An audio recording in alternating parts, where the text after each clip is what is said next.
do it? I don't know. Thanks, Link. You're the hero of Hyrule. Yo! Finally, peace returns to Hyrule. 3 years, whoa.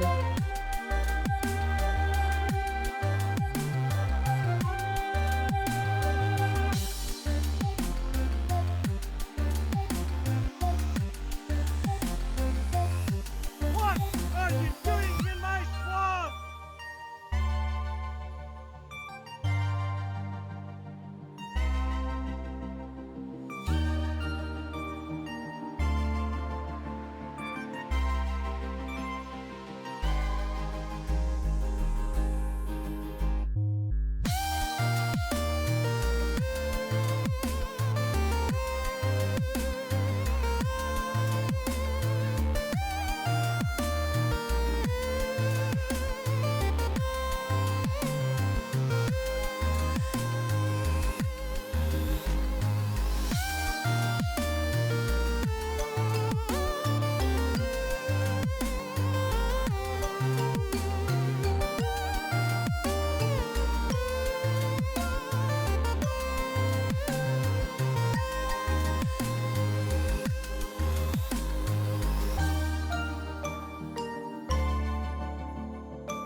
All right. We made it. Thank you for your patience this morning, early birds. All right. Let me get my Discord post made real quick.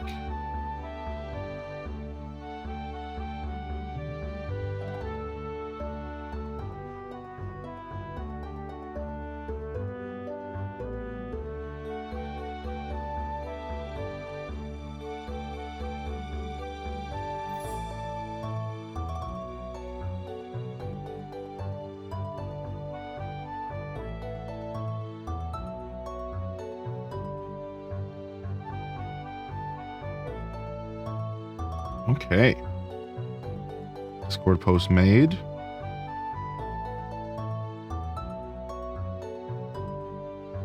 I think we're ready to go here today. Appreciate everyone's patience again. Early morning tech issues. Had to get on the phone with the ISP. H. Des gasp. But all should hopefully be well. Nothing better than dialing an 800 number before 9 a.m. in the morning. Nothing better than that. Let me tell you what. That's how we like to start a Friday.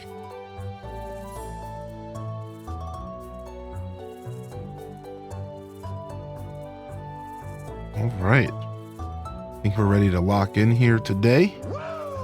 Good morning and welcome to the show. Settling in after a day off. Settling in here after a day off. Thank you, Remix, for 52 months. Thank you, Marmalade Grenades, for 36 to 3 years. Holy heck, Marmalade, dude. Good to see you. How you been, man? Thank you, dude. Thank you, Ryan Perpetrator, for the gifted to Leia off stream. Not too long ago at all. Thank you for the gifted sub this morning. The technical first sub of the day.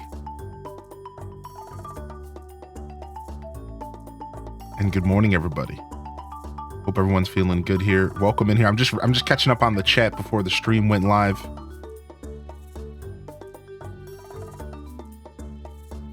But welcome in, Porky Bird. Good to see you, Random. M Bliss, Gilwen, Leia. Yo, happy Friday, everybody. Good to see you, Morg. So Alto Girl, good to see you here today as well. Tara from Gaia, welcome to the broadcast. Good morning. Ryan Perp, good morning. Wavy in the house as well. Lily Tazi, Chell Dog. Cinnamon Stick. Hope you feel better soon, homie. Trickster's in the house. Fat Cat Plush.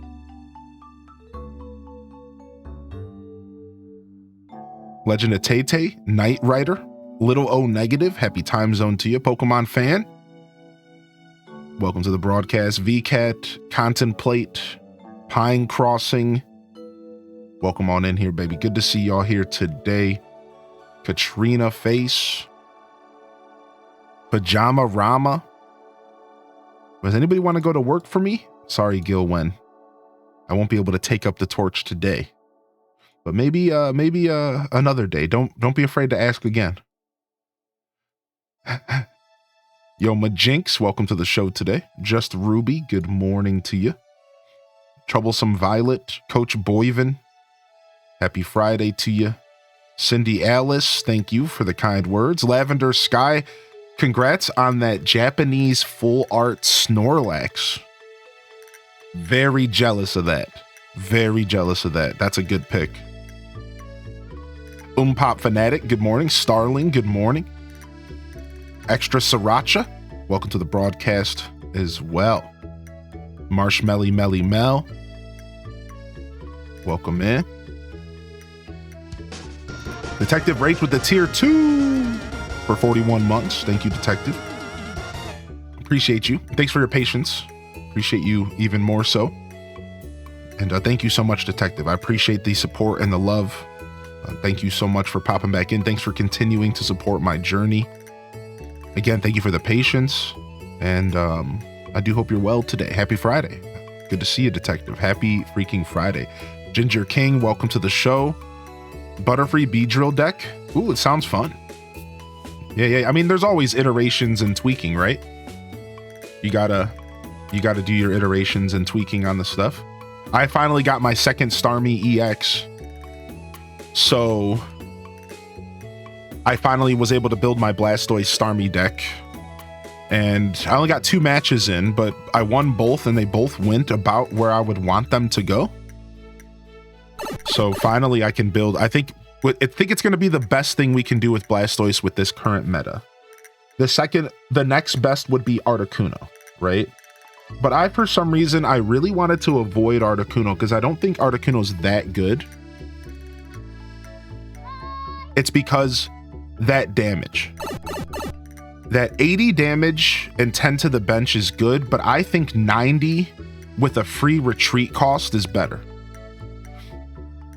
That's what I think. 90 with the free 90 damage for 2 instead of 80 for 3 with a free retreat cost. I just think it's a better game. I think it's a completely better card. So I think that this is the best way that we're gonna have Blastoise set up is next to a Starmie. I think so.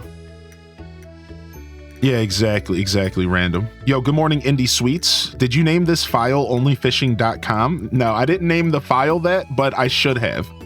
But I only thought of the joke this morning. Good to see you though, Indie Sweets. Sorry, Nightbot got you. Sorry, Nightbot got you there because of the .com. Yo, good morning, Starling. Good to see you here as well. What's up, Single Malt Squatch? Happy Friday to you, baby. Welcome in. So yeah, I had fun with that. I actually pulled full art Charizard. Finally, I got the full art for each of the original starters. And the first thing I did is I think I'm gonna build a little cute binder with them because they all look sick next to each other. And then you have the full art of all the first evolutions, right? So it's like a combo. It's like all 6. It looks really sick next to each other. So I'm happy about that as well. Those are my 2 recent pulls. I'll share them to the TCG channel later. And then, like I said, I finally had the Starmie. I got to do some battles with my roommate finally. We got a chance to sit down. And we did 3 non-EX battles. And his Machamp deck and Machamp Golem deck destroyed me. Somehow he got Golem out with 4 energies. I've never seen that in my month of playing this game. He actually got Golem out with 4 energies against my Giovanni deck. And I just got the floor wiped with me. But I did manage to win 1 game. Like my Giovanni deck actually won 1 game with Nidoking. And then we did an EX battle. Just 1 single. Instead of a 2 out of 3, we did an EX, a single best of 1 EX. And he got executed. You can't, dude, Executor is so hard to deal with depending on your hand, you know what I mean? Like, what do you do, man? Sometimes you just get executed. Like, you just, pun intended, like, that card is brutal, man. Just 80 damage on turn 2, just sitting there flipping that coin, like, done, dude. So he couldn't hold up to it. Yo, good morning, Comtest Liz. Good to see you today, Liz. And as a good segue here from the Pokemon talk, tonight we will be doing a Discord and chill. And we'll be playing Pokemon, but you don't have to own the game to come hang out with us. We'll just be hanging out and chatting. If you don't know what a Discord and chill is, it's just the segment, if you will, that I do maybe once a month or so. And we all pile into the Discord. We hang out after stream as a way to just kind of connect with each other on a different level. Voice chat will be live. You can also just type in the no mic chat. So you could still treat it like Twitch if you would like. You don't have to use voice. You can come, you can listen to us. I'll be streaming my phone and I'll be doing battles on Pokemon TCG Pocket. So I'll either be doing battles with strangers and building decks, or I'll be battling all of you. And if we have enough people joining us, I'm thinking maybe we'll even try to pull a tournament, little mini tournament together. Like, when I use the word tournament, don't overthink it. That just means brackets. That's it. We could whip together like a little mini non-EX tournament or something silly. Like, if we have enough people. So otherwise we could just do a bunch of battles, right? So that'll be cool. That'll be tonight. Whenever I end the stream here today on Twitch, we'll go to the Discord. So I did see that Indie Sweets. Yeah, I was watching that. It was nice and comforting to throw up on the screen. Yo, good morning, Nug Isle. Good to see you today, Nugs. Trips 14 and Terps. Good morning, Terps. Welcome to the show. All right, let's jump over and start farming because we lost some time today due to a slow start. And I want to get into some games. Let's go. Let's make some gaming happen here this morning.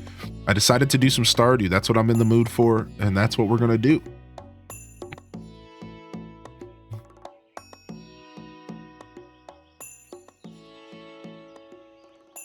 I didn't have as much time to do my beard this morning. I was kind of scrambling today to get everything together. So I was already running late, and then I ran into this internet issue. So it's just like, of course, the day I'm already running late, because I've been pretty good. I haven't really been too late to the streams in about a month or two. So I'm like running behind, and then I get on the computer and the internet's being bogus. I'm just like, oh no. So I did a full restart of the router. Got on the phone with the ISP for them to do their own checking as well. But in the end, we're here. Everything worked out. Play some games. You met Flynn Rider. Nice. Nice. We did as well on Wednesday. Good morning, Stratocaster. Phase 6 of SOD starts in 2 weeks. Last night I got my last tier 2 set in Blackwing Lair. Definitely a first for me. Nice, dude. Congratulations, man. Congratulations, and I hope you enjoy Phase 6 of SOD. I know that a bunch of WoW Classic stuff just dropped. I think yesterday was the start of the new servers. I really would like to play hardcore on a new server, but I decided to let my sub lapse, and I'm going to move on. And you want to know what inspired me to move on? Path of Exile 2. I decided I'm going in. I decided Path of Exile 2 will be something that I participate in. I played Path of Exile 1 somewhat around its release. And I put maybe 500 to 1,000 hours into it. I loved it. I'm a big fan of the genre. And I watched the live stream of Path of Exile 2 yesterday, and I was like, this is it. This is the game. I've wanted to sink my teeth into a fresh experience for a while when it comes to online multiplayer games, and you know, I would play the game mostly solo, but I'm definitely playing Path of Exile 2. It just looks too good. It's for a guy who grew up playing Diablo. Diablo is one of my first loves in gaming, one of them. You know, especially during the teenage years. It's like, I think this game's going to be good. So Path of Exile 2, we'll probably check it out somewhat on stream, and then it'll be something I mostly play off stream, to be fair. But we'll see what happens, you know. Yo, good morning, Vulcan. Good to see you today, buddy. I'm glad we can make your day just a little bit better, man. I hope you're doing all right, Vulcan. Good to see you, Tina the accountant. May I request a little teach about deck building tonight? Yeah, sure. Yeah, we can talk about, I'll share all my strategies about deck building tonight in the Discord and chill. And we talk about them in the TCG chat a lot. But I definitely have some pretty lighthearted tips for any deck builders in Pokemon TCG. For sure. I got some pretty lighthearted tips, like some pretty palatable tips for you, just to kind of help you with, in general, with deck building, and like kind of how you should approach a 20 card deck. I've been doing card games for a long time, so I really understand the probability rates and the structure of cards and decks, and like how to like make what you want to happen, because you have more control than you think. Even with 20 cards and 2 cards each, you have more control to make what you want to happen. So like, to give you an example, one of the things we've already learned about TCG Pocket is you're guaranteed to get a basic in your first hand always. You see, like, this is like a big thing to understand. You are guaranteed to get a basic in your hand at the start of every game.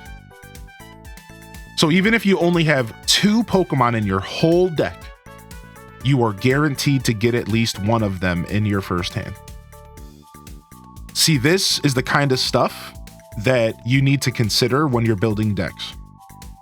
So then you can wrap your head around that. You could say, okay, I could strategize my whole deck around 1 card or 2 cards. I'm guaranteed to get at least one of them, and I could build from there. So there's a lot of really cool little strategies that I could totally impart onto all of you if you are interested in that, you know, fun battling side of the app, and maybe you'd like to build some better decks. Because it's only 20 cards, there's not a ton of tips. That's kind of the cool part. It's not as complicated as building a Magic the Gathering deck or a 60 card Pokemon deck, right? So it's not complicated. It's just a lot of simple little things that you could do ads out of here to like better your experience, for sure. Right? Yo, thank you, Famed Guardian, for 8 months, dude. And yeah, get those ads out of here, man. Thank you very much. I appreciate that. I appreciate y'all putting up with the pre-rolls. We don't run ads, so there are pre-rolls on the channel, but once you get in and get settled in, you're usually pretty good. You don't have to deal with them for the rest of the show, unless, you know, Twitch decides to be a butthead and bug out. But, you know, I digress. Yo, thank you, Rachel Green Tea, for popping in. Good morning. Faricia, good morning. And It's Taco, good morning as well. I have made a mistake, says, I've been itching to grab D2 Remake, but considering saving myself for PoE. Plus, PoE 2 is about to be free. So it's just like, dude, like, it's really it's written in the stars. We'll have to make sure we get each other added and all that. We're gonna build it. We're gonna do a Hyrule Gaming Group guild. So I'll do a Hyrule Gaming Group guild for PoE. I don't exactly know how the guilds and stuff work, but I know they exist. And we'll make one and we can all connect via the HGG guild if anybody who's playing PoE 2. So hopefully, I think there'll be at least 5 or 6 of us in the community checking it out. But I'm like mostly a solo player. So if you're like me, the guild will just be like a cute little thing to have, but like, you know, whatever. I like to trade a lot. Like one of my favorite things to do in like ARPGs and like Diablo likes is I like the trading system. So I love trading and like the economy and stuff like that. So like I have fun with that. Yo, good morning, Gira. I'm sorry to hear about the awful day, Loopy. I'm sincerely sorry to hear that. I hope your day gets just a little bit better. Good morning. Been playing Luma Island. It's like Stardew, but with no curfew and unlimited inventory. I've heard pretty good things about Luma Island. Are you liking it? I'd like to showcase Luma Island, but we already had 2 games to showcase this week, so I was kind of booked up. Between DDV and My Sims, I really couldn't fit another new game into the schedule this week. So I'm going to have to skip Luma for now, but I'm going to hope to check Luma out in the near future. I'm going to try to fit it in so we can see what it's like on stream. The Discord stuff tonight's probably around 2 or 3 p.m. Eastern. Probably around 2 or 3 p.m. Eastern for the Discord stuff. So if that's...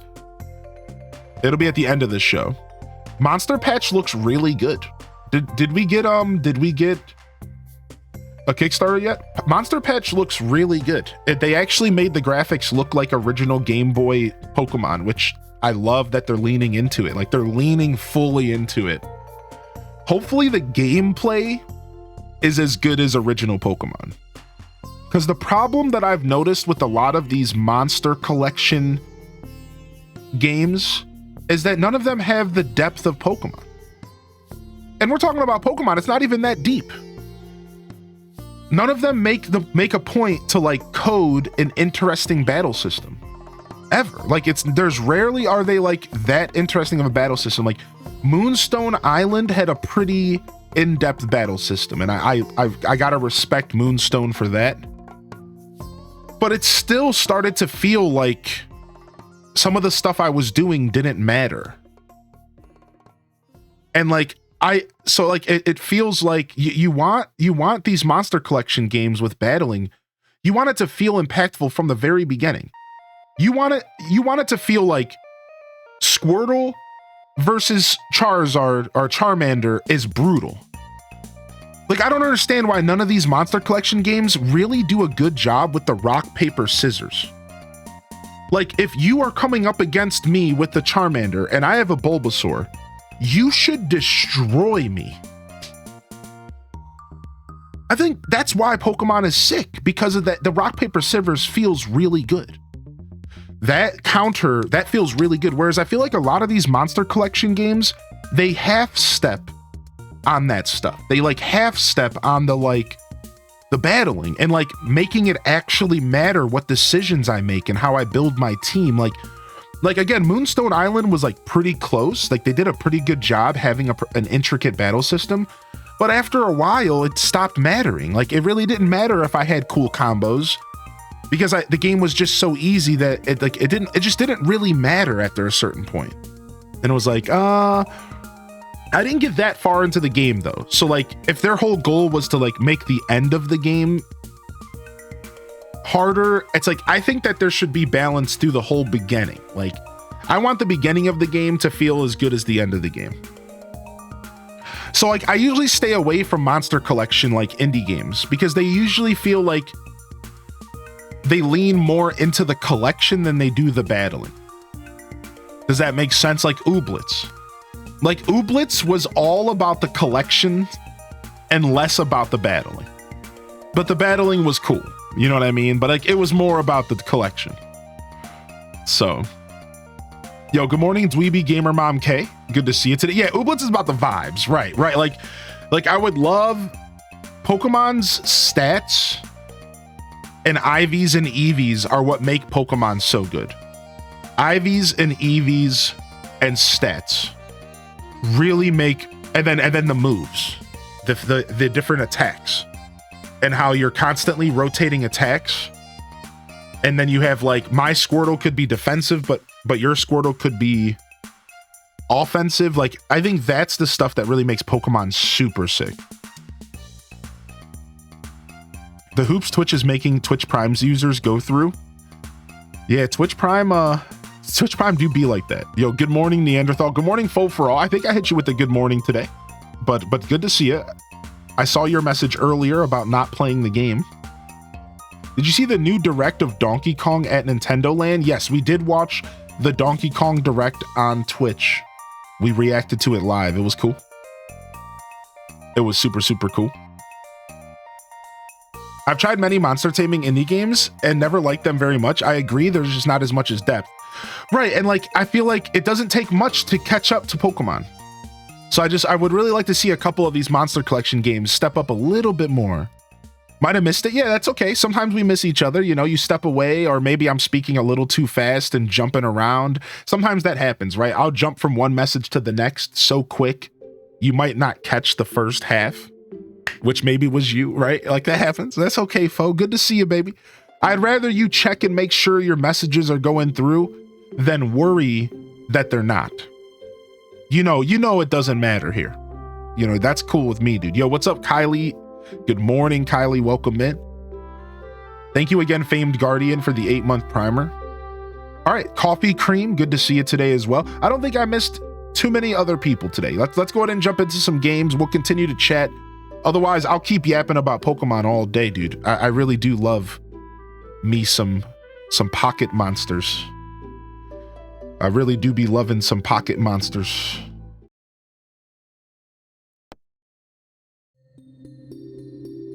Boo, boo, boo, doo, doo, doo, boo, boo, boo, doo, boo, doo, boo, doo, doo, doo. 36 hours in. Hylian day 24 of fall. We'll have to change our title here this morning. We're locking in, and let's go ahead and put the fall music on to start things off. Ooh, the fall music's already on. This is perfect. All right, and let's lock in here today. Last where we left our fishermen, we honestly didn't do much. We only did about 3 days in game on the last episode. It was a very, very short little stint with Stardew on Tuesday. Very short. So we didn't accomplish much at all. But in general, our character's really starting to come together. We're currently trying to build as many fish ponds as possible. We have our horse. We have the mine carts unlocked. We're working on unlocking the quarry.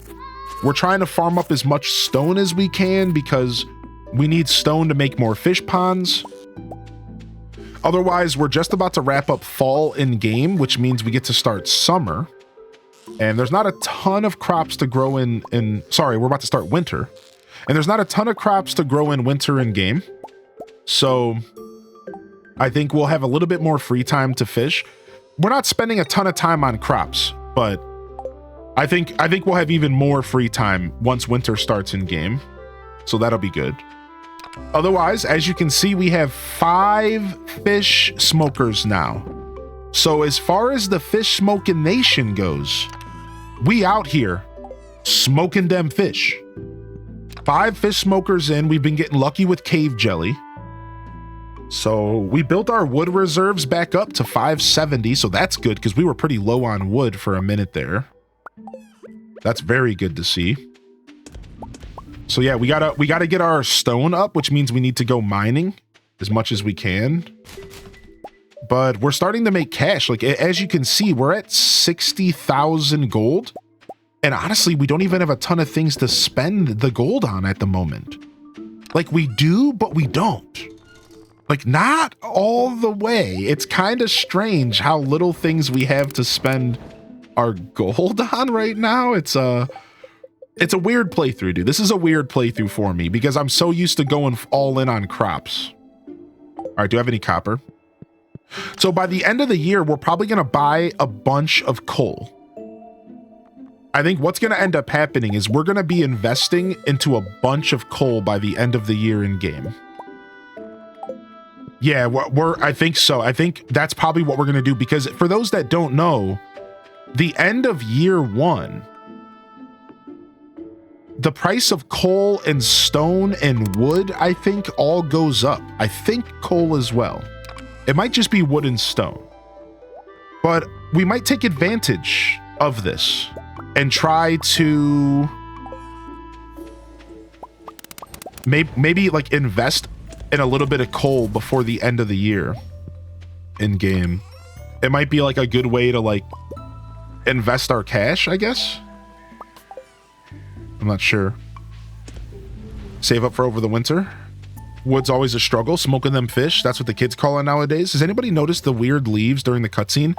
Yeah, Ruby. There is some weird cutscene stuff going on. It's not just you. Good morning, Ruby. Good to see you, Ruby. Excuse me. I got Zelda brain. All right.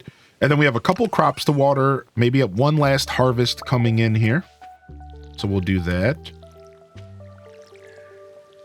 Weird leaves. Is that what the kids are calling it nowadays? Stop. All right. Boom. Good morning, Cozy. Hey, good to see you in here, Cozy. How are you? How was your day away from the show? Hopefully you had a good day over there. And that goes to anybody. How was your Thursday?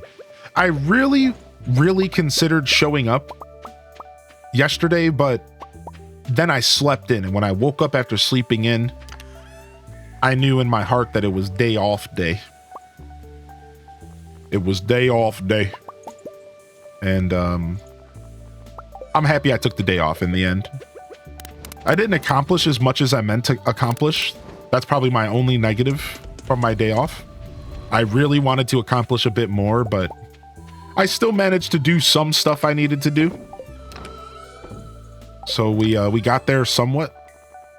And I'm just going to give myself some grace this week. What's up, Tracy? Good to see you back in here, Tokyo. All right, so we didn't check our luck, but I think that we need to go fishing because we don't have stuff to smoke right now. So why don't we head down to the beach for some fishing? And then maybe we'll even do a little bit of mountain fishing today. So do I have any super cucumber bait? 3. All right, we'll head to the mountain first. And then we'll do some fishing over at the ocean. Price of coal goes up after year 1, by the way. Okay, thank you for the confirmation. Yeah. So I think we might be investing in coal by the end of the year here.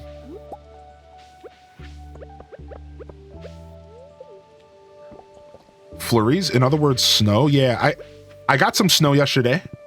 I got the first snow of the year here where I live yesterday. It was just flurries, but it was coming down on me when I was on my bike. And it made me pretty happy, actually. I'm a bit of a fan of snow. Oh, I forgot we're doing aquatic overpopulation. It was nice. You know, snow is pretty as long as it's not coming down in piles. Right? Like, snow is like acceptable when it's not coming down in piles and making your traveling to and from your engagements in life worse. Snow's great. So like right now, this is when you want to enjoy snow. You know what I mean? Like, this is the time of year when you should enjoy snow because it's light, it's fluffy, it's not really coming down, it's not too cold out. You know, save your hating snow for when it's 3 inches on the ground and you have to clear your car off in the morning. Like, that's when you should be hating snow. Like, save your snow hating for when it sucks. Because right now, it's dope. And you know it's dope. In winter, we play a game called Am I on the Road? Oh my gosh. Does anybody have a fun Snowden story? Nothing too good for Snowden. I have a good little Blizzard story, but not a Snowden story. Yo, thank you, Cozy, for the gifted subscription over to Random. Thank you for that. Random, good morning. Welcome to the show. Good to see you, bud. I saw snow during the Browns game, and it was a lot. Oh, yeah, I didn't see that. So I'm not that close to Cleveland anymore. So yeah, that's specifically my area, but like, I'm not surprised to hear that there's already been snow in Cleveland, specifically downtown. Oh yeah, dude, because downtown's right off the lake. Downtown Cleveland's right off the lake, and their weather is way different than anywhere else because of that like off the lake effect. Yeah, so I'm not surprised to hear that though. That's actually pretty cool to hear. I was thinking about that last night. Just last night, I was thinking to myself, I wonder if there's already been snow in Cleveland. And yeah, there has been. Yeah, I'm not that close to where like Greater Cleveland is pretty off the map for me now. I try to, you know, be discreet about where I live, but yeah, I'm not up in Northeast Ohio anymore. Still in Ohio though.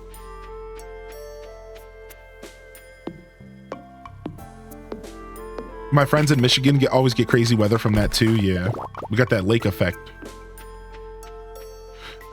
This turned into a lumberjack day, but I couldn't resist.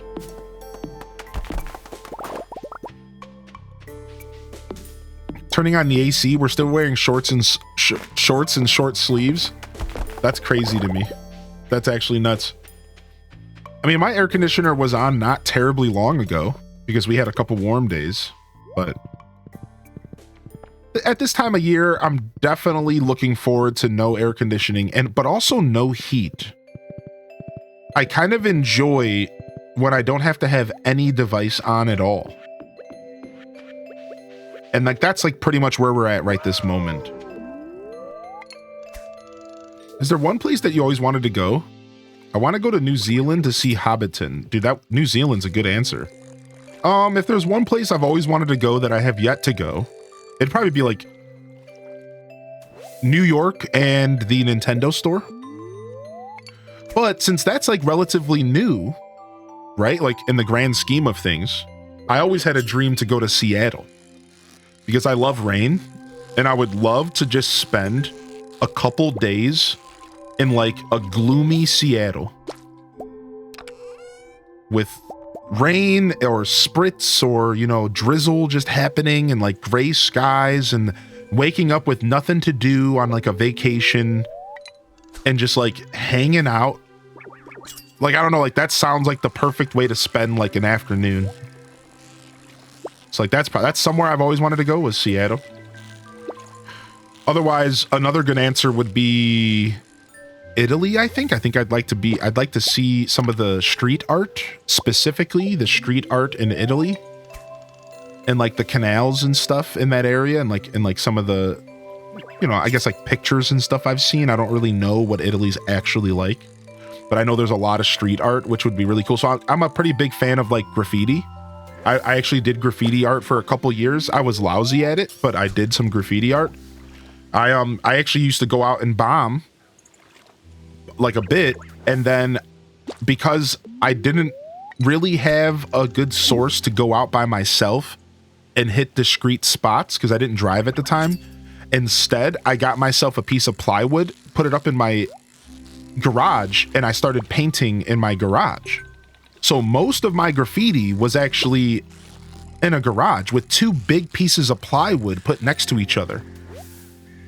And I would paint, and then I would cover it up with like a roller. I would like cover it in black in a roller, or like white if the white would stick. And then I would paint again. And I just proceeded to do this over and over again. And it was like, so I got into graffiti like a little bit. Again, I wasn't really like too, like I wasn't naturally talented at it. So like my work was very personal. It wasn't something that I would have shared with a ton of people because I didn't feel like I just don't think I have like a ton of like artistic talent that way. But I was starting to learn some tricks. I would have had to have stuck with it. If I would have stuck with graffiti, I probably would be a lot better. But, ooh, what's this? Largemouth bass roe? Dude, nice. But yeah, so when I went through my phase of doing a lot of street art and stuff, I got obsessed with like some of the stuff around the world. And I found that Italy actually has a ton of really, really, really cool street art and like murals and stuff. And I would love to see some of that stuff in person. Hylian is actually Banksy. Yeah, what's up, MS Word Expert? I wish I could take that crown. But yeah, those are just a couple answers. Good question. Just a couple answers for places I would like to be. Or I'd like to see. There's definitely more. I have a pretty long bucket list. Oh, here's one. Actually, this is probably the first one. And I should have said this first. And this is a lifelong dream of mine. But it really has been solidified as something that I have to do before. Like, it's the bucket list, right? Now we're talking about bucket list. And one of the only places on my bucket list is the Redwoods in California or Southern Oregon, wherever it is. I think it's Northern California. The Redwoods. The Redwoods, I want to go and I want to hug those Goliath trees. I want to be around their ancient presence. I want to feel the energy of an entity that has been around since before most humans. I want to feel the energy of an entity that has existed longer than most people on the planet, I'm pretty sure, at this moment in time. I want to be around that energy. I want to just like feel it in my soul. I want to communicate through energy with these entities. I want to touch them. I want to hug them. Like if I can, I don't even know how it works. I don't know if you just drive through it. I'll jump out of the car. Right? Like that is probably one of the main things I want to do in my journey. 100%. I want to go near the redwoods. Yeah.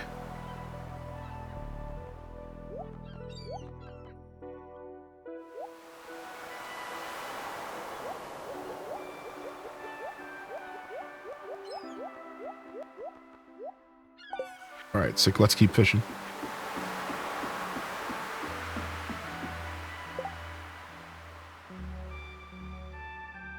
Speaking of street art, there's a guy here who does bison themed graffiti. That's cool. I like that. Mike Bison. Oh, I need my my special row. I've always liked this song. Me too, Kuma. Mike Bison. That's pretty funny. Yeah, that's one of the redwoods. The redwoods is definitely something that's been on my bucket list for about a decade now. One day I will see them. Gonna spend my morning gaming. I've been doing Storybook Vale, like it's day one of the game and no other areas exist. Nice. Storybook Vale is cool. Yo, chill. Chill. Chill.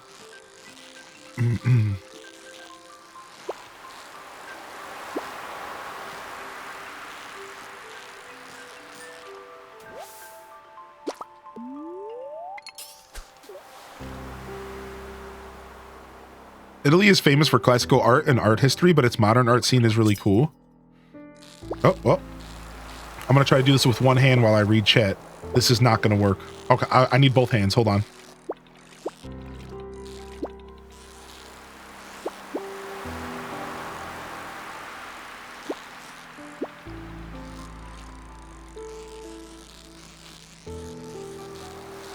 Yoink.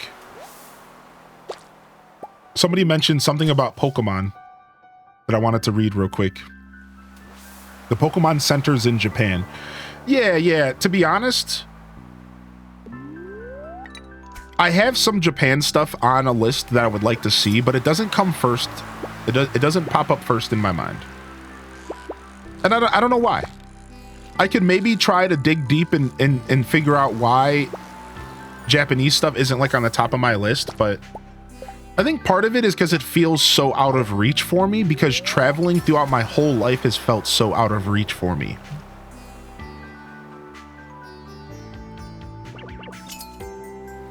I haven't really traveled a lot at all. I'm definitely an Ohio boy, you know? So I think like, yeah, sure. I mean, I would love to go to Japan and see the like Pokemon centers and the Japanese Nintendo store and like the Nintendo offices. Like that stuff's definitely like on a list of things I want to see, but it's just not on the top of my list, and I don't really know why. I think I guess I'm more focused on like stuff close to me.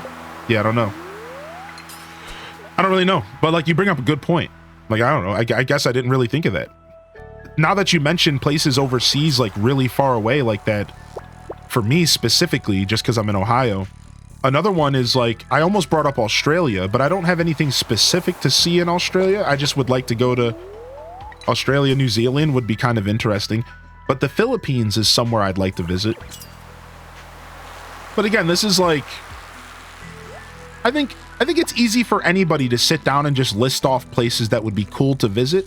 I guess I interpreted the question as like more of the top places that I'd like to visit. Like the tip top places. And for me, that's the stuff I named off. Stuff in the States, really. That's the... I dreamed a lot as a kid of places in America.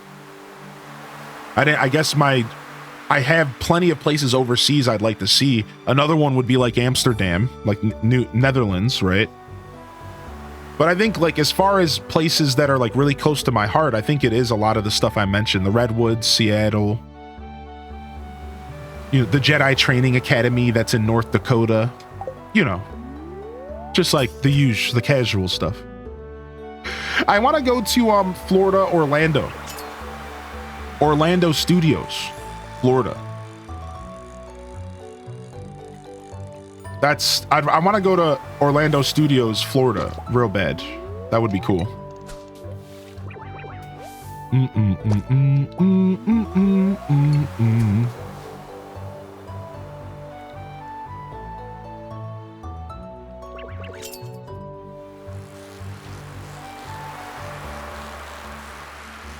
Come visit me in Orlando. We can go together. Yeah, that would be cool as well. Yeah, Appalachian Mountains. That would be sick. But yeah, definitely. Pokemon centers and that kind of stuff is definitely on the list.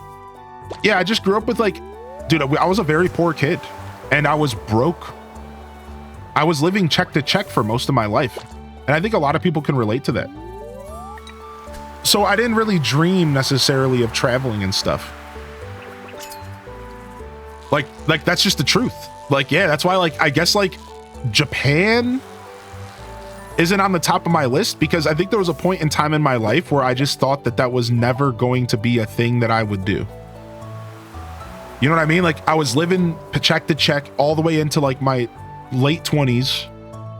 I didn't have money to do things.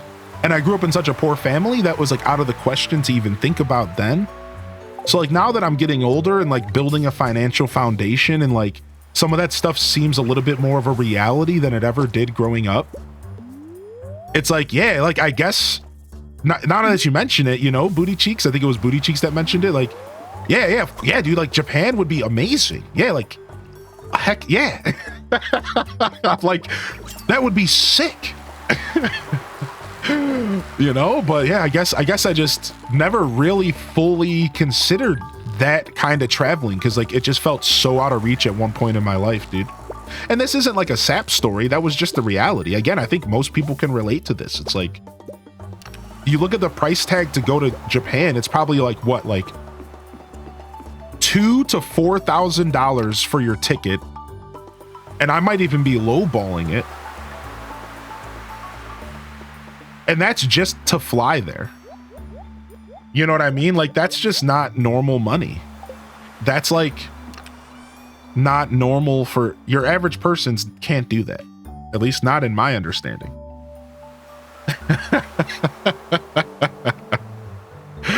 You know what I mean? Like that's a lot of cash. Like that's just not, that wasn't something at one point in my life that was even remotely acceptable. You know, so like now it more is than it ever has been before, which is pretty cool. Pretty cool to say that out loud. Grab this, grab all this stuff. Yo, what's up, Dirty Diesel? Yeah, we did start a new save file about 2 weeks ago. Just about 2 weeks ago. We can leave some of this stuff here. Yeah, welcome back, Remix. We can leave some of this stuff here. We'll take the row with us.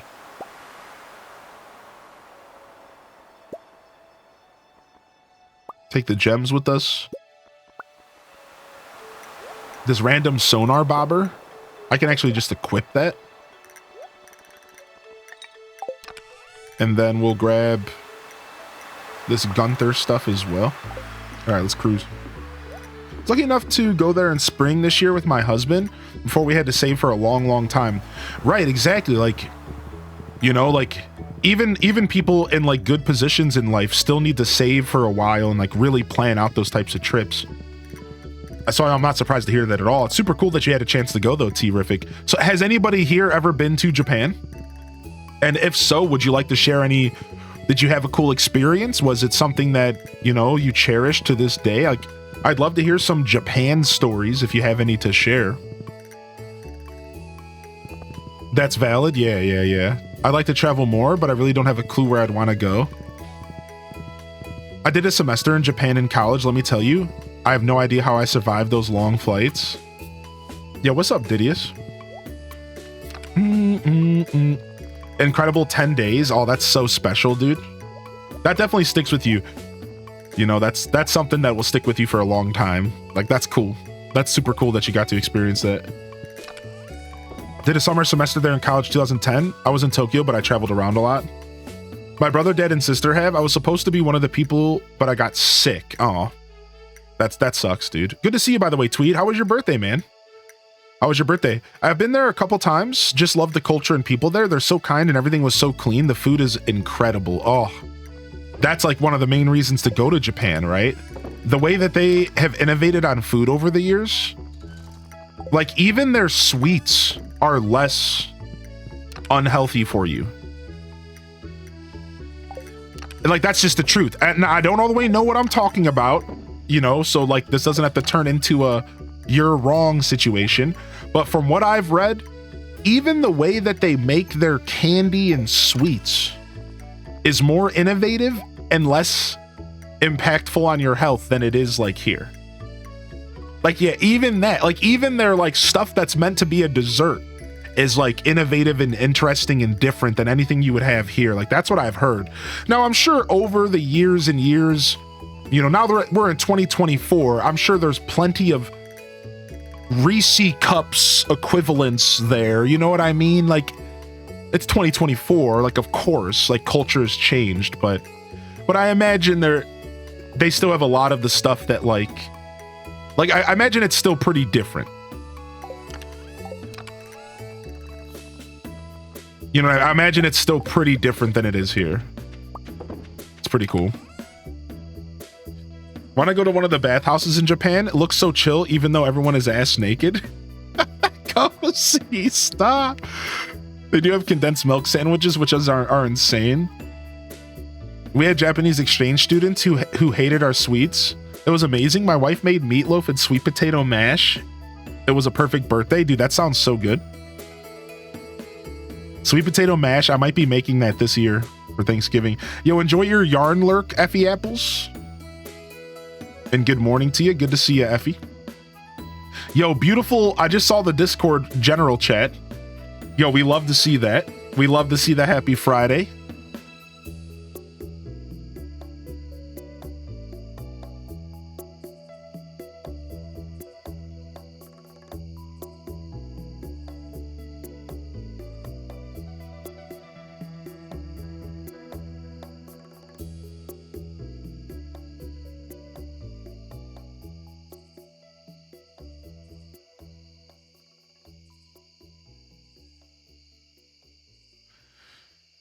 All right. Long time no chat. What's up, dude? How you doing, Mr. Dougie? Sometimes work will take us away, but that's all right, because you can come back in another day. Oh, this guy's got rhymes.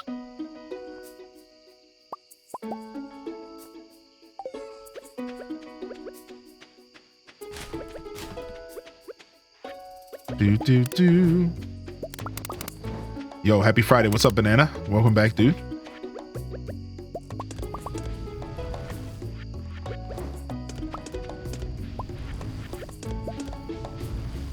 Do do do do do do do do do ba do do do do do do do do do do do do do beep bo bo bo beep beep bo bo beep bo bo do boo boo beat a bo bo bo beep bo a beat a bo bo bo beep bo bo buddy do beat a boo boo ba do. Sick. I just started playing back in January and took a break, and I'm back on a new save with the new update. This is overwhelming me. Also, hi, I'm new. What's up, Jeffrey? Dude, if you have any questions to help ease you back into the game, feel free to ask. It can be a little overwhelming sometimes, but don't let that overwhelming feeling stop you from enjoying this beautiful game. Just do your best to pace yourself, and remember one thing. There is no rush in this game. There is technically, there is nothing you can't do the next day or the next year or the next season in game. So even though there's a timer and there's dates and you get stressed, really none of that stuff matters because there's nothing in this game that's technically time gated at all. So just try to enjoy the game, you know, try to enjoy the journey and try to find a couple things to maybe focus on instead of letting your brain wander. Now that was unsolicited advice. So if you Take it or leave it. No worries. You weren't necessarily asking, but I thought I'd throw a nugget of wisdom out there. A little nuggy. I made my niece mad because I married her in-game crush. Got him. So true. I had Japanese snacks and candy, so much better than what we have. I got my sister. She surprised a surprise Japanese snack box. I prefer Japanese snacks over Americans any day. That's why I love G-Mart. See, we have a place here called World Market. Anybody have a World Market? That's the best place to get Japanese snackies around me. Exactly. And Bliss knows. World Market, baby. Craigasm. Welcome to Living Off the Land. We're back again with another tip for y'all. Now listen up. Winter's coming soon. That means your farming operations will come to a halt. No crops grow in winter unless you're lucky enough to have a greenhouse. But there's still plenty to do. More next time. He was like, I'm out of here.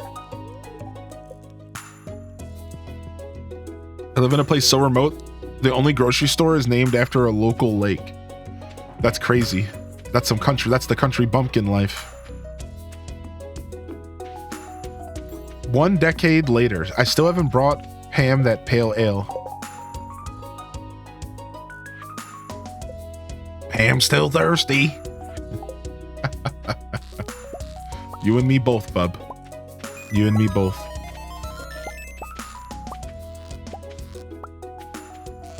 Good morning, Seraphin. Good to see you, buddy. Hope you're well, Mads World. Not sure if I hit you with the good morning, just in case. Good morning to you. What's going on here? How my fishies doing? How we doing, little cuties? How we doing, little cutie fishes? Ooh, we got a quest up here. Well, actually, I think we're going to turn you into lava eels. So... sorry, but... we're going to go ahead and snatch up one of these lava eels, and we're actually going to throw them in this pond up here. We're going to transform this pond.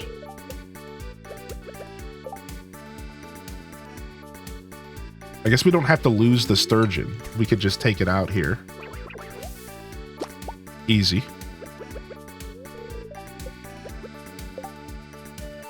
Empty pond. And another lava eel lake appears. Emerges.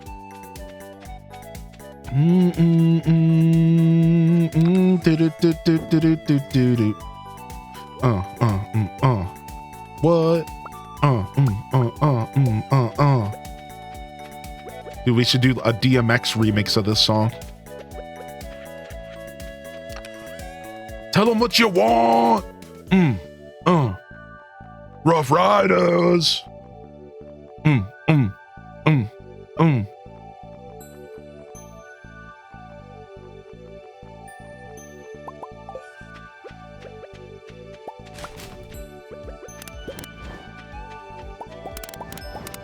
This is the obligatory break where it's just slow motion scenes of him around his motorcycle.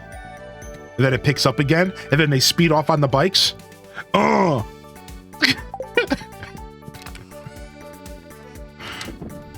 them what you want.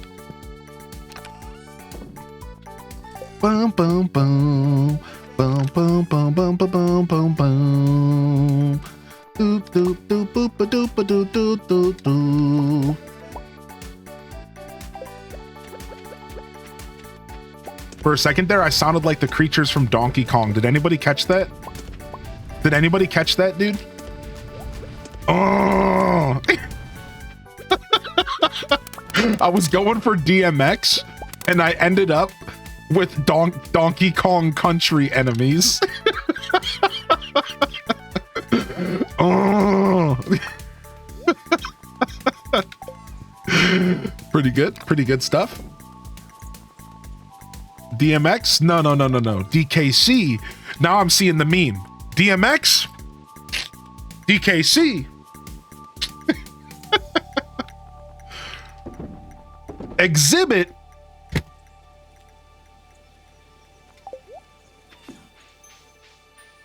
You have such a vivid imagination. You're painting movies in your head. I do. It's because of all the years of hip hop. I kid you not.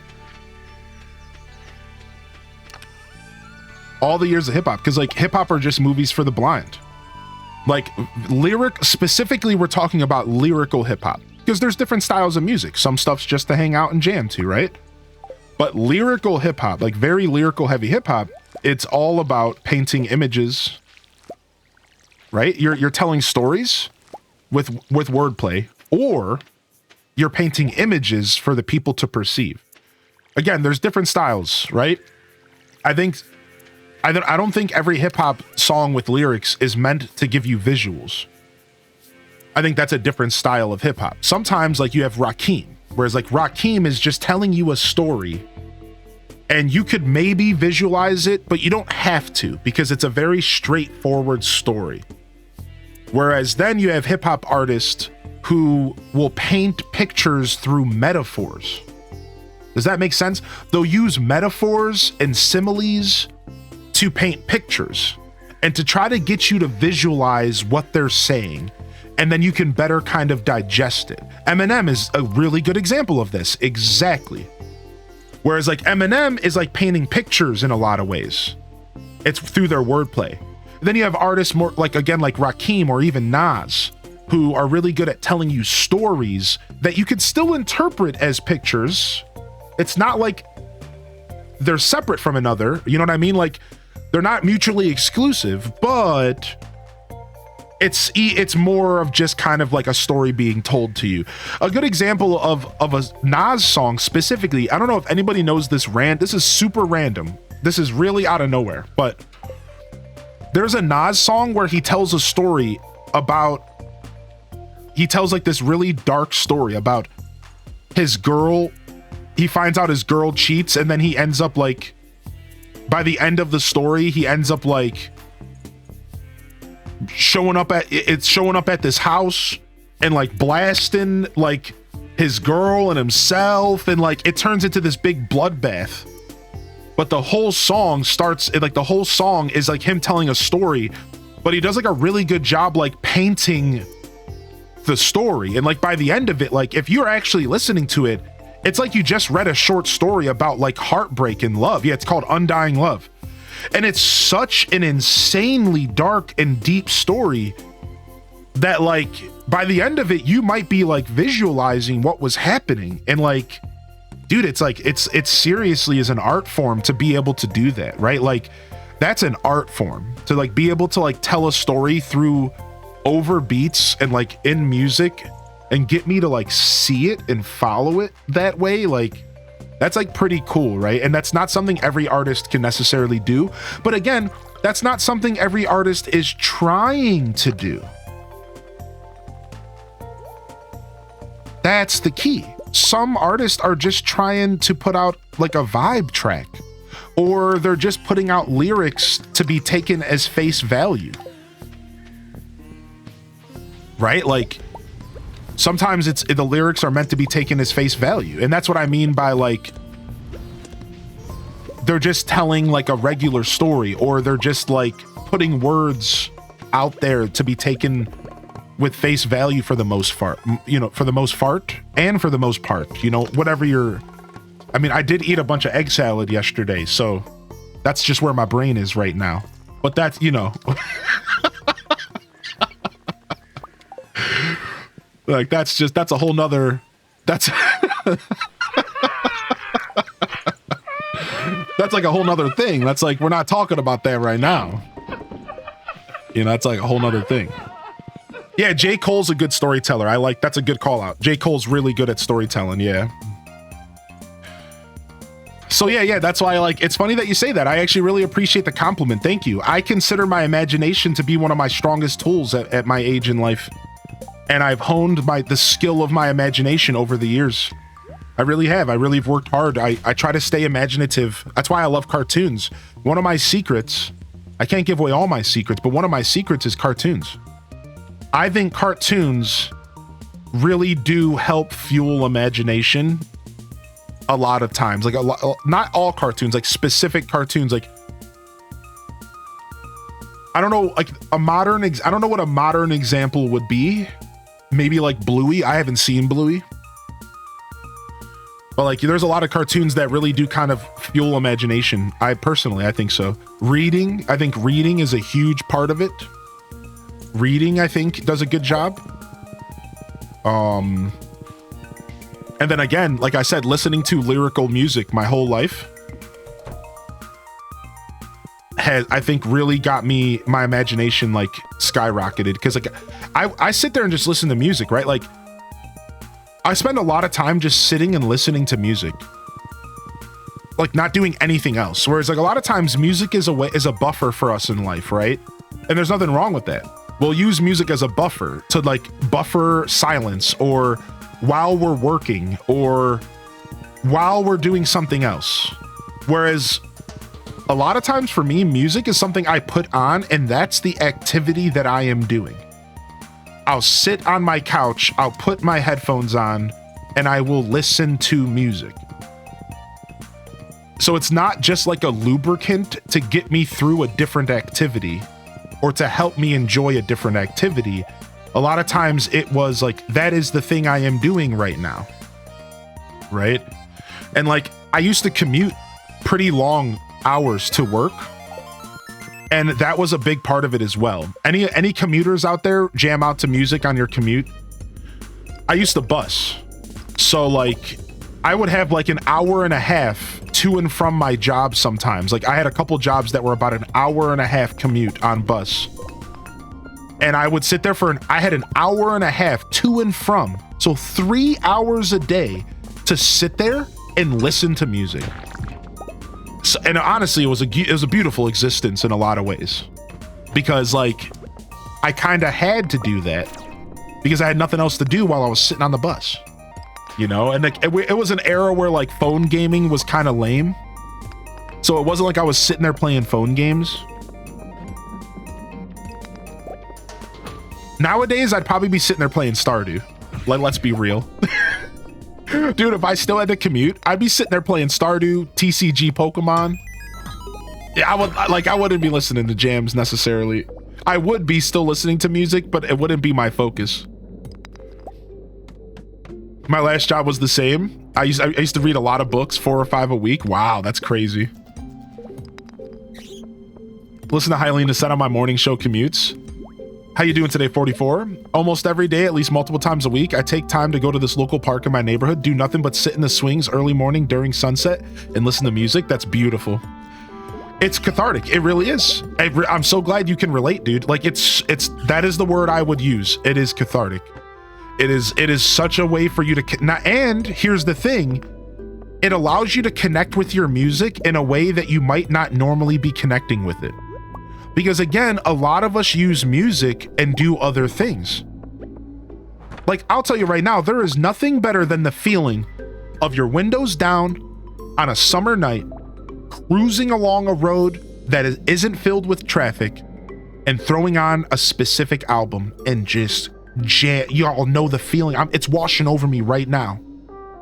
Oh, throwing on some Minus the Bear, throwing on some Jamiroquai, roll in the wind and just cruise into your favorite music, dude. Whatever it is. I'm just throwing out some stuff that I would jam to. And like not a care in the world. But the problem is like, that's not normally how driving with music goes. Normally driving with music is you stressed out about traffic. You're sitting there, you're driving, you're on a highway, some idiot cuts you off. So, like, sadly, even driving isn't really the best way to consume music. Because, like, you gotta focus on driving.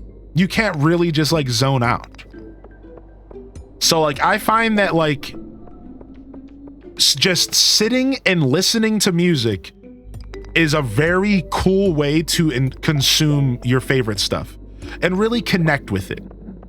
I think that's the difference. Like, you really connect with the music if you just kind of sit and listen. And versus having that buffer of like driving or gaming or whatever. Driving down the highway to the first Pokemon opening, do doom, doom, doom, doom, doom, doom, doom, doom, doom, doom, doom. I wanna be the very best. And you look over, and there's like some old person cruising alongside you, like they got some like Sinatra on. Windows down, hair blowing in the wind. I wanna be the very best. Like no one ever was. Dun dun dun dun.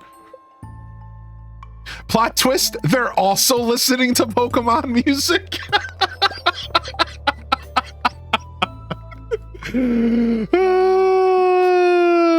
The beauty of having my music front and center in my mind, and that I catch certain elements of the music that I've never noticed before, certain motifs, instruments I've never heard before, backing vocals I wouldn't hear when listening while doing online work or cleaning.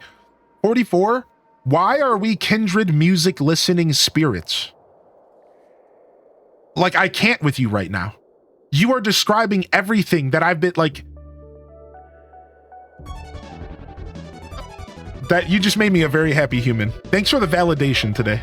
That's what I'm most happy about. I'm being validated while meeting a human being that interacts with music the same way that I do. Let me tell you. Just this weekend, I rediscovered an Aesop Rock album that I never really gave the time of day. But I finally got a chance to sit down and listen to it. Just like 44 described in the chat. And now it's like my favorite album, and I have not stopped listening to it on repeat for the past week. I'm obsessed. And like, this album's been out since 2019. I've heard it multiple times, but I never really heard it until this weekend, and I'm just obsessed with it. Like, it's so good.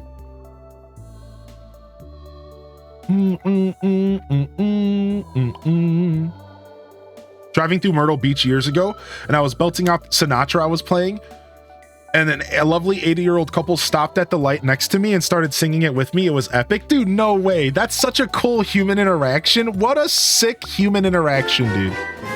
That's really cool, Dark. Dude, that's the kind of thing that reinvigorates your faith in humanity. You know what I mean, Dark Half? Like, that's the kind of moment that makes you say, you know what? I guess humans aren't that bad. You know, those creatures, I guess they're all right. Like, dude, like, that's pretty cool for sure. Yo, thank you, Burger, for 2 months, dude. How are you today, Burger? Welcome back. If you're just tuning in, we're playing some Stardew today, and we're yapping right now. I was asking the chat about music. We were chatting about Japan and travels. Somebody asked me a place that I would like to visit. What's a place that I would really love to visit in the world? And then that got us talking about Japan, and I asked if anybody had visited Japan. So you're welcome to jump in and maybe share what's a place that you would love to visit that you maybe never have. And then for some reason, I gravitated towards music because of a comment on my imagination and how music really helped me with my imagination, I think. And somebody also asked any tips for creativity. Well, here's the thing about that. I want to go back to that question because I think imagination and creativity actually go hand in hand. I personally don't think you can have one without the other. Is that a hot take? Is that a little bit profound to be thinking about here with our coffee this morning? So when you ask the question, how do you help your creativity? Honestly, I think through your imagination. I think if you work on healing your imagination or building your imagination, dude, this is a skill. You have to build the ability to sit and imagine things. Like, that's not something that comes natural for everybody. I think if you work on it through reading, again, through lyrical music, closing your eyes and visualizing things, if you have the ability to do that, again, everybody's journey's different. Not everyone can do that. I think that would really help your creativity. I think that would really help your creativity a lot, actually. I think so. It wouldn't happen overnight, though. You'd have to really lean into it. You'd have to really like sit down and do a good amount of reading over like a year. You know, play Dungeons and Dragons. I think Dungeons and Dragons might be one of the best ways to provoke your imagination. Being forced to imagine the scenarios that you're in Dungeons and Dragons is so imaginative. It's so imaginative. It's so beautiful. When you're sitting there playing Dungeons and Dragons and you have to visualize your character and like give them like a feel, like a personality and like visualize scenarios that you get put in, right? I think that could be a really good first step into helping heal creativity. But the truth is that even though imagination and creativity go hand in hand, I don't think that they necessarily always work together this way. And what I mean by this is sometimes you just go through creative blocks. Sometimes you go through creative burnout. I don't think that there's much you can do about that besides for letting it pass. I don't have tips for that. That's a better way to, I don't have tips for that. I don't really know what to do about creative burnout. I kind of struggle with that a lot myself.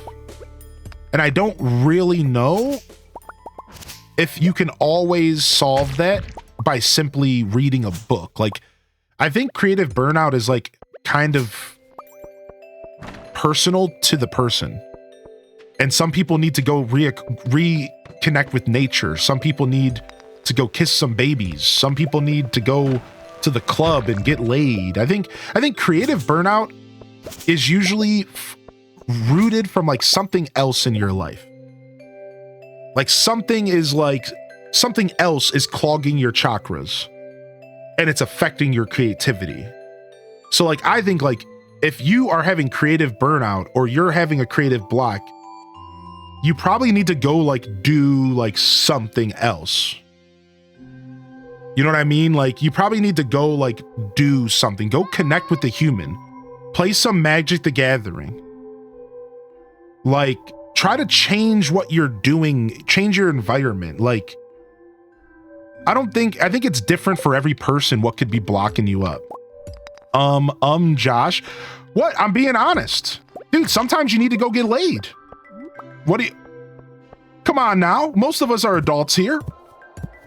What do you mean, dude? Let's be honest with ourselves. What's so wrong about saying that, dude? What do you mean, man? Sometimes you need to go and do the thing that humans were literally made to do.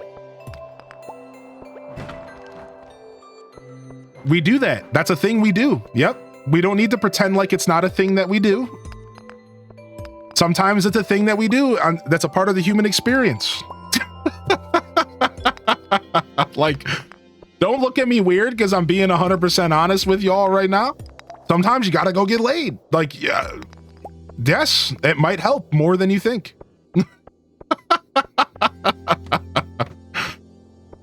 Sorry if you don't want to hear that. You know, you could always fly solo.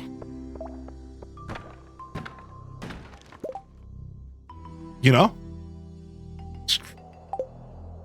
whatever, figure it out. That's on you.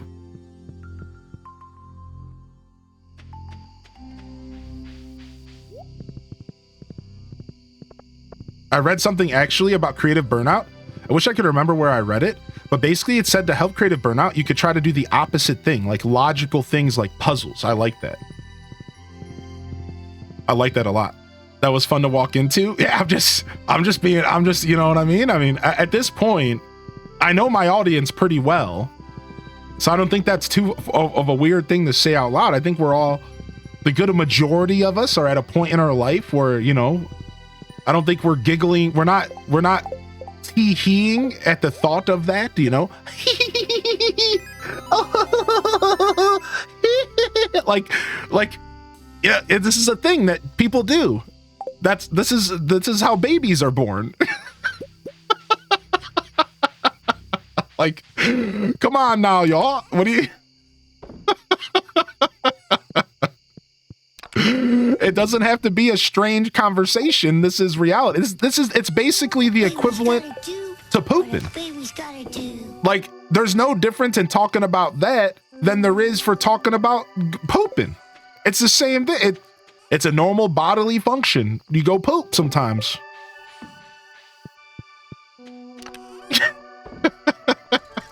It's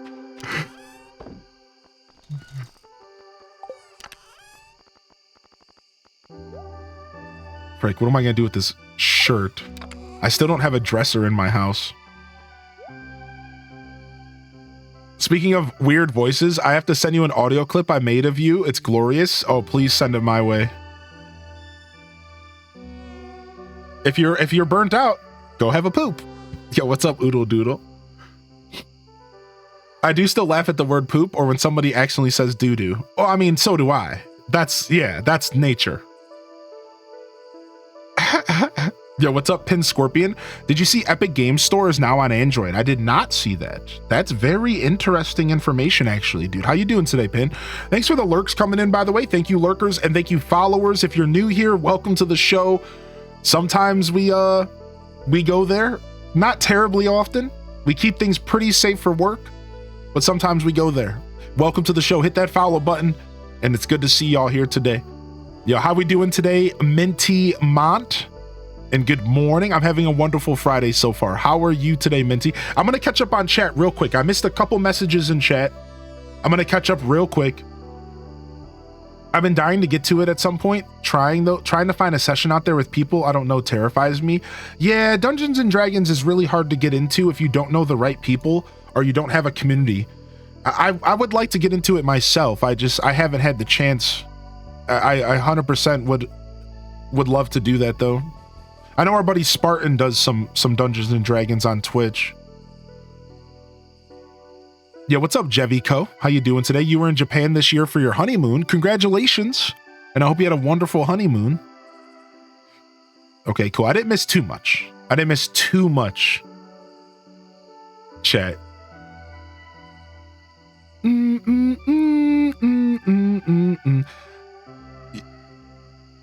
Yo, what's up, Captain Cheeks? Good to see you, buddy. I put fake nails on for the first time. It's so hard to type. It's like when you put boots on a dog and they don't know how to walk. How long are your fake nails? I could never type with nails too long, dude. I don't know how people do it. Typing with nails versus typing with fingers. Like, I don't know how. I could not do that, man. That's an art form. Like, if you're able to type with nails, dude, you are an artist. You are indeed an artist. Yeah, like I can't do that.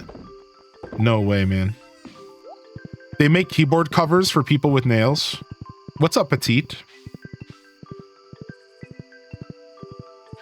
We'll see you later, Remix. Have a good day today, buddy. And what's up, D. Helm Smith? Welcome in. As a mother of 3, I can confirm that my children came from a stork. Jessica. I didn't know you were a mother of 3, Jessica. Hope your day's been well and continues to be so. Keep up the content creation, King. Oh, thank you, man. Thank you, Captain. Appreciate the encouragement, dude. I'm just coming in here from after a day off, so we're catching our breath here after a day off. But yo, we got a UFO, but I'm feeling good.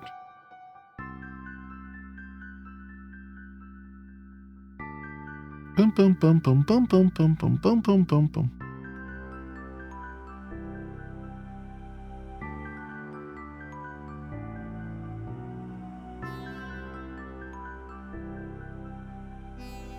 Boom, boom, boom, boom, boom, boom, boom, boom, boom, boom. Did you catch up on the rest of sleep yesterday? Kinda, sorta. It definitely was a restful day yesterday. But I still feel like I need like one really, really good sleep here this weekend would be nice.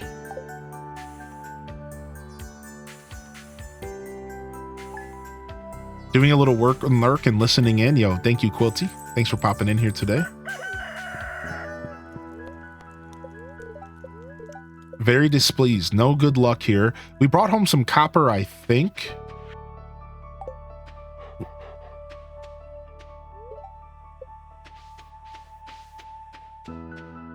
Why won't you let me talk to Ochi? Okay. Yeah, I think we brought home some copper. We won't go to the mines. We'll go fishing instead. We're wrapping up fall here. We're on year 1 fall. Year 1 fall. Doing our best to make as much money as possible off of fishing. And only fishing. And things are coming together okay. We have to do a little bit of organizing soon.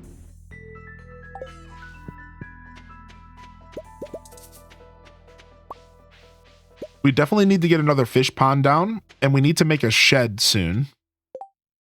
You want a nautilus shell? Frick, where do I get one of those?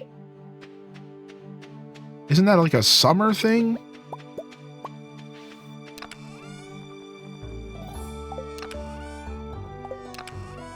I don't have a nautilus shell. Frick.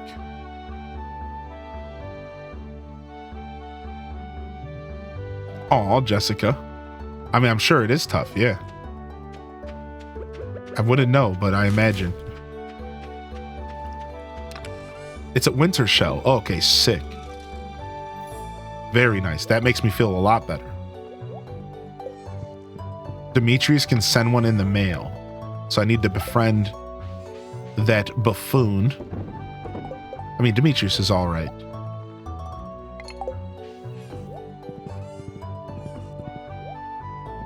All right, let's go ahead and do a little bit of processing, and then I think we're going fishing.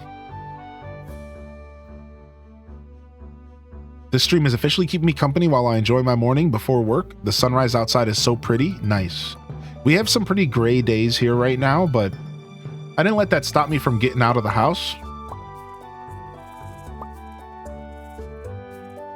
I did manage to still get out of the house yesterday, which was nice.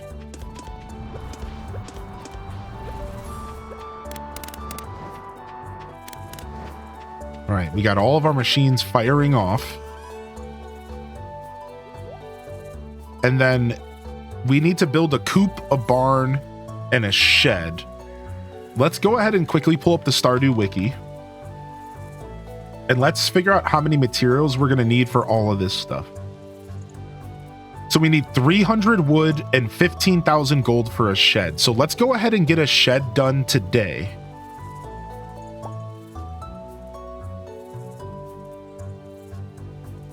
And we can just plop it anywhere on the property for now. And we'll rearrange it later. I have 196 stone, so we're also close to getting another fish pond. So that's a thing. I think we should get another fish pond going as well. Why don't we go and open up our geodes? Let's go do some geode opening. And we'll drop some stuff off to the community center and all that. We'll drop this off to Gunther. We'll drop this off to Gunther.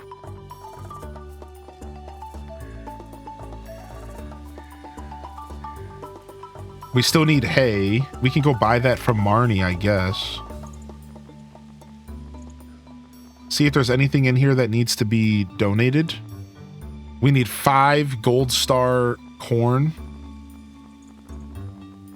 for a donation, I believe.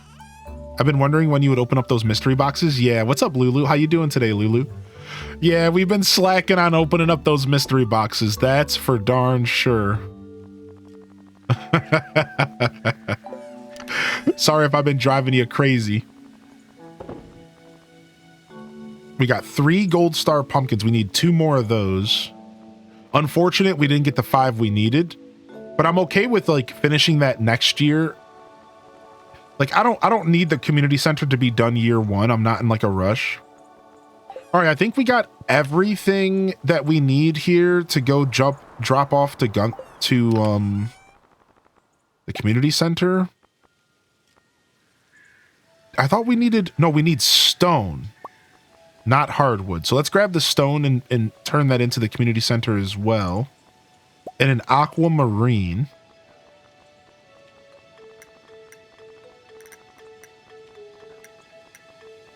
Okay, cool. I guess we could keep cooking up copper before we leave. Let's do that real quick. Do, do, do, do, do, do, do, do, do. We could probably use another oven if we really, really wanted to sit down and make another oven. It would help, but... All right, let's cruise. Let's go craft and crack some geodes. Actually, we'll go stop at Robin's first. My mom is coming for Thanksgiving. I haven't seen her since last year. Are you excited? Are you close with your mom? We're gonna head past Philly for our Thanksgiving today. Oh, you're heading out for Thanksgiving today, Random? You're gonna be doing some family stuff? Yo, how you doing today, Celestial Ray? Good morning. I live very south, so I don't mind if the mornings are a bit grayer as long as they're cold. Yeah, dude, once you start getting a little bit south, from what I understand, you start to deal with a lot more heat. We're doing it today. Cool. Hope you have a good Thanksgiving, man. Enjoy it. Try to be present and enjoy some time with family that you probably don't see that often.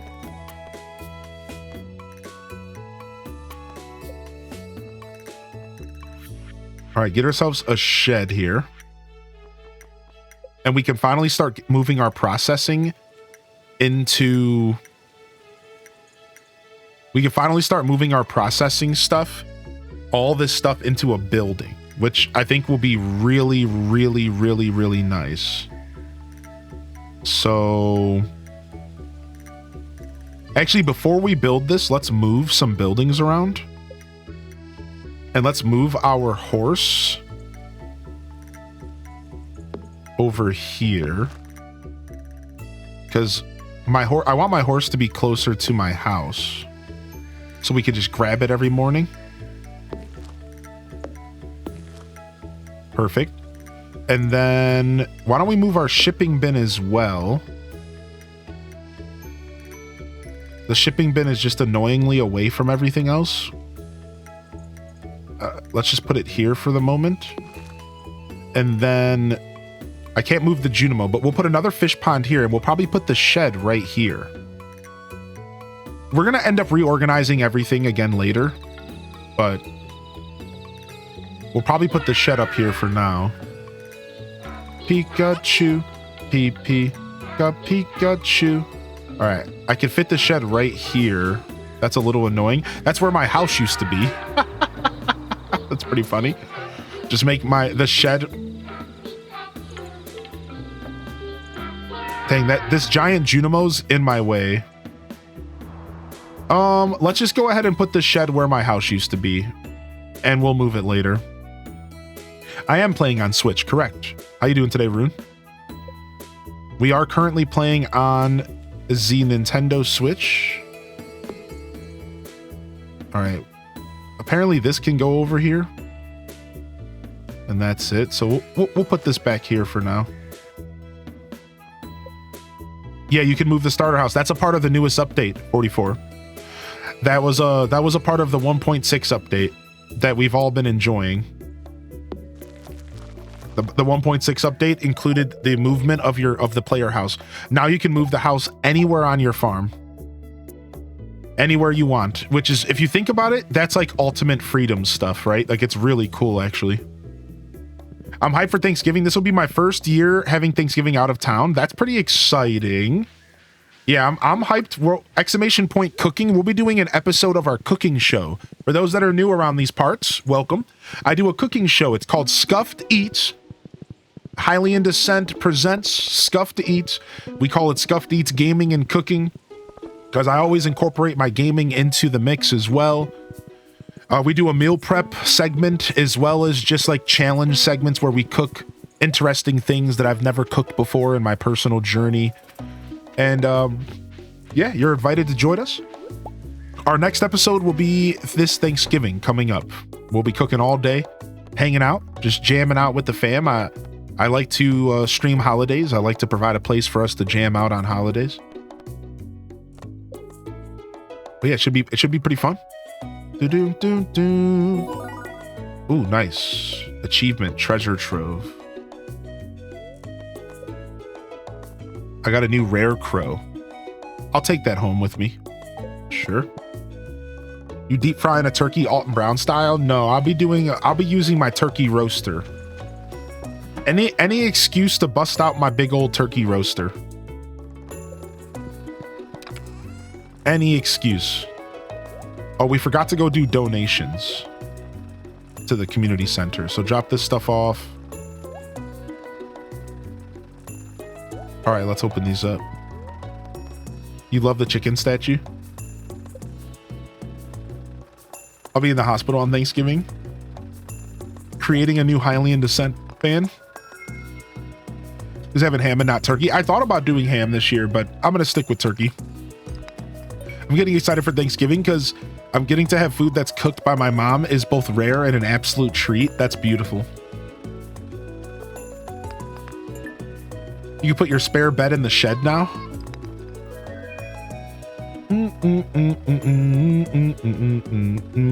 I always wanted a roaster. How do you get the crispy skin? So the roaster is a super cool device, and the way it's like set up is that it automatically bastes itself because there's ridges on the roof. So all of the moisture accumulates on the roof and then it automatically bastes itself, which is really cool. Otherwise, as far as getting like a crispy skin, it's just all about taking, for the way I do it, is you got to take the lid off the roaster and it's like, I don't even know. It's really not that easy to get crispy skin using a roaster specifically. Because you know what? Normally what I would do is I would use a broiler. Normally I would broil it. I would take the turkey, take the lid off of it in a traditional oven, turn the broiler on, take the lid off, and just like let it get crispy.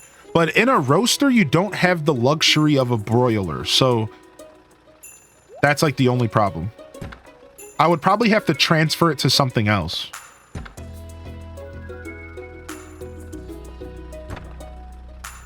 Yeah, to be fair.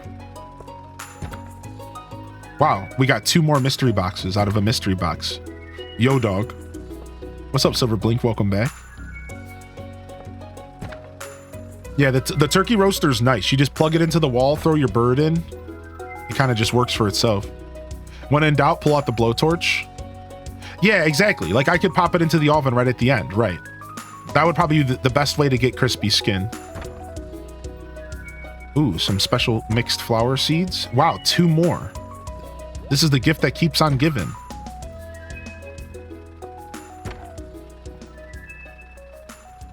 All right, then we'll use the chest. This is the strategy. You use the chest in the room. Bring a chest here so that you can just dump everything into the chest and keep opening up geodes. Yep, that's right. I just hit you with the life hack, a Stardew hack. Bring a chest to Clint's and open up all your geodes at once. Bum bum bum bum bum bum bum. Do do do do do do do do do do do do do do.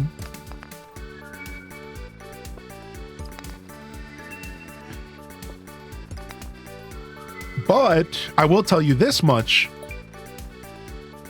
The roaster is really good at creating the perfect level of moisture in the turkey. So now I might not have an answer on how to get crispy skin, just Ruby. But I will tell you that the moisture level of the meat has never been better. Because I think it has less of dry heat. Like, because of the automatic basting system with the way that they do the ridges on the lid, and because it's not that same intensity that the heat that you get out of the oven is a lot more intense. Usually it's like an open flame or like coils of some sort. Like I have an electric oven. That the turkey itself is nice and moist. Nice and moist. So I will say that I've loved turkey out of the roaster, meat-wise. Reddit is an agreement that you just toss it into the oven after for a crispy skin, yeah. Because you can take the whole tray out of the roaster. Like, you can take the whole tray out, and you might just be able to put that tray into the oven, Minty. Does that make sense? Because like the roaster itself is like an electronic device, and then it has like a ceramic, I'm pretty sure ceramic bowl inside that you can take out to clean. So all you would have to do is make sure you get a roaster with like an actual ceramic or porcelain, or not porcelain, Pyrex, so that you could just slide it straight into the oven. Right? I don't know if mine can do that. I would have to make sure that it's the right material, but you could probably just do like that. Would just be the easiest way.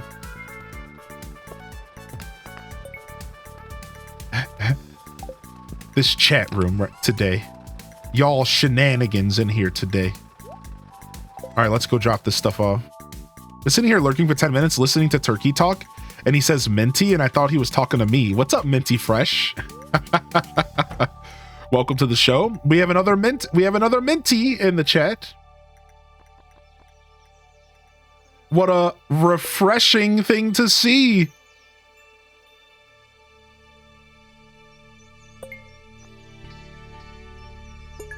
I guess it's finally time for us to drink some. Frick, what is it? Mojitos? What's the name? What's the drink that's just mint? Is that a mojito? Dang, I messed up my joke.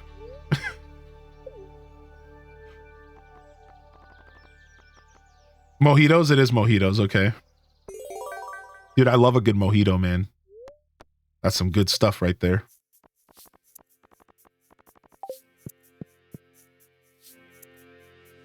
Mint julep? I'll take a mint julep as well.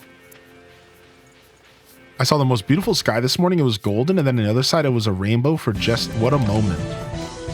Yo, good on you for appreciating that moment. Good morning. Thank you, Minty, for the gift. This is Minty on Minty gifting. Minty on Minty gifting here. What a sight to see. What a sight to see here.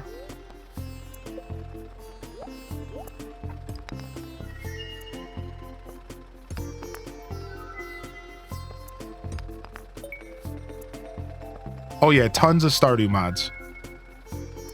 On CurseForge, doing Minecraft things, and a Stardew icon appeared on the side. Is there mods for Stardew? There's a lot of mods, Sister Honey. So the mods range from quality of life stuff, like making fishing easier and making your character faster, and even stuff like pausing the clock entirely so you could spend as long as you want every day. And then they go towards the direction of cosmetic as well. You can make your horse look like Pam, for example. I'm not sure why you would want to do this. I'm not condoning the riding of Pam, but I'm saying that there is a mod for a Pam horse. It's weird, but like you can do that kind of stuff if you want. There's a bunch of cosmetic things. And then lastly, there's also what we call overhaul mods. And overhaul mods like Stardew Valley Expanded change the whole game. And they're pretty cool. So there's a lot of content in the modding scene. Looking for the clock to stop? Yeah, there's some good stuff. Now, Curse might not have it all. Silverblink just hooked you up with a link there. Sadly, Curse might not have it all. You might have to go to a different website, which sucks a little bit because you might not be comfortable modding from a different website. I will tell you, it's not too difficult to figure out. And if you ever need help, I could try to help you as well. It's not that bad. It might seem a little bit intimidating at first, but it's really, really not that bad to mod Stardew Valley. Once you get the hang of it, it's as simple as dragging and dropping some files into a folder. It is no more complicated than literally just that. Dragging and dropping a couple files into a folder. So, yeah, they have a guide on the wiki. Exactly. I think we have a link to that. ! Stardew mods, I think, for future reference, Silverblink. I think we have a command for that. I mean, not that you don't have that stuff on bookmark and ready to go. You know, not that we don't need commands when Silverblink's in the chat. You know. Well, yeah, for future reference, just to make your life easier. I am the command. Touche. Touche. Took me 2 days to figure out how to mod. Once I got it and that's on Steam Deck. On Steam Deck, it's even a little bit more complicated, just a little. So yeah. So.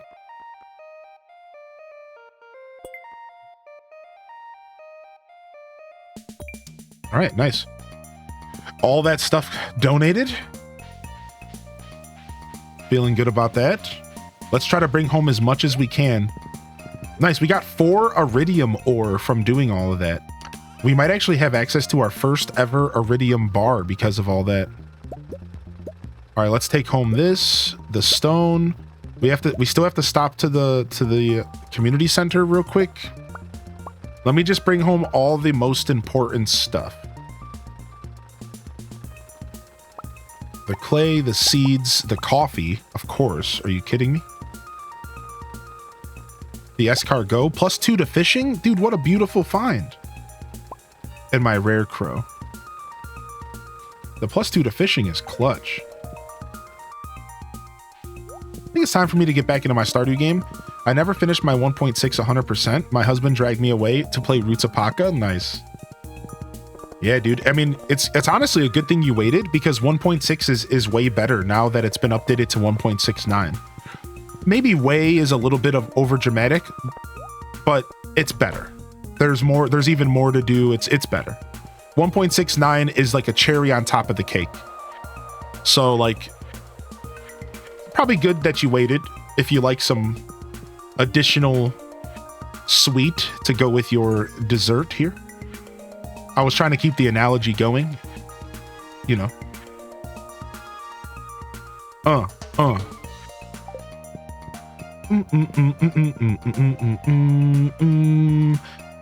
right, we got the 25,000 vault. We got the crystallarium. Boom shakalaka. I don't even know what the vault unlocks, but whatever it unlocks, we unlocked it. The house was empty for years. The trees moved in, and so did we. Oh, it's the bus. Oh, wow, beautiful. That's what I'm talking about. We just got the bus unlocked. Yo, have a good day today, Alto Girl. Thanks for being here. Thanks for making a point to pop in and say hello in the mornings. I know it's tough. You have to drift off to work, and I don't always get a chance to say goodbye to you. Just know that, you know, whether or not I missed you, I'm always wishing you the best. All right. Have a good day, Alto Girl. Sometimes I won't see your goodbye message for just like a little bit. You know, it happens. All right, nice. We got a charcoal killing as well. Beautiful, beautiful day here in game. Let's go fishing on the beach to wrap up our day, I think. Get some more fish stocked up, some more winter fishies. Took me longer than I would like to admit to realize what was going on with the green screen and the green fish in your hat. Oh, minty fresh.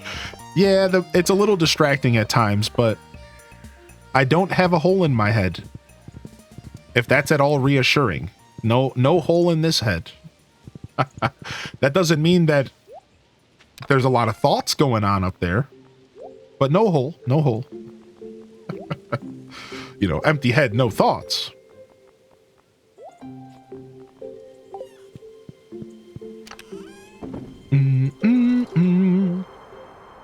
Do do do do do do do do do do. Peepo po peepo peepo peepo peepo po peepo po peepo.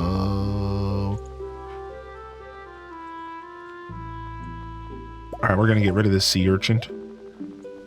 Might regret that later, but for now, we're getting rid of it. All right, popped on this scarecrow. Just trying to organize my inventory a little bit. We got ourselves a couple cups of coffee, which is beautiful. We got ourselves some more farm totems and some ocean totems, some beach totems, which is super nice, and some mountain totems as well.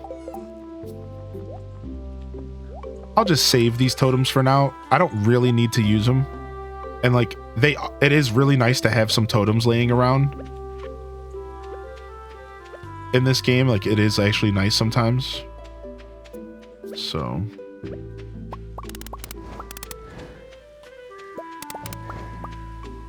Beautiful. If you put fish you haven't caught in a fish pond, if you fish it out, does it count as catching it? That's an interesting question. I don't know the answer to that. My instinct says yes. It would count as catching, but like maybe not. Like I could see it not counting as well. That's a really good question. It does not count. We're getting a confirmation. How you doing, Pie Lime? I haven't said hello to you. All right, we got our first crystallarium. We're going to pop this over here, and we're going to throw a jade in it for future staircase grinding. Sell this smoked stuff. And do we have anything else to cook up? No, we don't. So we got 5. We'll cook up 5 crayfish. Some more copper. Do do do do do do do do do do.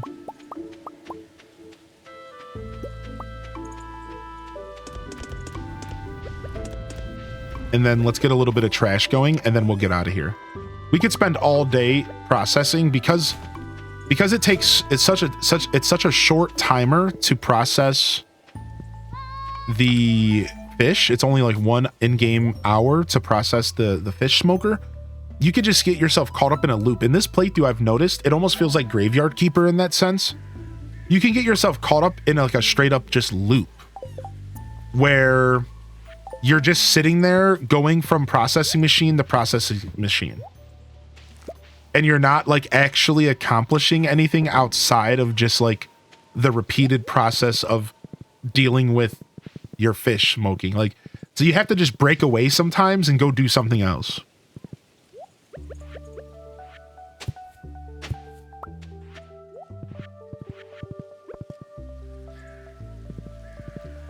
Someone told me about a new farming type game you might like. It's called Luma Island. I have heard of Luma Island. We checked out the trailer on stream not terribly long ago. It's on my radar, and I would love the opportunity to showcase it soon.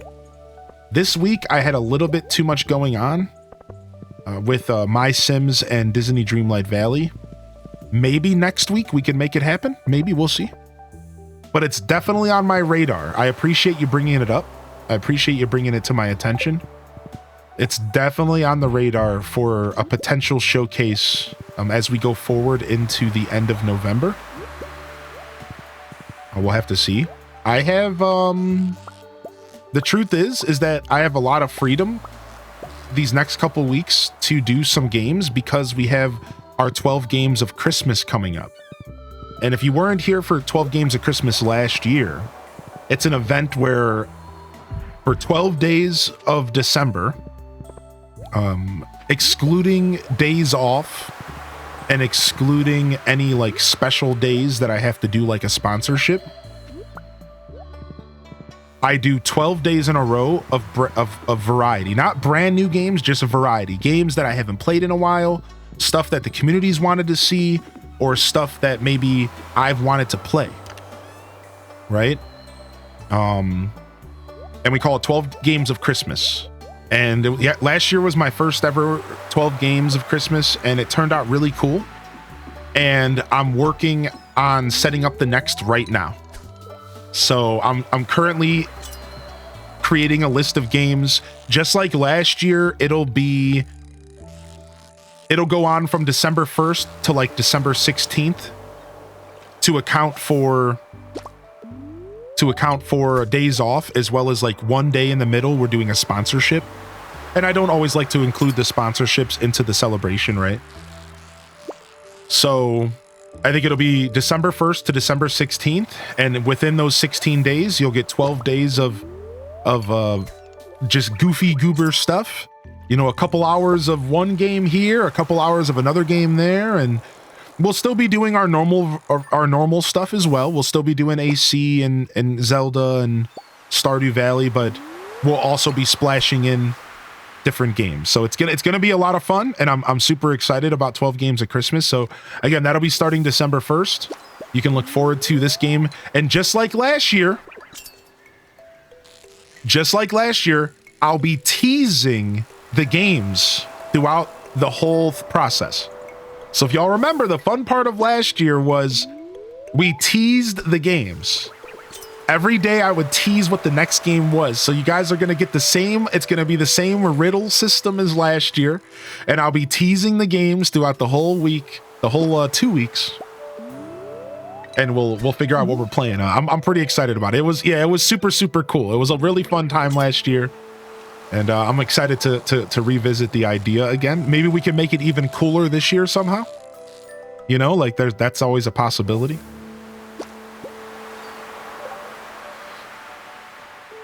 Oh, Silver Blink. What's up, Quelth? Good morning. My morning isn't really off to a good start. I'm currently at the vet with my cat to see what's wrong with my baby. I hope your day gets a little bit better. If we could get some extra love in the chat for anybody who needs it, and for Quelth's little fur baby, I would certainly appreciate it. Good morning, Pixie Skies, and good to see you here, Pixie. A link to the past rando? I mean, maybe. You'll have to wait and see. It could be anything that we've played on the channel in the past, any new games. I really give myself a lot of freedom. So like, I'll give you guys an example. This is what we did last year as just a reminder of what 12 Games of Christmas was like last year.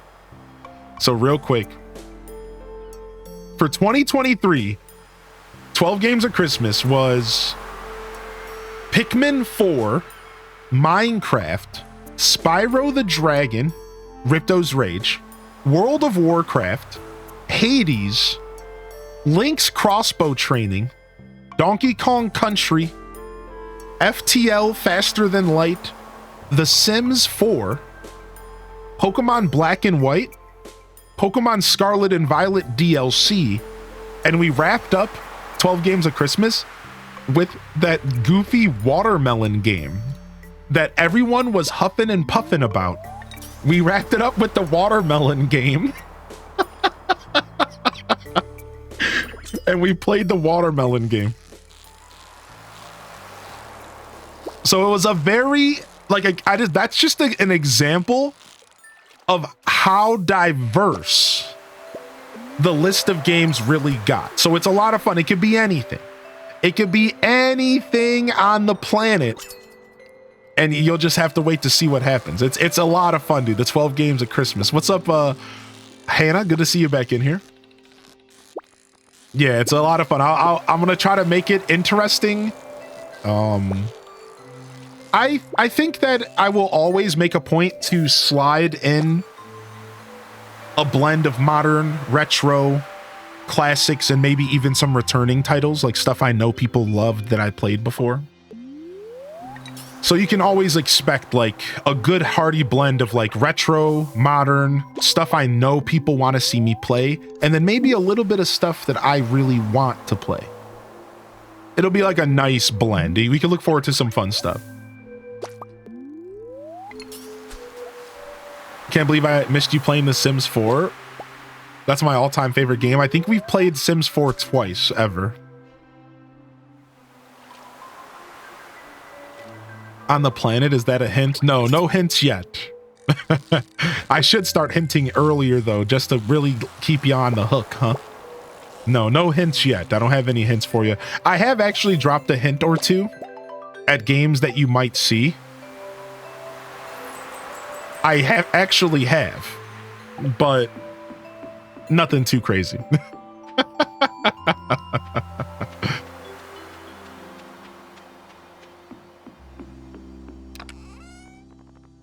All right, take all this stuff home with us.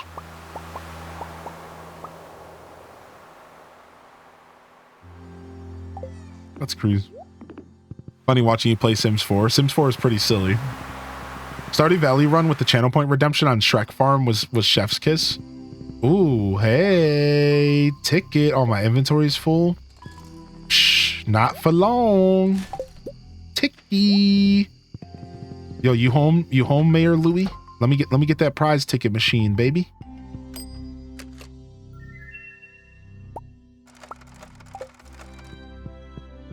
You have a hankering to play Simpsons Hit and Run.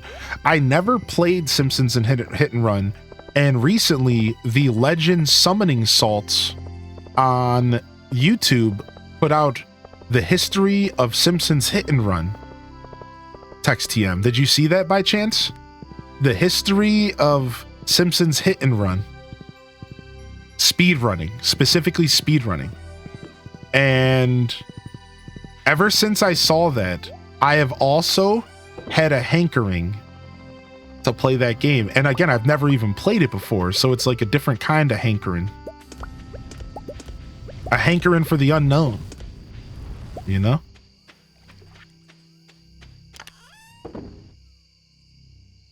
A hankering for the unknown. Ooh.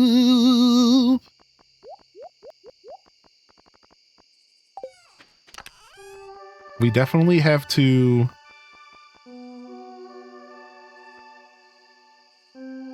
figure out how we're arranging our materials because we're starting to run out of chest space. The best thing I could do is just make a new chest for now, and I probably should do that. I should probably make a new chest soon here. Specifically one for materials. I could also make a new big chest, because I do have the recipe for big chest. That's what we need to do. 2 copper bars.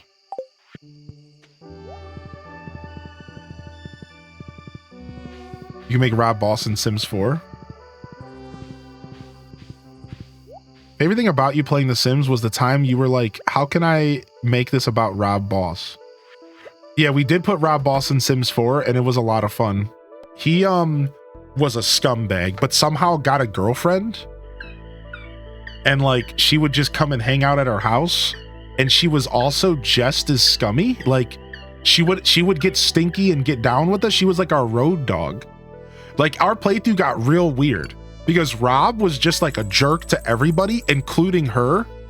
But she would just like stay with us. Yeah, she originally like delivered pizza to us. And then she just like started staying at our house and playing video games with us.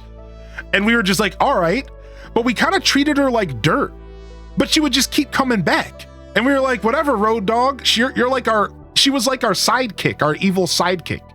And she would just like come and vibe with us. And then it got even more in depth. And she started being the distraction while we went and raided people's houses. So we showed up together at some random person's house. And we just like, and like she like joined with me. So we showed up at this random person's house and she was like distracting them, hanging out with them in like the living room. And we like ran upstairs and started turning all their faucets on and like clogging their toilet. And we were like sleeping in their bed and like just doing all sorts of weird stuff while they're like distracting. Like, so it got like real weird. Like all of a sudden we were like road dogs and we were like doing dastardly deeds together. It was like real. It was a super strange playthrough. Things got real weird in that playthrough.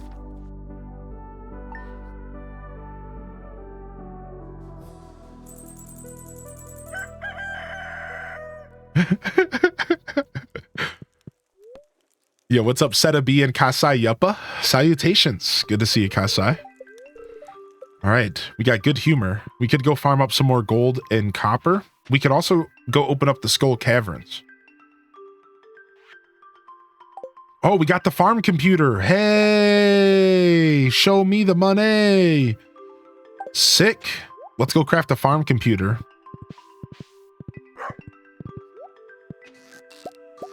If you want to analyze fish with me and know what season you can catch them, then come craft the farm computer. Hey, show me the pewter.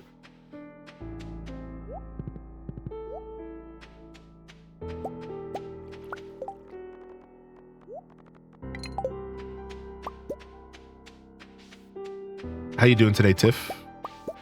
What's up, Tiff? What's up, what's up, what's up? I need 3 Omni Geodes, and I literally just opened all 3 of them. Oy vey, that was a bad decision on my part. I should have remembered that they asked for that. Oopsie.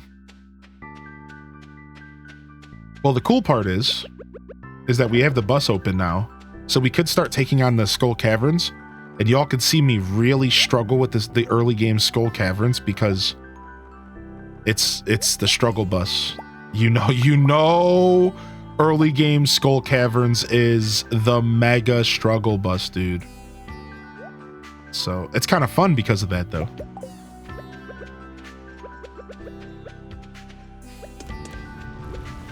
But we could see if we can get lucky enough to... We could see if we can get lucky enough to get a prismatic shard. That's really what we need. Once we get the prismatic shard and the galaxy sword, we could take the Skull Caverns a little bit more serious. That's really what we want. What we really, really want. Oh, it's a holiday in game. What is it? Spirits Eve, the 27th, Spirits Eve here.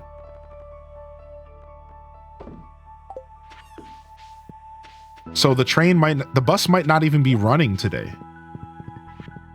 Right? You got 2 prismatic shards from your quarry. I don't think we unlocked the quarry yet. Because... Yeah, what do we need to unlock the quarry? What are we missing? You know what?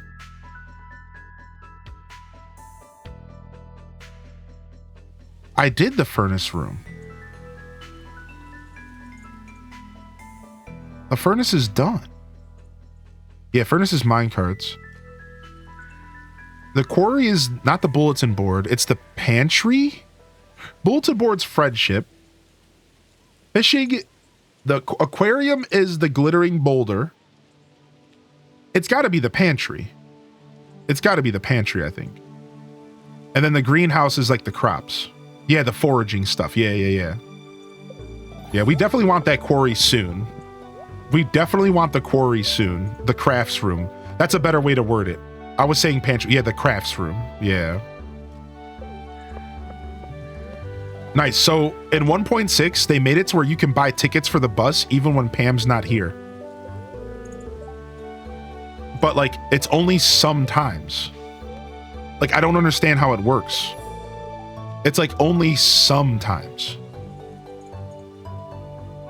It's like days that she's supposed to be here. Like, it's still not holidays. It's like days that she's supposed to be here, but she's not or something. I don't know. My sister is due early January with my niece, and I've been painting the night sky in her nursery. And I added the stars last night. It's coming out so well. Aw. Dude, that's actually so pretty. That sounds amazing, Coffee Cream. That's like, what a cool thing to do. Couldn't you clip into the quarry from the mines with a chair? You know, I didn't know that was a thing you could do. What the heck? I've played a lot of Stardew, but I've never done any clipping. How you doing today, farmer? Yeah, I didn't know about that. I knew about the clip into the secret woods with the chair. And I think they patched that one. She shows up at 9 a.m. and leaves at 5. So here, let me see. Can I buy the ticket now? Yeah, see, I think it's because of the holiday. I think because of the holiday, I can't buy it. Let me wait till 10 and then we'll leave. My baby is at his grandma's so I have 4 hours of nonstop gaming. Oh, nice. I forgot about the berry basket for Linus.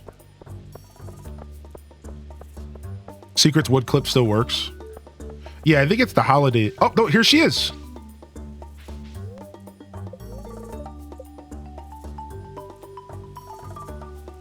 Hey, get to work, Pam. Get to work. The day she doesn't drive, there's a sign. Oh yeah, there's a sign when that's what it is. It's when she's unavailable because of the schedule. So when she's at Ginger Island and there's a day she goes to Harvey's. Okay, thank you. All right, we're in. We can collect coconuts and more wood. There's a lot of trees here to be collected. So we should probably do that first. Let's just get all the wood. Let's just strip this place down. and we'll make a chest for the Skull Caverns. So this is another little pro tip, is like bring a chest here. It's nice to have I call it a battle chest. It's nice to have a battle chest here because there is some stuff that you might only use here. So I find that like plopping a chest here is pretty nice for just having stuff like food and items that you only use for the Skull Caverns just here, just ready to go. Just ready to go. Whoa, why'd that wood jump so far away from me? Did you see that? It was like my magnet ring like pushed it away. That was super, super weird. That was actually super, super strange. What's up, Mewtwo King? How you doing today, buddy? Same as before? Oh, the raid thing? I don't know what I'm doing today. I might not actually raid at all today. So I'll hold off today. Thank you, though. Thank you for thinking of me. Yeah, thank you for thinking of me, dude. I think I'll hold off today. I don't know. I don't exactly know what I'm doing yet. And I think somebody in my community is having a party today. And I want to make sure I catch that, so... Yeah. Thank you, though. Thank you, dude. I hope you've been well. I was lurking on you last night. Man, I can't wait to see your rise in Rivals of Aether. I can't wait to see it. Wouldn't you like to know? Ah! None of that, dude. No dad jokes here, baby. Only fishing, I'm weak. Yo, what's up, Neon? Good morning. Morning, Neon. Good morning, Lemons and Limes. How you been? Yo, we got a Mario Party tomorrow, everybody. Mario Party tomorrow.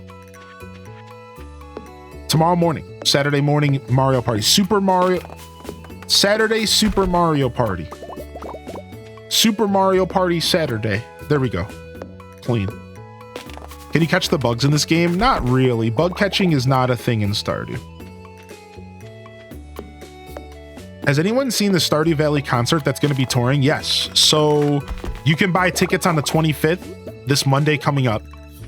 Most tickets are going on sale this Monday coming up. So I'm going to be buying my tickets live on stream, I think, because I'm not going to miss this. Bug slaying? Yes. That's right, Hio. A customer? You got a cutscene here. Hi, welcome to Sandy's Oasis. Hey, you look just like the new farmer that Emily wrote me about. Then the bus line to Stardew Valley is back in service. Oh, I'm so happy.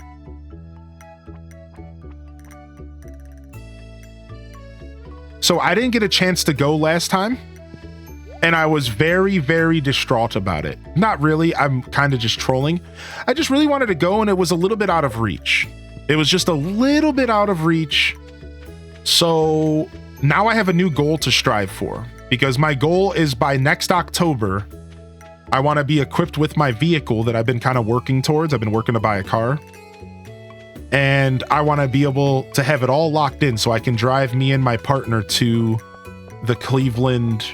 They're showing up to Cleveland. They're going to be at Cleveland, like my hometown. You know what I mean? Like, it's like fate, dude. It's like fate. So yeah, the tickets are selling on the 25th. So you all are going to want to get yourself ready for it. If you want to try to buy those tickets, you're probably going to want to buy them right away.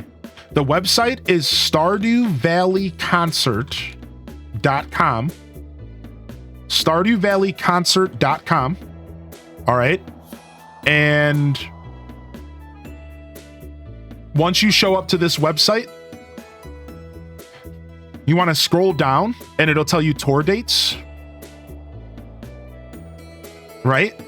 It'll tell you tour dates. So 9 a.m. And then it'll tell you the tickets. So the tickets go on sale, pre-sale, November 25th at 9 a.m. So there's a pre-sale at 9 a.m. November 25th, like I said. And this is for most of the dates. Not all of them, but for most of them, they're going on pre-sale the 25th. I'll be doing it live. Like, I've decided that I'm going to put the time aside to sit there and like try to make sure I get my tickets. Sign up for the newsletter to get the code. Okay.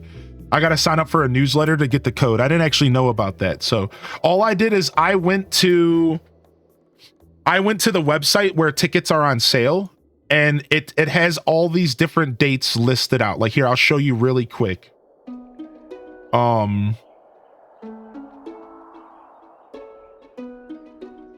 Like if you go to actually buy the tickets, and it takes you to like a ticket purchasing website, it'll tell you all the different like sales. So there's like for Cleveland specifically. So this, I'm realizing right now that this is different for everywhere in the world. I didn't realize that. This is different depending on where you are in the world. So, but what I realized is that when I went into Cleveland, right? If I go to Cleveland right here, Cleveland has different seats, and the seats sell at different times. It's strange. So like, for example, it's going on sale to the public December 2nd at 9 a.m. Eastern, but then pre-sales start November 25th. But then also official platinum pre-sale starts on the 25th, but then also aisle seats go on sale on the 25th. So it's weird. So I would click ahead of time and make sure you understand all of your options, because there's more options than you might realize. And that's just for Cleveland. I don't know how it works for all your locations. So all I know is I'm trying to get in here and get myself some tickets. I'm imagining the floor seats are going to be like chairs. This is like an orchestra. It's not like a mosh pit. So I think there's floor seats that are going to be like chairs. And then for Cleveland, there's a bunch of balcony seats. So I'm going to try to get to the floor seats, because last time I heard that Concerned Ape was going on tour with them, like last year, Concerned Ape went on tour with the concert, and he was sitting in the floor seats. So part of me is like, I got to get into the floor seats, because if I have a chance to turn around and say hello to Concerned Ape, I will turn into a fan boy. All right, let me get my email in here for tickets real quick. Hold on. United States and Ohio. All right, let me get my newsletter. So apparently I have to get the newsletter about the pre-sale code. All right, I'm signed in. I'm signed up for the pre-sale code. I'm all locked in. Thank you to whoever said that. Thank you so much for letting me know about the pre-sale code. I did not know that. So that's super cool. Do do do do do do do. Yeah, I'm making this happen. It's gonna be sick. Do do do do do do. Do do do do do do do do do do do do.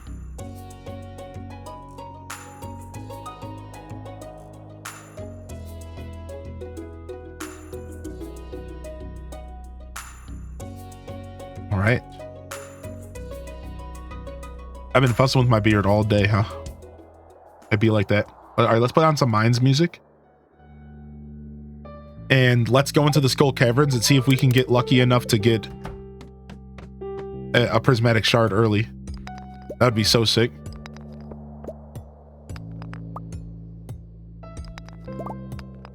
Buying tickets is miserable these days. Did my appearance make you think of Mario Party? Your appearance did make me think of Mario Party, yes. I'm busy all day. I can't exercise my revenge. Oh, that's okay, dude. We'll be doing plenty of Mario Party. No worries. But yeah, Mario Party this Saturday for anybody who wants to come join us for some Saturday morning Mario Party. I don't know if that's the only thing we'll play all day. So if you're not into Mario Party, maybe still pop in and see what we're up to, because I don't think I will only play Mario Party. I'll probably do it in the morning and then game switch. But I say that every Saturday, and this community is so dope that we just have so much fun playing Mario Party that a game switch doesn't happen, but it might.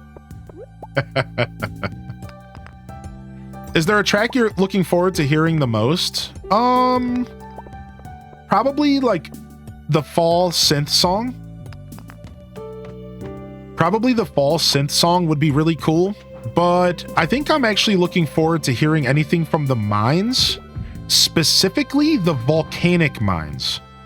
The 2 volcano mining tracks, I believe to be some of the best music in the game, and I would really like to hear those songs live if I could. But yeah, I definitely would love to hear anything from the fall album. Honestly, the winter music could be really good orchestrated. The funny thing about that question is I haven't actually thought a lot about that. It's funny because like I haven't actually thought a ton about what songs I want to hear. I kind of just want to be a part of something that might not be going on forever. Like, you know what I mean? Like, I'm clearly a big music buff, so I love video game music. But like, part of me is like, I kind of just want to be a part of this. I'll take whatever they want to play. Whatever, dude, whatever. It's all going to be great. I'm super excited, like, to hear Stardew music orchestrated. For me, it's like kind of more about the experience in general than it is about the music. And that's a really weird thing to say, isn't it? Like, I'm going to this live concert. It's not even really about the music as much as it is about like, I want to be a part of this thing that's like so important to my life. I love this game. And I want to be able to say that I did this and like have the memories of listening to this music live. Like, that's cool. You can't really say that about many video games. So, but yeah, when I actually sit and think about it, there's definitely some songs that I would love to hear.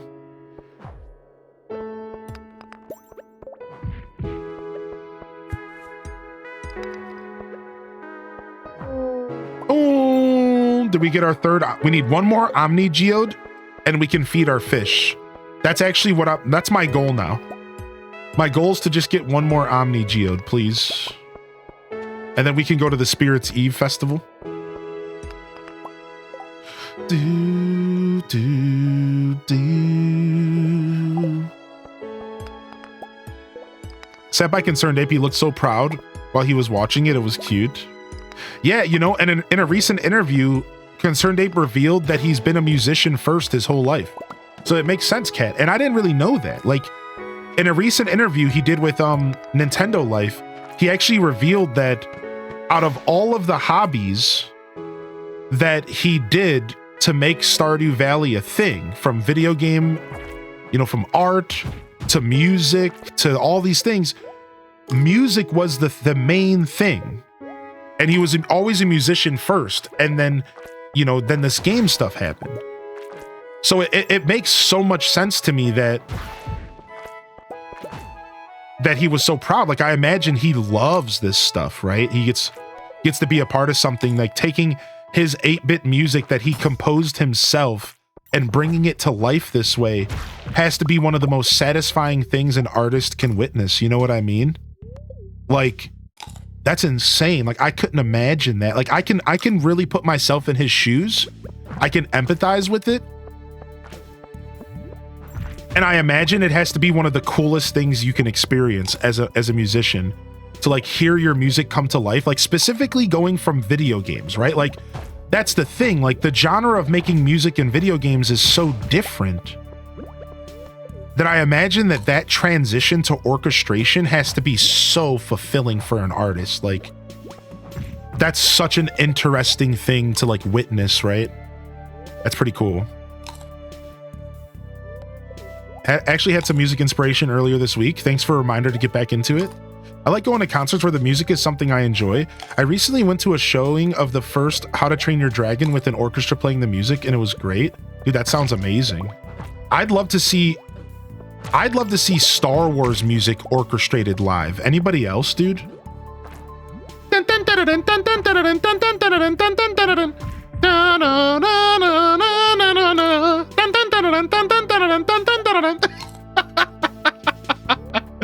That would be so sick, dude.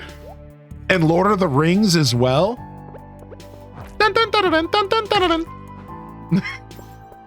That would be so gnarly, man.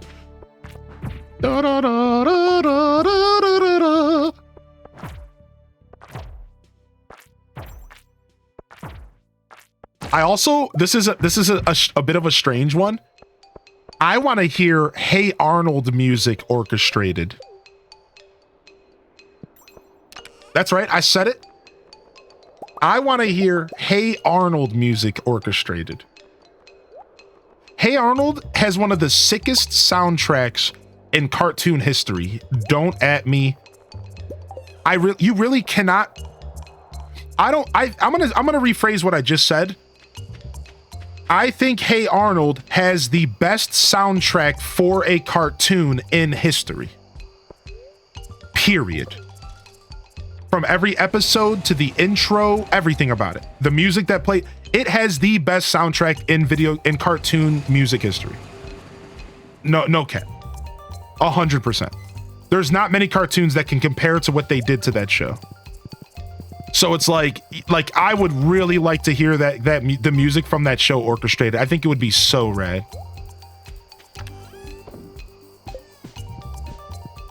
Do do do do do. Boo boo boo boo do do do do do do. What time does Spirits Eve start? At 10. So we have a little bit of time to hang out here. I've got the vinyl. Dude, that's so sick. Dang it, we only brought home 2 Omni Geodes. Weak sauce. Boom bum bada bum bum bum bada bum bing bum bada boom boom boom bada boom. Bum bum bum bum bum bum bum bum. Beep bum bada boop beep bum bada boop.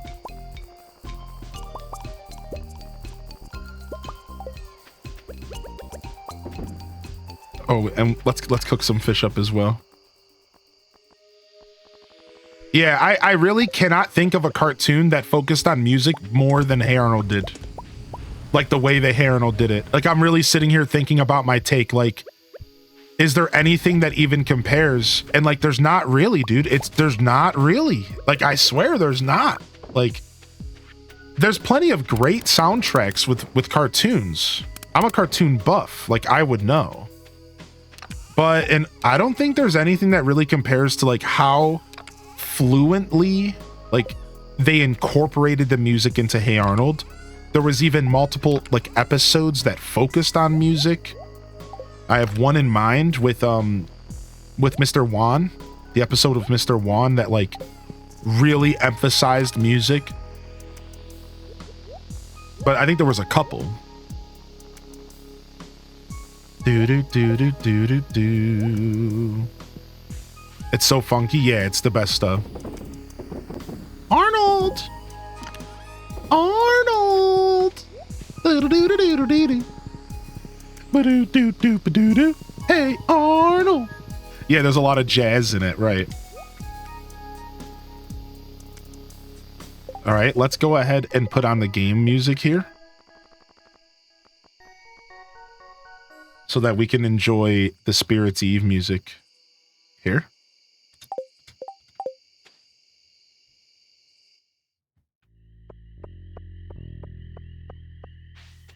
It should start here, I think. And then I want to quickly pull up this.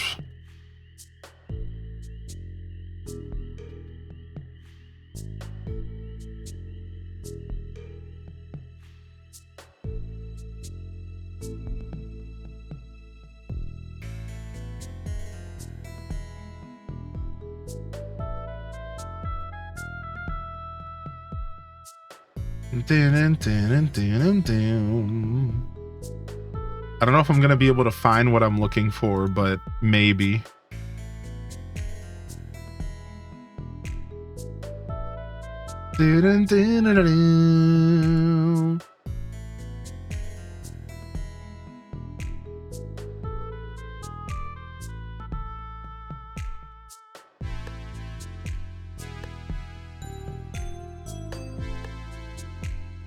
Dang, I can't find what I'm looking for, sadly. I think I need to be on TikTok to find it.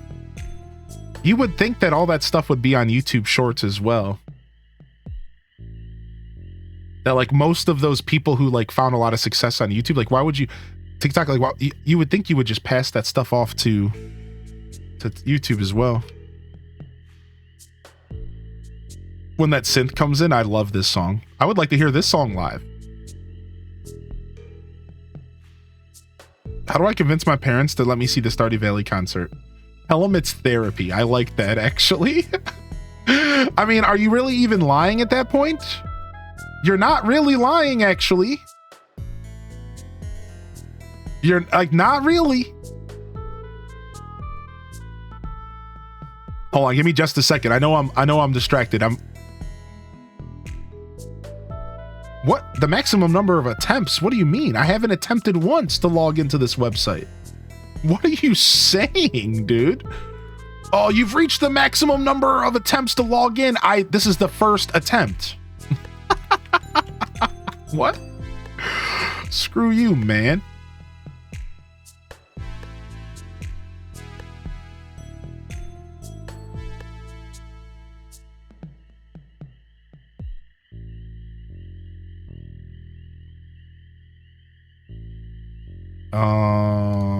Boom.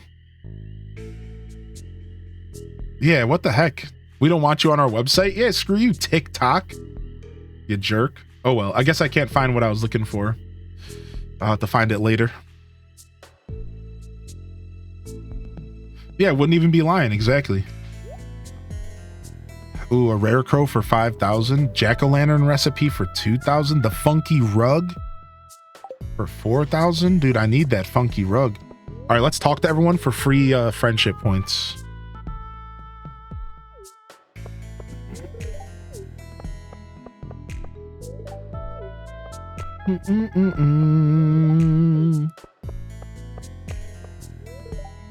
Me sitting in a waiting room for a queue.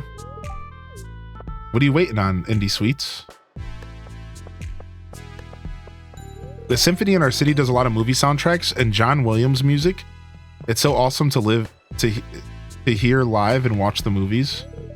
Yeah, that's cool. I like orchestrated music. I'm a pretty big fan of orchestrated music. I've never seen a live orchestra though. I've only ever been to like punk rock or hip hop concerts. A little bit of indie rock.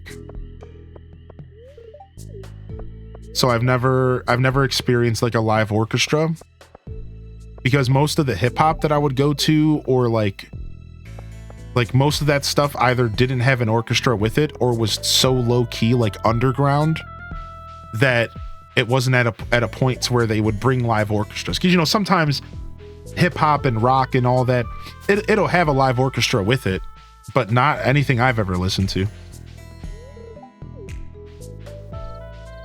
Not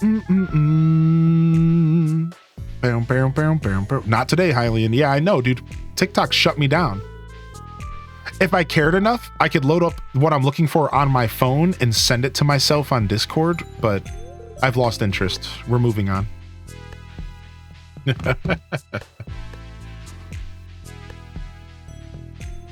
First orchestra was the Trans-Siberian Orchestra. Dude, that sounds so cool. I've always wanted to see the Trans-Siberian Orchestra. I've always wanted to see it. Now, I did see a little bit of stuff as a kid. Like we had like a jazz band and stuff in high school. So I've seen a little bit of that. Not quite the same, but still cool. We got a raid from U2 King. What's up, dude? Yo, good to see you, buddy. A Smash Bros. Legend, currently speedrunning Rivals of Aether 2. They're also dropping some free rewards for viewers, so keep that stream on. Just don't tell the Twitch mods. Wait, what? What's going on over there? Conspiracy? Just don't tell the Twitch mods, huh?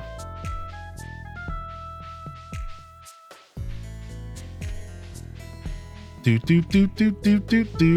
Well, I thought there was a shortcut back. They're making me walk all the way through this maze again. I love this. I love the spooky TV. I love the spooky TV, dude. I've always loved this.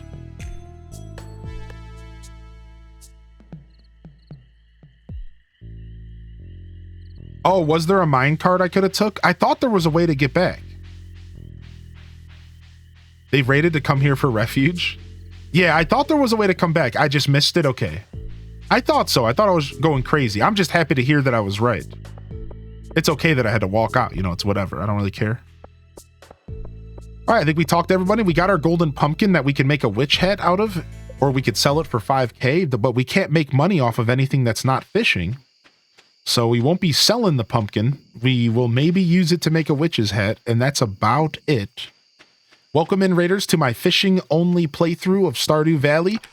Onlyfishing.com. If you know what I'm saying. That's it. That's the Hylian Descent. That's my URL. Onlyfishing.com. Check me out.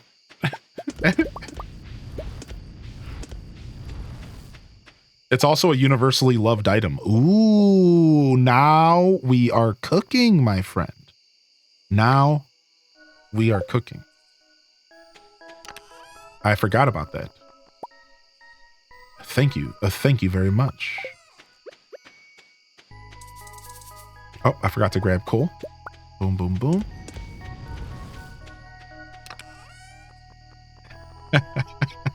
Neon. Like it was like a big catch. Yeah, like what, you know, those big catch the pictures with fishermen standing with their fish they caught for the day. It's just me with the pixel fish. Yeah, that's perfect. Do.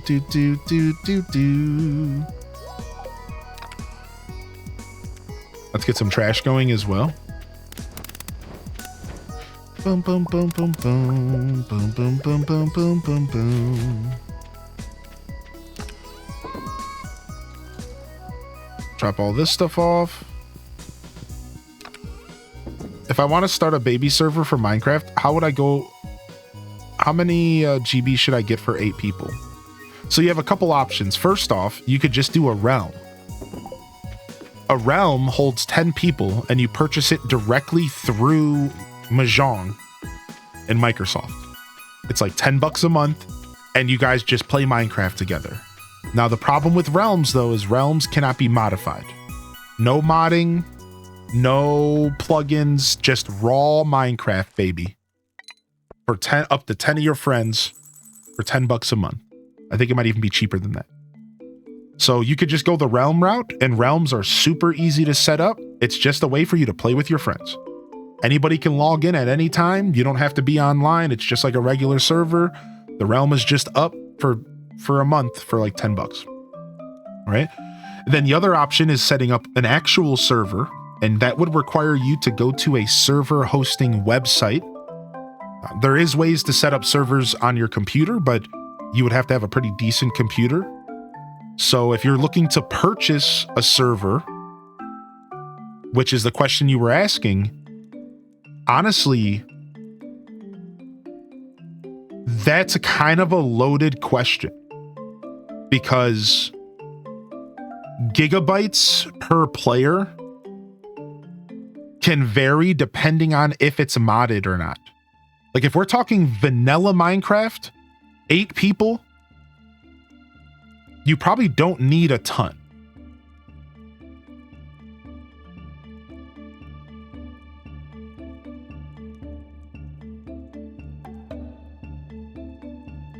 Right? So you need like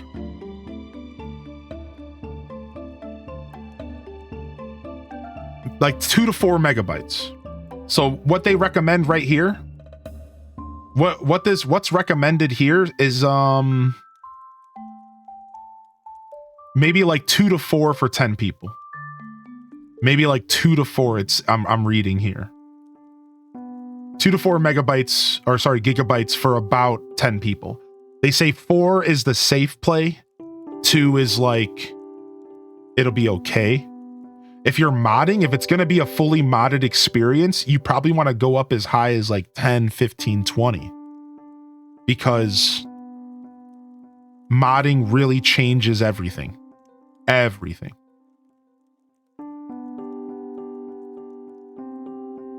So I can tell you right now, the amount of gigabytes our server has is way more than you would think. Like for the server that we run, and for all of the different bits and bobs and stuff, we spend like $150 a month on our Minecraft server. And that's so it can handle up to 30 people at a time, like 20, 30 people at a time with all of our mods and stuff. So it's like once you start adding mods to the mix, it really does start to turn into a bit of an expense if you want it to be lag free, and that you can't really avoid that. But again, it all depends on like how heavily modded it is, you know, the internet connection of the players and like where they live. So again, I would start with like maybe like it seems like 10 to 20 would be a good place to start depending on your budget. But what I just read is that you can get away with 5 for 10 players depending on how modded it is. So if you want to reach out to Slope, you might be able to ask Slope. They might have a better answer for you. I'm not really good at the Minecraft stuff. I would reach out to Slope. Just at him in like the Minecraft channel or send him a DM and just ask Slope. I think Slope would have a way better answer for you. Yo, what's up, Binary? Yo, thank you, dude. Greetings, it is I, the Queen of Sauce, here to teach you a new mouth-watering recipe from my secret cookbook. This week's dish, artichoke dip. This is a delightful way to get more artichokes in your body. Personally, I don't even dip anything in there. I just guzzle the sauce down like it's a milkshake. Oh, nasty! That's grody, dude. What are you saying right now? That is mega grody. We have to make it to level 25 in the Skull Caverns.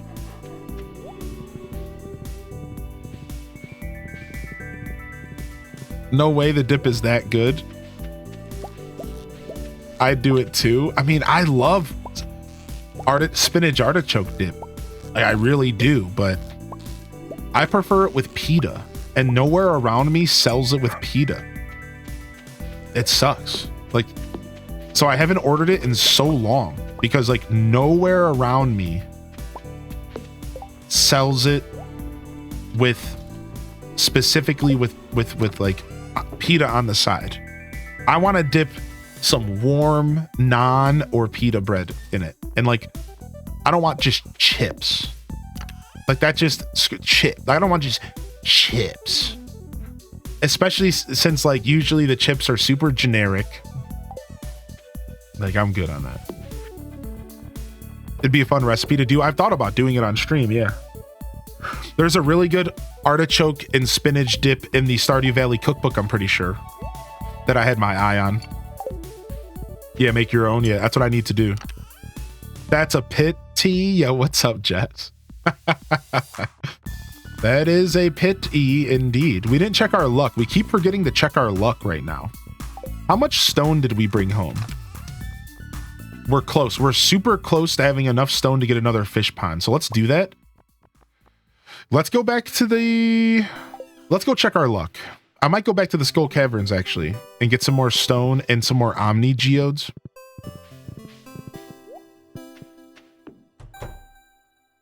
Pita's pretty easy to make. I know a little bit about the process of making pita bread, and it's not too bad from what I understand. I know a little bit about the process. We also haven't been going to the Traveling Merchant, which is a problem, because we actually need stuff from the Traveling Merchant, and I've just been completely forgetting about it. So we need to make sure we get to the Traveling Merchant as soon as possible here.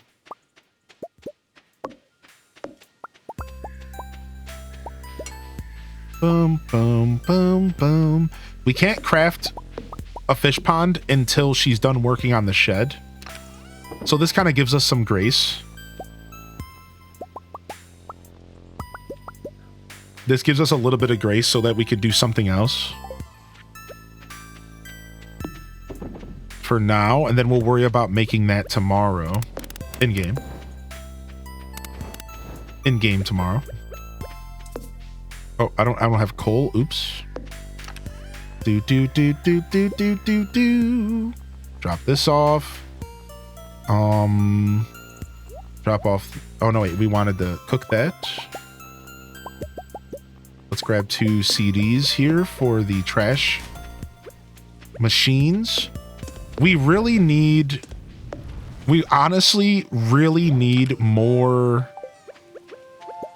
recycling machines if we want to be more efficient. We should probably sit down and make some more recycling machines. We're seemingly pretty behind on recycling, like just permanently, and it would be nice to break out of that.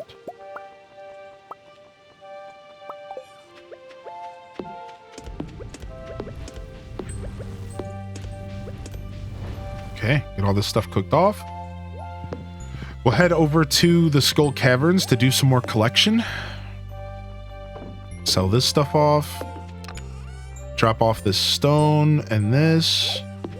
And we got our first jade from our crystallarium.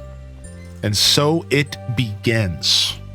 All right, let's go to the traveling merchant. We'll check our beach pots, our beach crab pots, and then we'll move on. Actually, let's... What do I need to make a crab pot again? 25 wood? Okay, I don't have that. Yo, how you doing, by the way, Flower Child? It's good to see you. I guess I can't go any further because my dog is on the bridge again. My dog keeps going on the bridge and stopping me from being able to use my horse to get to the south of town. This is the second time my dog has stopped me from being able to walk to go down here. Yes, all right, we got large goat milk. Beautiful. Beautiful. Yeah, I know you popped in. I don't think I got a chance to say good morning to you, though. So, you know, no matter how late it is in the day, I try to get in there and say good morning to you.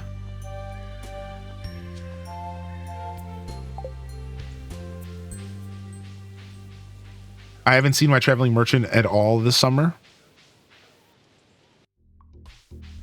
Good Sunday cook-along stream, making our own pita bread. Now I kind of want to do it. Y'all are talking me into this right now. I need to buy a couple pieces of equipment for making dough items. I need a rolling pin.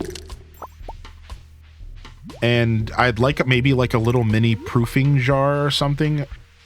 Little like proofing bowl. I could just use a regular bowl, I know that, but you could buy like a proofing drawer for pretty cheap. For about the price of like a coffee pot, maybe a little bit more expensive, like a nice coffee machine, you can get like a little device to plug into the wall that sets the perfect temperature for proofing. And see, this would be important because I would want to be able to accelerate the proofing a little bit for my cooking show so that we weren't waiting, in some cases, hours for the proofing to finish. So I might invest in a proofing drawer. And I need a rolling pin and maybe like a couple other items for dough-based stuff would be nice. What's up, Susha? Good to see you today. How are you? How are you? B. Kimberly, good morning. Did y'all see the events in Pocket Camp? I was gonna start Pocket Camp today. I was gonna do Pocket Camp today, but I wasn't in the mood this morning. Before the show started, I just was not in the mood for Pocket Camp, so I decided to just do Stardew here today. But did y'all see they finally started doing the new events and stuff in Pocket Camp? There's like some gifts we can craft for each other. There's a new gyroidite event that they're doing. You know, they've done plenty of these gyroidite events before. It's not necessarily new, but some pretty cool stuff. Fun fact. Got a baking pan with boiling water. You place it at the bottom rack of your oven. With the oven light on, dough proofs a lot faster. Nice. That's a cool little pro tip. Yeah, I'm used to working in like industrial kitchens. So I'm like very used to having like tools, like stuff like I just mentioned, the proofing drawer. I never really had to like utilize what I had in my house until now. And now that I'm finally doing like real cooking at home, all these little pro tips and stuff like really mean a lot because like I never really had to deal with that. So it's like intimidating because it's like I'm just used to having equipment like proofing drawers and I just use that, you know what I mean? So it's a very different world. Cooking at home versus cooking in an industrial kitchen is a very, very different world. It really is. I saw the tree stump stage is available again with the gyro event. I saw that. Yes, dude, I saw that, B. Did you see Star Wars Outlaws got a massive update and additional content? Wait, really? Did they update Star Wars Outlaws with more content? Dude, I want to go back. I love that game, dude. I honestly love that game. It was fun. It was the perfect little smuggler's paradise as somebody who loves smuggler aesthetics and lore. And I wanted to 100% it, and I just stopped playing it. One of the reasons I stopped playing it was because it wasn't fully optimized yet. And it was kind of running my computer into the ground, it felt. It really felt that way. Like, it really felt like my computer was like 100%ing the whole time I played the game. Which, here's the thing, if you're a tech head, you know that that's normal, that's okay. Computers are meant to run at 100%. They're designed, like, that's okay. But it's still, I couldn't help but worry about it because I stream off of this computer and business comes before anything else. So I started getting a little panicky about it, and I was like, I'm just gonna stop playing this game for now until maybe they kind of clean it up a little bit. And it feels like they have probably. They removed the forced stealth missions. Oh, I see. I like those. But you can play stealthy if you want, but you don't have to. That's cool. That's cool. Maybe I should bake something today. What's up, Ike? Did you get my thank you in Pokemon TCG? Did you get my thank you in TCG here? Here, before we go into the mines here, let's, I got a pack here to open up. Did y'all see the new event in TCG? The dude, yo, we got a mass outbreak of fire Pokemon. Did you get something cool? No, but no, I didn't. I didn't get what I wanted. Yeah, there's an outbreak of fire Pokemon, and we got a new Wonder Pick event based off of fire Pokemon and Arcanine and Charizard. And if you pull a Charizard, or sorry, an Arcanine EX, if you get at least 3 Arcanine EXs by the end of the next 5 days, all right, hear me out, because you need 3 to make Flare. So if you get at least 3 Arcanine EXs total, like let's say you already have 1, you need 3 total. You can get an exclusive Flare that's just for this event.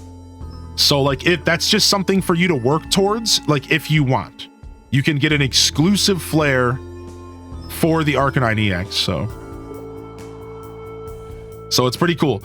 It's honestly, I think that this event is more geared towards players who have not spent money though. Because, like, just to comment on what Katrina said, because what they're offering feels like very basic. Ooh, I want to try to get a Chinese Squirtle. Ooh. I'm going to try to get this Chinese Squirtle. No, stream's good for me. No, I got a Chinese Frostmoth though. Sick. What do I do with prismatic shards after you have the galaxy sword? What's up, Blow? So you have to donate 1 to the museum. So your second should go to the museum. And then from there, save them because you can use them for like recipes and stuff late game. Dang, I really wanted that Chinese Squirtle, but oh well.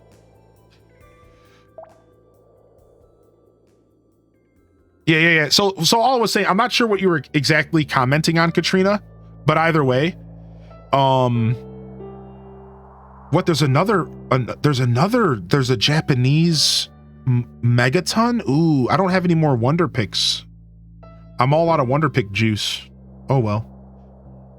So yeah, but that's funny that you mentioned anything about that, because this morning I said to myself, this event feels like it's to help players who haven't.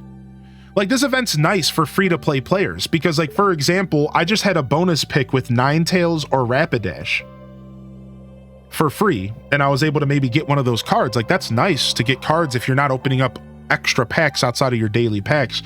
And then, apparently, there's also going to be bonus picks that cost 3 Wonder Picks, which is super expensive. But for 3 Wonder Picks, you can get yourself an Arcanine EX or a Charizard or a couple other high-end cards. So like, not too bad. Like, it does seem like a pretty cool event for free-to-play players. It does feel pretty good. for me, I just like the flare. I like the exclusive flare with Arcanine EX. I already bought myself 2 of the exclusive flares. So I'm like, I'm good. Like I got everything I wanted out of the event as far as the flare. And then I'm just going to be doing the bonus picks. Like I don't have any intentions of doing the 3 wonder pick costing. Like I don't need more Arcanines. So like I'm good.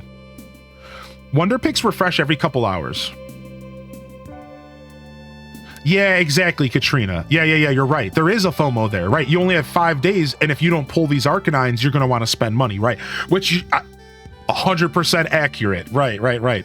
But I do think that there is an element of, hey, even if you don't get that exclusive flare, maybe you've never pulled an Arcanine before, and now you got access to one for the first time. So like that could be kind of cool, right? I do have to pull a pack real quick. I gotta go see what pack does Articuno EX come from, because I only have 1 of them. So I got my Starmie EX. If you're here for Stardew Valley, don't worry, Stardew will be back in a second. All right, I just want to pull a pack real quick. Let me see, Articuno EX. You're from Mewtwo. Okay, so I was pulling Pikachu for a while to get my Starmie, but now I'm gonna start pulling Mewtwo to get another Articuno. So let's go ahead and pull a Mewtwo real quick. All right, sick. Stardew will be back in a little. Daddy needs his fix. Okay. Oh, nothing good here. Kakuna, Blitzel, whatever. Whack. Weak pack. Weak pack. Chat, I'm almost at a total of 2,000 cards collected. I'm almost at a total of 2,000 cards collected. It's kind of sick, you know? When I saw that coming up, I panicked a little bit. The number shouldn't be that high.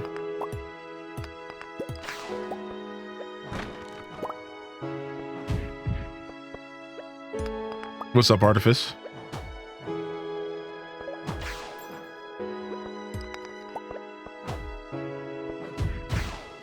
All right, I'm being attacked. I'm being surrounded by these guys. This sucks. This weapon is not good to fight these things.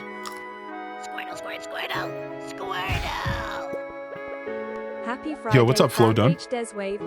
Wiggle. Yo, thank you for 27, man.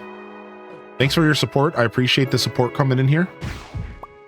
It really goes a long way towards keeping my show afloat and allowing me to stay in the 70-30 bracket with Twitch as well. So thank you so much, Flodun. Good to see you today. Thank you again, Minty, for the gifted. Thank you again for the raid from Mewtwo King. Thank you for the lurk, Gilwen and Butterfly Sugar Baby. 1247. What's up, We Are the Below? How do you participate in the event? Can you get me Arcanine EX just from any pack? So the way the event works is you're going to see special wonder picks. That's what you want to focus on. The way the event works is there's going to be special wonder picks that you can pick through that are going to have access to special card, like all fire cards. So here's how the event works in TCG Pocket. There's 2 different special wonder picks. First off, there's one called a bonus pick, and it's free. All right, it's called a bonus pick, and it's free. Everyone gets it every hour. The game's trying to get you to log in every hour for a free bonus pick that will give you some pretty common cards, like a Rapidash or a Ninetales, or it'll also give you an event ticket to purchase things from the store, or it'll give you an hourglass or something like that. So the really what you want to be logging in for is the hourly bonus pick. But then also you're going to run into specialty picks. And for 3 of your wonder pick fuel, you will have access to special wonder picks that are going to be loaded up with high-end fire Pokemon, Charizards, Arcanines, and you can spend 3 of your wonder pick, which again is very expensive, but it could be worth it for you, to pick hopefully an Arcanine or a Charizard or whatever from these special picks. So this is a wonder pick exclusive event. and focused on the Wonder Pick system. And then the flare thing is just if you get enough Arcanines, you can produce a rare flare. But that's like a separate thing. That just has to do with you having enough of an Arcanine EX. You need at least 3 in order to do the event. Also, I didn't actually check the shop. Is there stuff in the shop to use these event tickets on? Yeah, didn't the event say something about they're giving us those blue tickets, but there's nothing in the shop to buy with the blue tickets? Am I the only one that's seeing nothing in here? What's up with that? They brought the blue tickets back, but there's nothing to buy with the blue tickets. I thought there would be fire-themed stuff to buy with the blue tickets.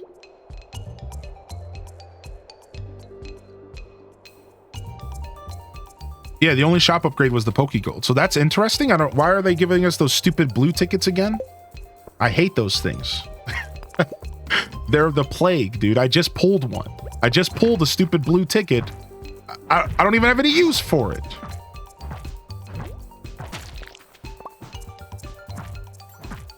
All right, I'm out of here. This is pretty dangerous. Being in the Skull Caverns right now is pretty dangerous, dude.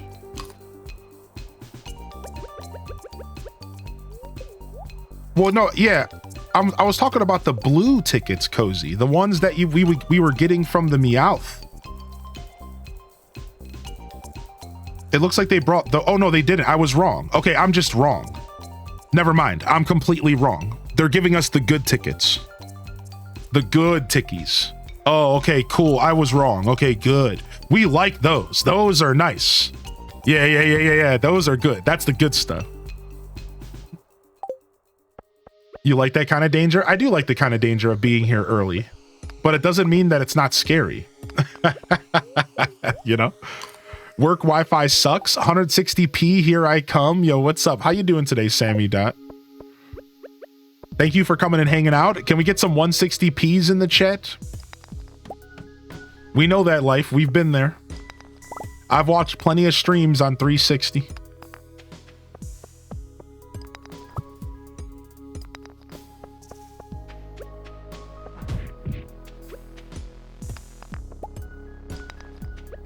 $169. Yo, how you doing, Kazi? What's up, Puddin? Hey, welcome in here. If I missed you rolling into the stream, I was a little distracted. Good morning, Flo Dunny. How you doing, Flo Dunn? Congrats on your adventures in Pokemon Go. I saw that in the Pokemon Go channel the other day. I know you were talking about finally getting your hands on the shiny Pumpkaboo. I think we talked about it on stream as well. Ooh, a dinosaur.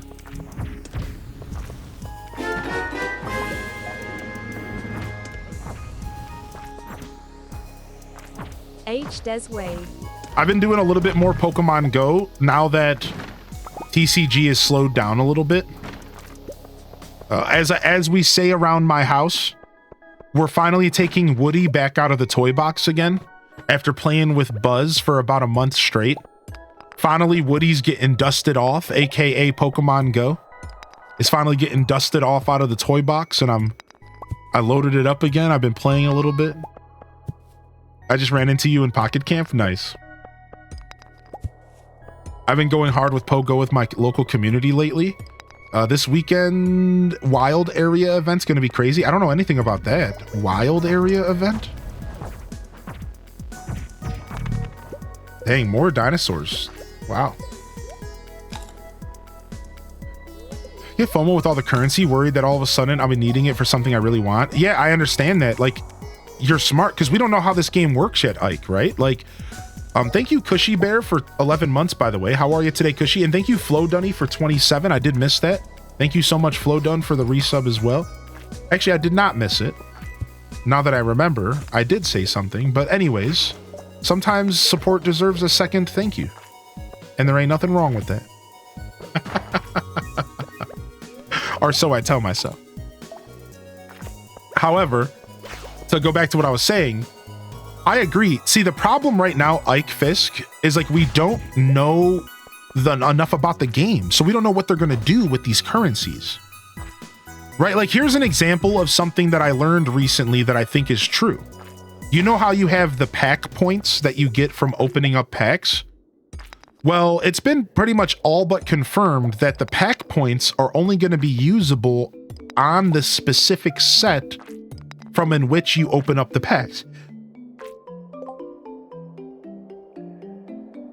Right? So if they release a new set of cards, right? If they release a new set of cards, you're not going to be able to use all those pack points you saved up on the new set to cherry pick cards. That's going to be a separate thing. So these are like, we don't know this stuff. Like they haven't really confirmed this stuff for us. So we don't really know like what's worth holding on to, like how these currencies going to work. Like, are these like blue and purple tickets that we're getting going to be the same, or are they going to cycle out in the future, and like we're going to be collecting different tickies? Like it does kind of suck that we don't really know what they plan to do with all this stuff, so we kind of have to sit in limbo. Like another example is flare stuff. Like Ike Fisk, I didn't know they were going to do a flare event. So what if I had already traded all of my Arcanine EXs in? I might be missing out on the super rare flare because I already did flare before and we didn't know. So dude, this event instantly made me realize that I'm gonna stop flaring out anything that I don't plan on using. Like I'm done turning any of my cards into flare from here on out. Unless I'm using it in a deck currently, I'm not doing flare, because now this event has made me realize like they could do it next time for Blastoise, like who knows? And I want like the rare stuff, you know? So yeah, it's a little weird. I hope that over time we start to catch like an understanding of what they plan to do with all these currencies, and they make it a little bit easier on us. Right now, there's just so much not known,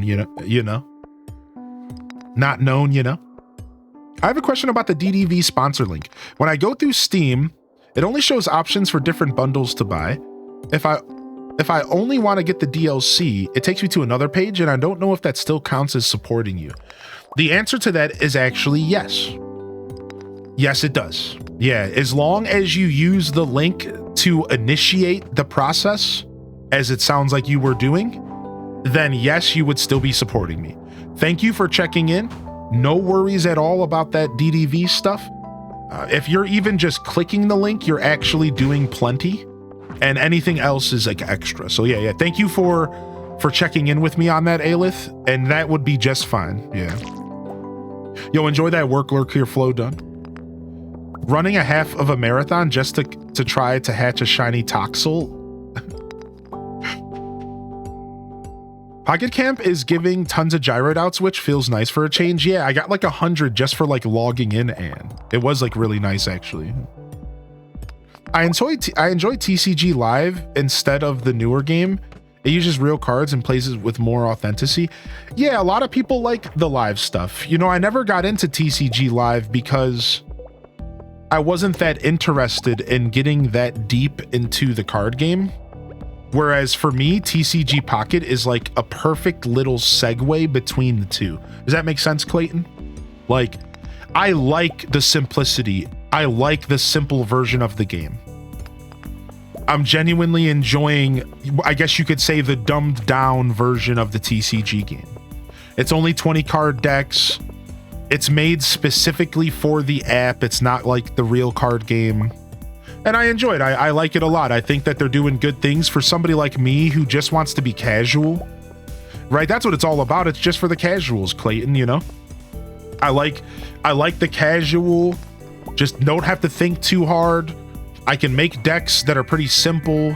It's not like as overly complicated. Like, cause the truth is like, if I want to play a version of Pokemon that's like more complicated, at that point, I'm just going to go play Magic the Gathering. I'm just going to be 100% with you.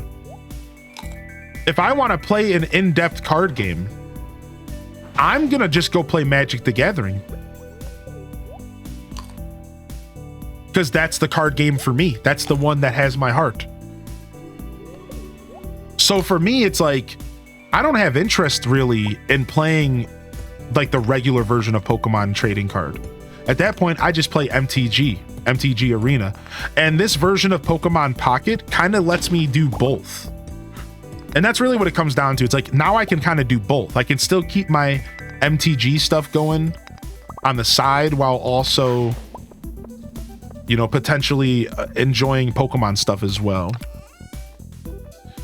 TLDR, too long, didn't listen. My peanut brain can't handle playing 2 card games at once. Too long, didn't listen. My peanut-sized brain can't do 2 things at once. I can't chew bubblegum and walk. I can't do that.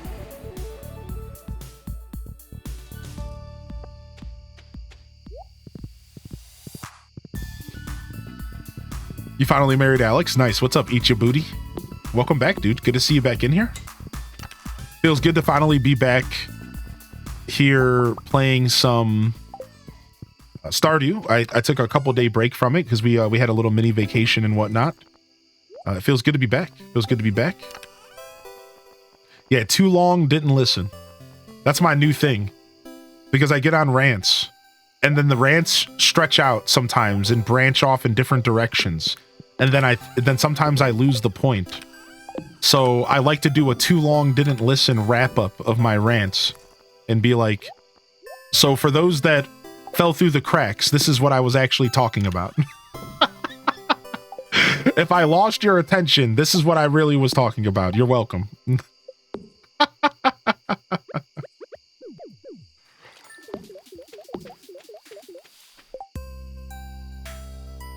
Your name has me dying? Yeah, Eat Your Booty. The best name on Twitch. I mean, I don't know if they got anything on It's Booty Cheeks. But it's a tight race. Let me tell you. It's a close race, dude. it's a bloodbath.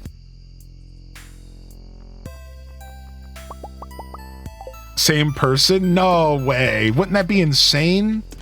The same person with that much power? With that much power? You can't do that. You can't have the same person with both of those accounts. No. That's too much power, my friend.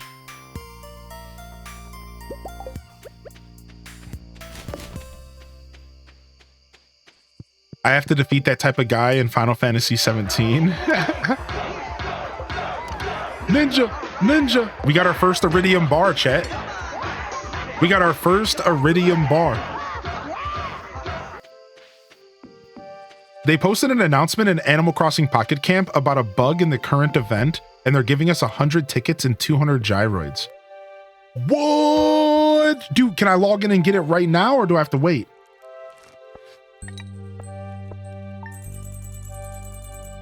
Yo, Shade coming in with the tier 3 for 13 months.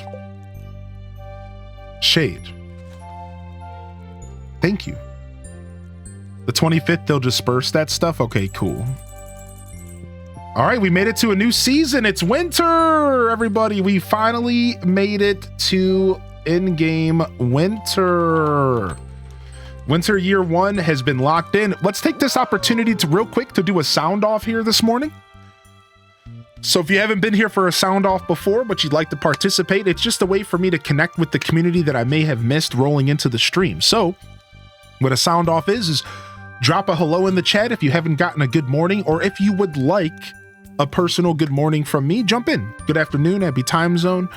Say hello or shout out your favorite emote. I like to ask the chat to put an emote in the chat that best represents their mood as a part of sound off. So if you have been here all day and you already got a good morning from this big oaf, another way to participate in the sound off is to plop an emote in the chat that best represents your mood. Whatever it may be, that's the fun thing. You know, emotes are the whole thing with Twitch, you know? It's all about the emote culture. It's so fun. And I find it really cool to see how y'all use emotes to kind of express yourself. I find that to be very entertaining. So yeah, what's an emote that best represents your mood, you know? What's up, Mariah? Good to see you, Mariah Cakes. Thanks for playing Stardew with me. No, thank you for playing Stardew with me. What's up, Firebird? Playing Stardew and enjoying the stream today. Curry Ogre, I see you out here with the Pop Nemos. H-Des Bounce, good morning. Starfunks, Pizza Yeti, welcome to the show today. Weird Fox, welcome in. Lucinda, good morning. Fame Guardian, burp.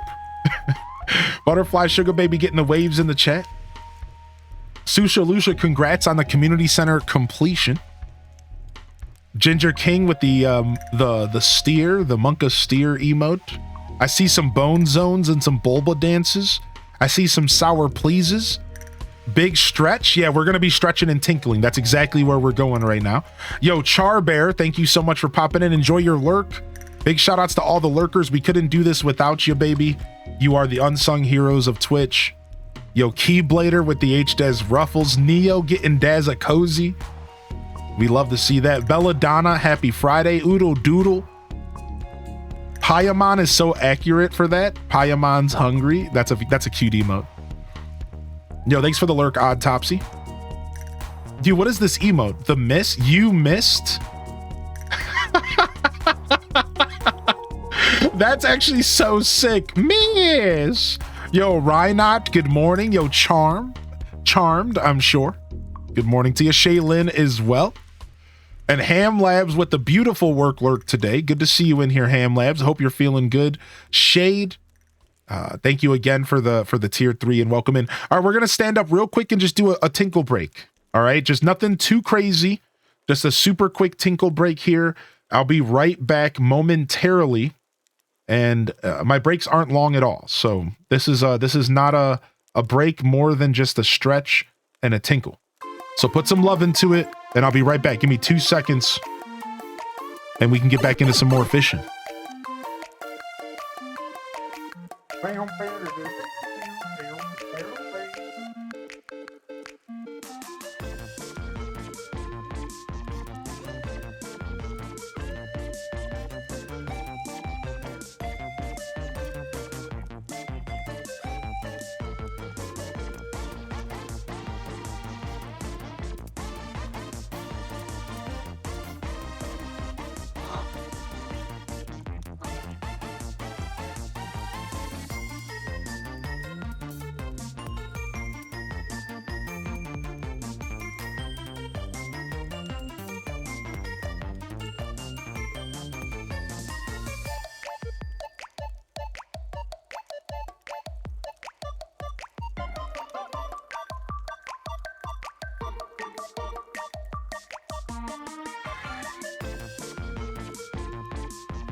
That's not good. My heat is like bugging out and not turning on.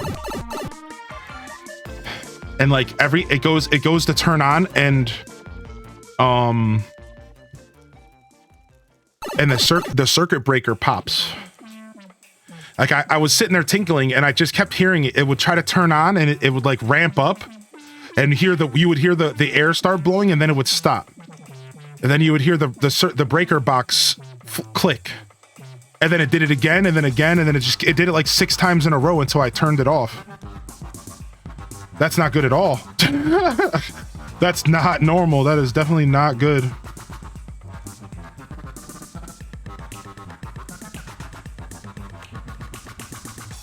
Punch it, kick it. Say it sounds like a landlord problem. Yeah, that's who I'm texting right now. Yeah, like that's who I'm texting right now. Like, yo, dude, this is not good. The problem is my landlord's actually getting married soon and might be like busy within the next couple weeks. So hopefully he Hopefully he's still in town right now. I think he is. I don't even know. I think it's gas. We have an electric, like I think it's electric heat, but I don't know. It's hard to explain because I don't know enough about contracting to like understand, but like we have an electric thermostat that controls everything. So the issue that's happening has to do with electricity. But I think the heat is gas. Does that make sense? I think that's how that works. The heat is gas, but I know the thermostat and everything is controlled by the electricity. I'm pretty sure that's how that works.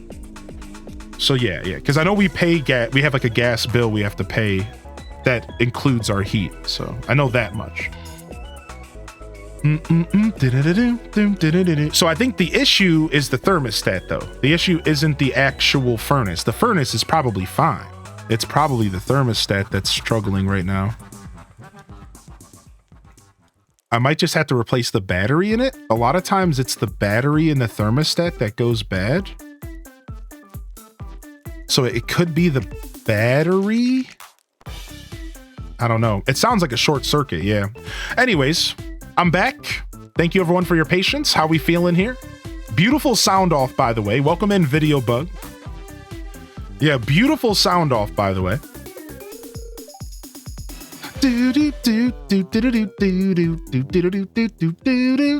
Dude, what a song. What a jam. What a beautiful, beautiful jam. Let's get some winter, in-game winter music going. Good thing you got that new sweater to keep you cozy. Yeah, it's not that cold here right now. It's not that cold outside, so it's like we're okay, but like good thing it's not like winter, you know what I mean? Like it's not quite at that point yet, so. When's the last time I got a nice new sweater? That's how I was feeling.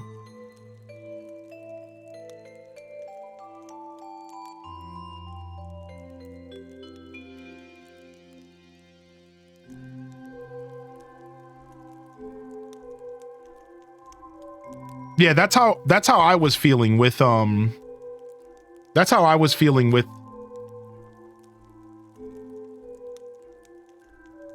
the sweater. I realized I hadn't bought a new sweater in a long time.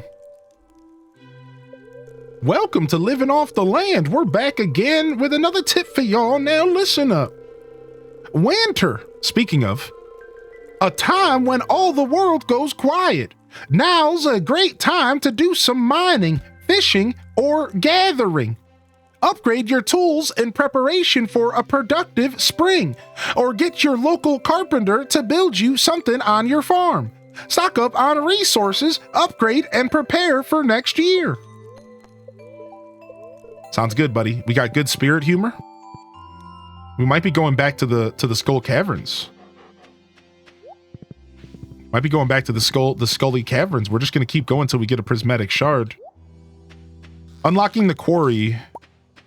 We can unlock the quarry, I think, pretty much now. Like I don't think we have much left in the crafts room to do. I think we're pretty much done with the crafts room outside of. No, we're not. We have a good amount for the crafts room. Wait, no, it is just the winter forgeable. Perfect. Bridge repair. So we could probably go do this right now or within the next couple days, get that quarry and have a chance at getting our first prismatic shard here in early winter in game. So that's what we're going to do here.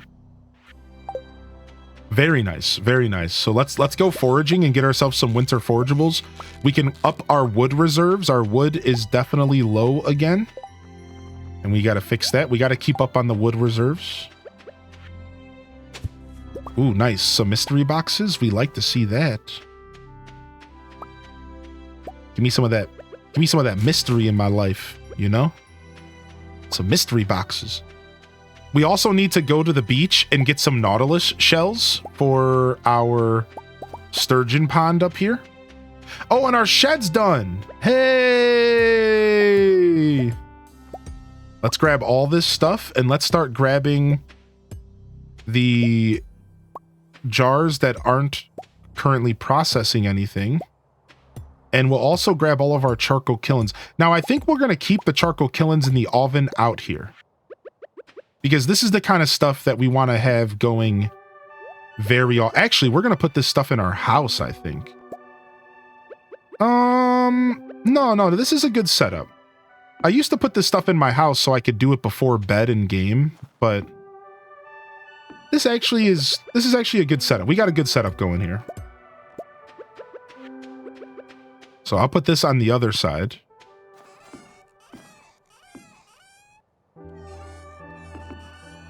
Boom. All right, let's start jumping this stuff in the house.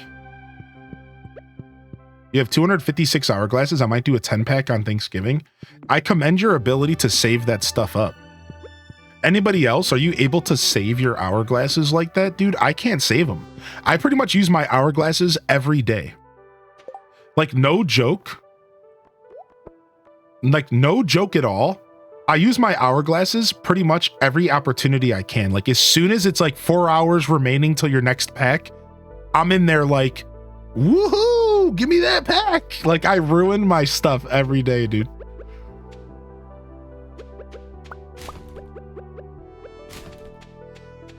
Yeah, like as soon as the pack is ready to go, I'm in there opening it. Yeah, I could not, dude. I commend your ability to save them. That's pretty cool of you, actually.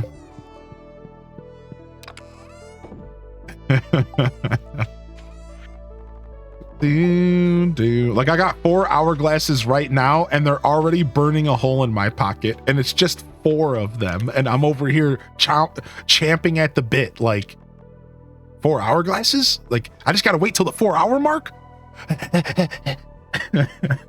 Good thing I have my 1:30 p.m. pack coming up here soon. We get to open up a pack around 1:30 p.m. So I'm going to save the 1:30 p.m. pack for the Discord and chill today. For those just tuning in, we actually have a Discord and chill going on tonight. What? Yo, hi, Leon, hit us with the deets. What's a Discord and chill? Well, it's an event we do every month or so in this community, every month or two, in which we all pile into the Discord at the end of the stream and hang out and chat. The Discord and chills actually all started with me wanting to connect with my community a little bit further. So we would focus on watching other streams from the Hyrule Gaming group, and we would hang out and we would just discuss. I wouldn't like stream games. I wouldn't even let other people really stream games because I wanted it to be about the discussion and us connecting. Well, this has evolved over the years, and now we and one of the things that I used to do with Discord and chill is every once in a while we would have a theme. So I guess this evolution isn't too far from what it used to be, but we used to have a theme, and that theme would be, let's say, Stardew Valley. We've actually done a Stardew Valley theme once before, and it was super cool. Or Pokemon, or Animal Crossing New Horizons. And we would all get together and we would focus our Discord and chill on like hanging out and like playing Stardew together or Animal Crossing. Well, I decided to do a theme again for this Discord and chill. The last was Mario Party Jamboree. And we are going to hang out and play Pokemon TCG Pocket tonight. That doesn't mean you need to be playing Pokemon TCG Pocket to hang out with us. That's not how that works. You can just come and hang out and chat, voice chat, text chat, whatever you want to do, Discord and chill. But we will be focusing on TCG Pocket.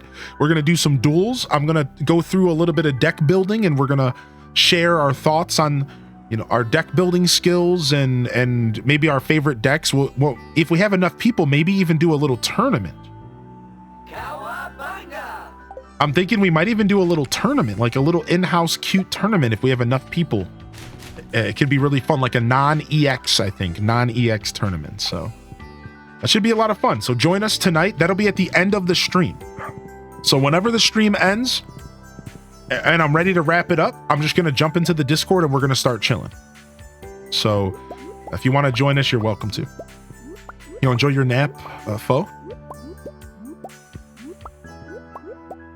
I definitely would consider that kind of stuff, Taco. If I did anything like that, I would only have it available when I was playing the game on stream, just to keep things consistent. But yeah, sure, that kind of stuff's cool. I don't mind that kind of stuff on Twitch.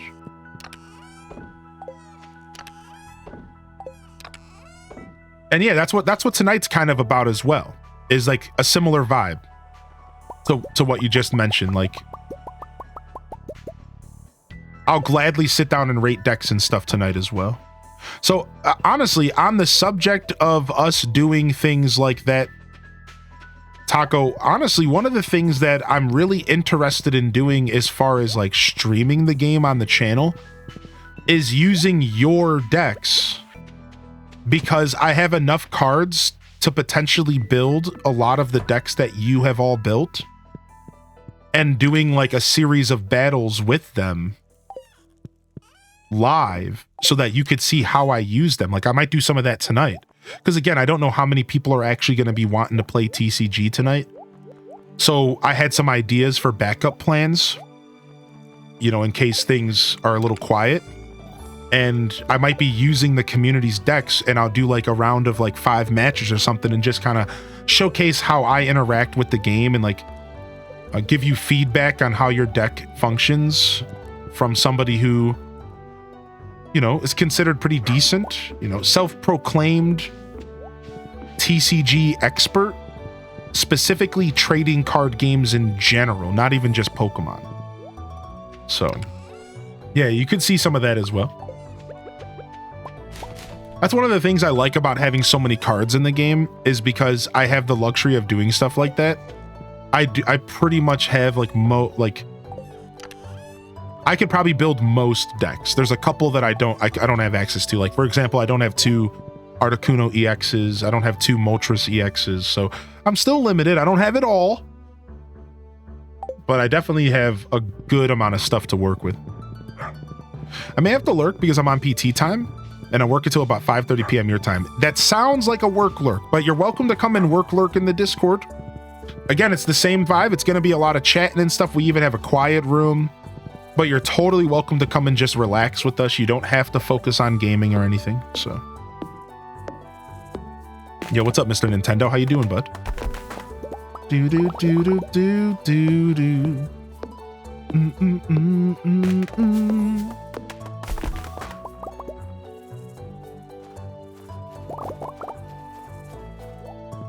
Trying to save up my hourglasses to go above 200 again.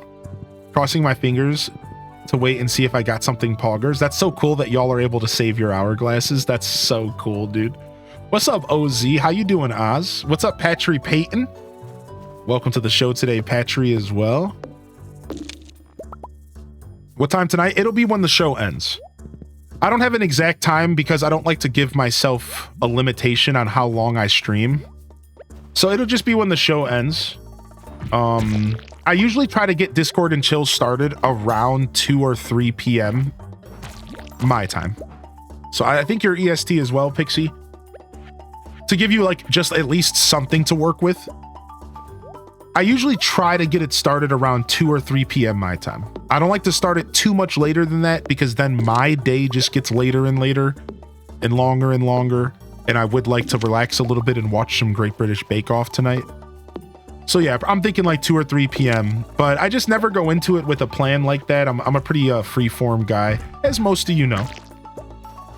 I like the luxury of just going as long as I please. Bum bum bum bum. Yo, what's up, Talonov? How you doing, bud? I missed you sneaking in here.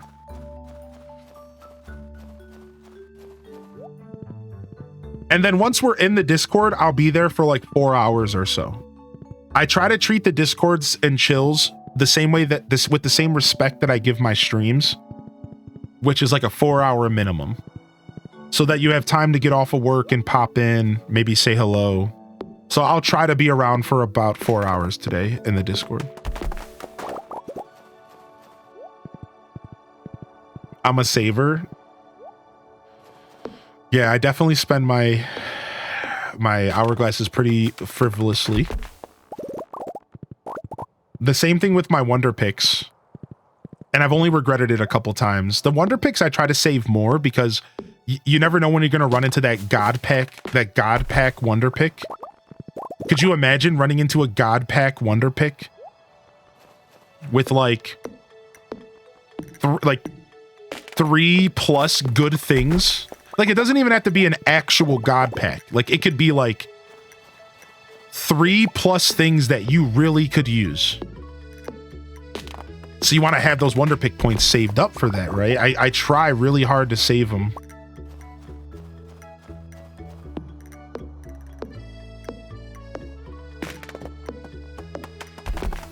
Boom, boom, boom, boom.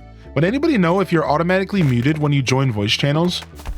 You're not. But you can mute before you join the voice channel on desktop by just clicking the little mute symbol before you even join a voice chat. Does that make sense, Little Bottom? Now, if you're on mobile, I don't know how it works, but I can tell you right now that on desktop, if you just go to the bottom left, you can click the little microphone and you can turn it off before you even join a Discord call.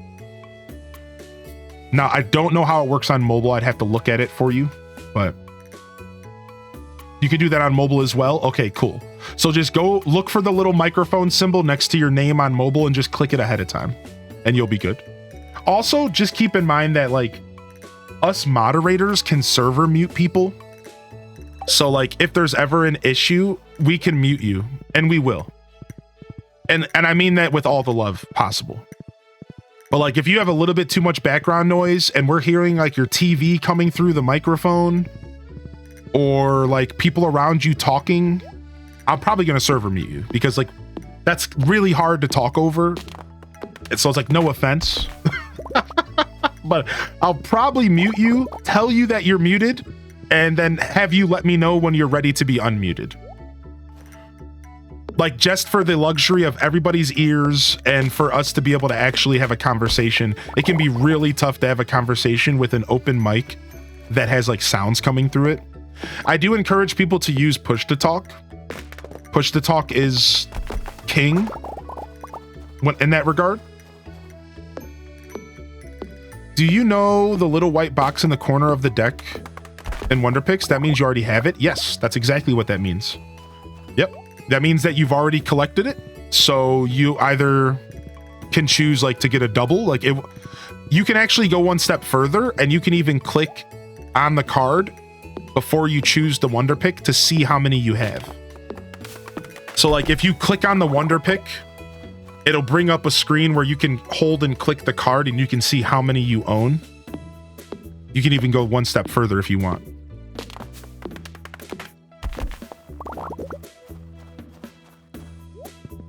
I didn't know that bit. Thank you. Yeah, no problem. No problem. I'm a Discord boomer and I joined another streamer's Discord once and I didn't know I wasn't muted and I got server banned and had to appeal. Yeah. Discord is a strange mistress, man. The learning curve is actually steeper than people realize and we all make mistakes. And we're never going to like punish you for it. We won't go as far as banning, but like I said, I'll server mute you and then I'll at you and I'll tell you you're server muted. And be like, hey, we muted you because your mic was too loud. Like, but yeah, it happened. Dude, Discord's strange like that, man. A lot of people don't realize how it works. They join from their phone. They don't realize how your phone's picking up every single speck of noise around you. These are just things that take time to like learn in Discord. And like, I will gladly be that teacher for you. You're welcome to use our community as your first jaunt into Discord voice chat. Like, you're welcome to do that. Like, we will help teach you. We will help guide you. It's a lot to take on. It really is. So don't feel bad if you're new to Discord, all right? We're pretty good about that stuff. Pretty chill about it. Oh, thank you, Farmer. I appreciate you. It's nice to have a fellow farmer in the chat. Farming is my first love with these types of games, but we're trying something new here with the fishing farm. And it's pretty nice. It's pretty fun. Appreciate the kind words, though. I'm glad you're enjoying the show. So I didn't find the snow yam. We didn't find a snow yam on day 1. We could find a snow yam within the next week in game though. I know it takes a couple days for the forageables to start to appear around the world on a new season. So we'll have to get our snow yam another day, but we did get the crocus. You can also wishlist cards. That's what I've been doing. Yeah. If you go to your binder, you can wishlist cards. So to follow up on what Liptoast is talking about, you can actually go to your binder and you can actually wishlist a card. And then it makes a super obvious big heart appear on the top right of the card during Wonder Picks. And I can't stress it enough. It's super big and obvious. So this is really nice because if you're looking for specific cards, you don't have to sit there and slowly scroll through your Wonder Picks. You can just like quickly scroll through, and if you see any hearts, you're like, okay, I need that. You don't have to think so hard about it. So once I found that system, I found it to be very useful because sometimes you'll pass stuff up, you know? I found very helpful, and it helped me a couple times seeing something I needed. Right, yeah, same. The yams eluded me too. They're in artifact spots. All right, let's grab our crab pots real quick. Boom shakalaka. I'm less nervous to join the Discord tonight since I'm a bit of a Discord boomer myself.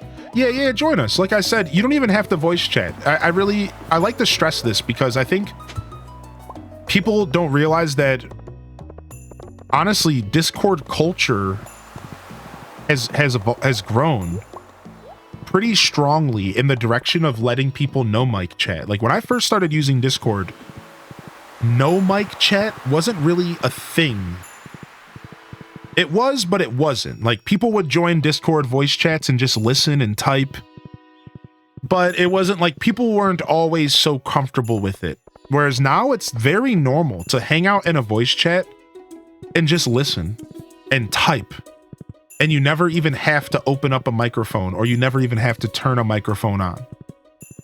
So keep that in mind, right? Like it's honestly, you can treat it just kind of like we treat Twitch. You can just listen in and just lurk and hang out. And the only big difference is it's a lot more voices, right? Like sometimes there'll be 5-10 people talking at once and it gets a little bit hectic. So again, there is a bit of a learning curve. Like it can be a little overstimulating, especially for a guy like me. So keep that in mind. Like there is a little bit of that going on, but don't let that discourage you. I think it's fine. And one of the things I provide, as I mentioned earlier, is I actually provide a cheeky little place called the Quiet Room. So we did this years into our Discord journey, because I've actually been on Discord longer than I've been on Twitch.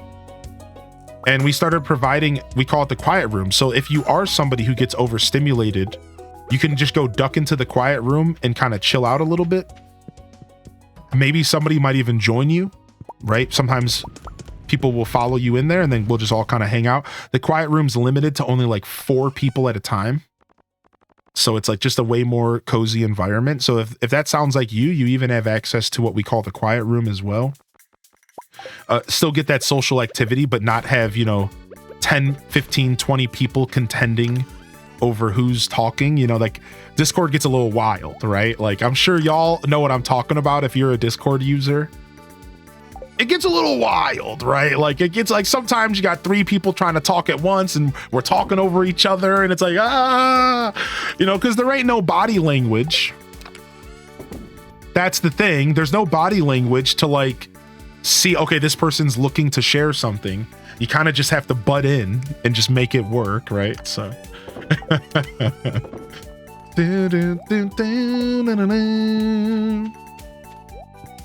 right, let me quickly. All right, we'll just stop here. Let's go to bed. What's up, Pato? How you doing today? I love the cache. Yeah, it's a little chaotic, right? You just got to sense it in the tone. So if I understand right, you still have to join the voice channel if you want to listen in on your stream. Yeah, like you would still have to join the voice channel if you wanted to listen, even if you didn't plan on talking. Correct. So instead of thinking about it like a voice channel, think about it just like a room. You would still have to enter the room to listen. But again, you don't have to open up your mic and talk ever. But you still do have to be in the room in order to participate. Correct. Good question, actually. Same thing goes, like, let's say if you wanted to watch me streaming to the Discord, right? Like, let's say I'm streaming a game. You would still have to join the room to watch the stream of the game. Again, even if you don't want to talk.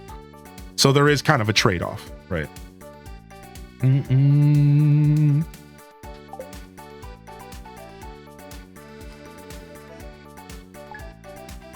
Chat, what would you pick, Brute or Defender? Ooh, Brute or Defender. Sorry I missed that, Susha. Let's go take a look at the differences.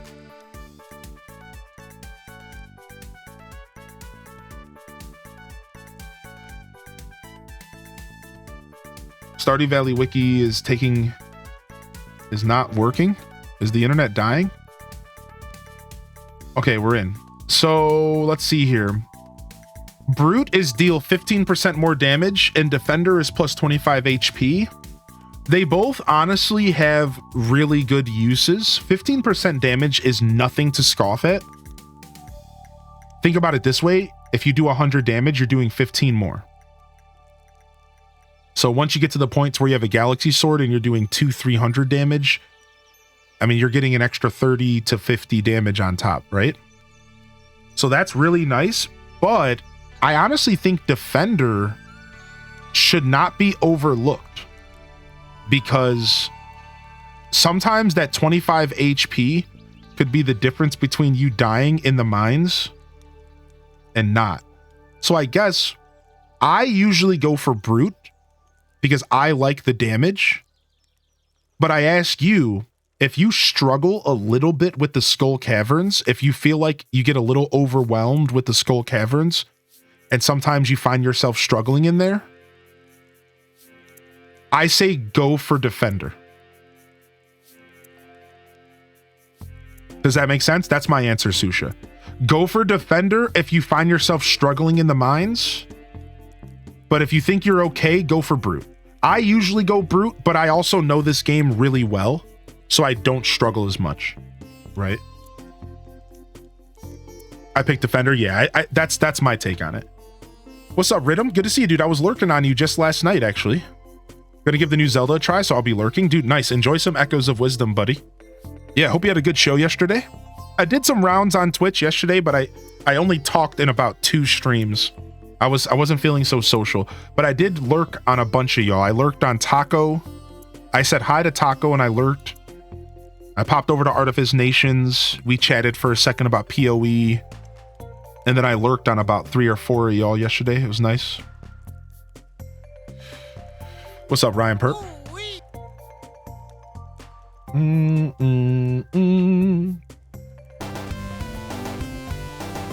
You can give a carrot to your horse. This is so cute. Have a nice day. What's up, Trompet Jazzy? Yeah, you can feed. And did you know that it actually increases the horse's speed by like 0.3 or something? How about that? How about that? Yo, thank you, Rhythm, for the 2 gifted subs, buddy. You didn't have to do that, man. You didn't have to do that, homie. Dude, thank you so much, man. Thank you for the gifted. If you got a gifted sub, make sure you drop some love out there. Yeah, it's like a tiny speed boost, so it's actually worth it to do it functionality as well, like functionally as well. Yeah, I'm gonna make a Hyrule Gaming Group guild for the PoE. All right, Artifice. I'm gonna make it a Hyrule Gaming Group guild, and we'll try to get people to join. Anybody who's playing in the community, why not, right? We'll try to do what we did with WoW. I'll go ahead and I'll make it this time, and then I'll give you officer or whatever if they have anything like that. I'm sure they do, and we can invite whoever. Just try to get ourselves connected as gamers. Honestly, PoE is the kind of game that I play like solo, and I'm sure you're the same, but it'll be nice to have people to trade with and chat with if we want. Oh, we finally got the wood chipper. Let's go. We need the wood chipper so bad. Let's go buy the wood chipper here tomorrow. Catch Willy a squid. Oh, I'll give you a squid, Willy. Sardine frenzy at the beach. So does that mean that I can just catch a bunch of sardines if I go fishing? Is that all that means? I can just catch a bunch of sardines? Let's lower the snow effects a little bit more. Isn't there a way to do that? I thought there was a way to lower the snow effects a bit.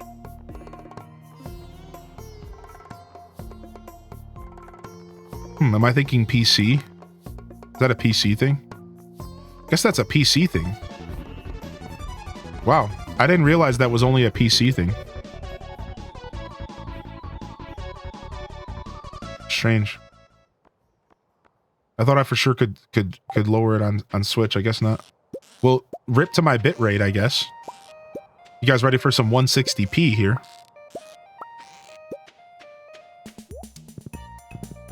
Yo, thank you, Dr. Shamrocks, for the gifted to Libby. Appreciate that, dude.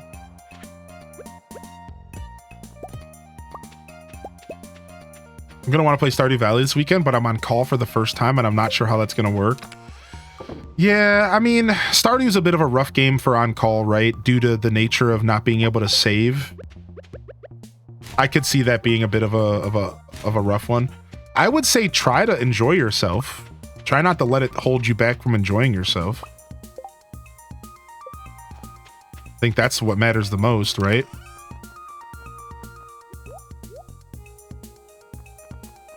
Grab this wood, grab this copper, grab this garbage, and let's go into the building here. Jimmy Dean makes a good sandwich. Oh, you're talking about like the little breakfast sandwiches? They do be pretty good.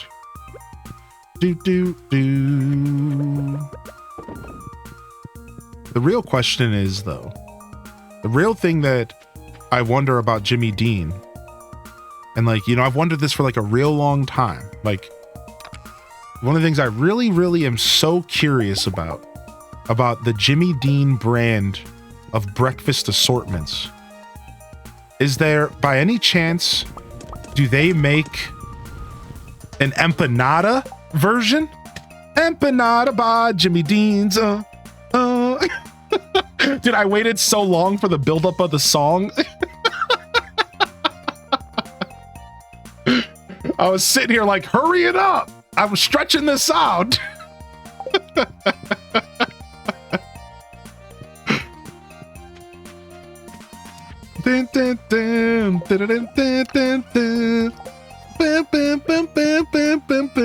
Get the tomatoes.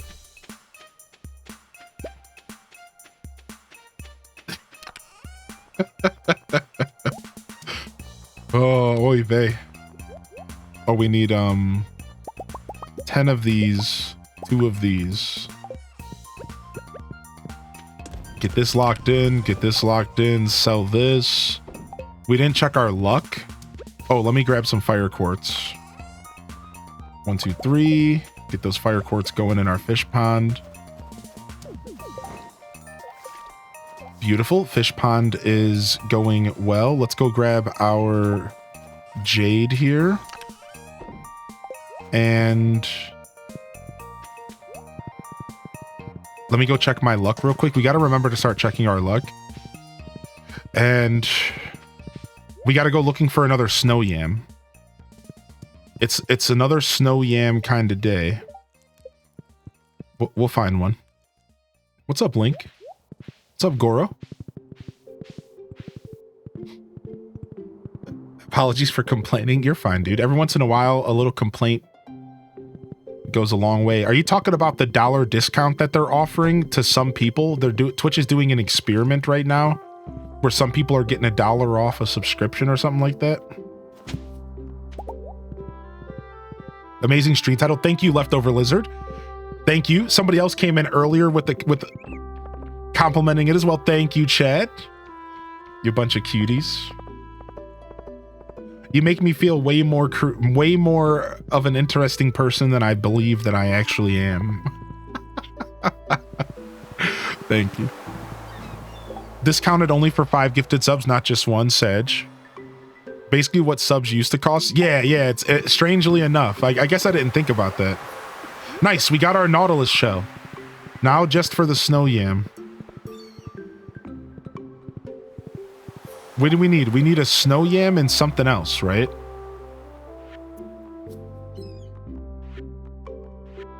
No, just the snow yam. Okay.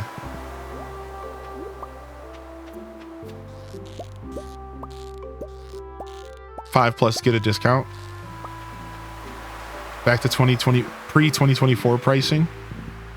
Sale. Porky Bird, thanks for the clip, buddy.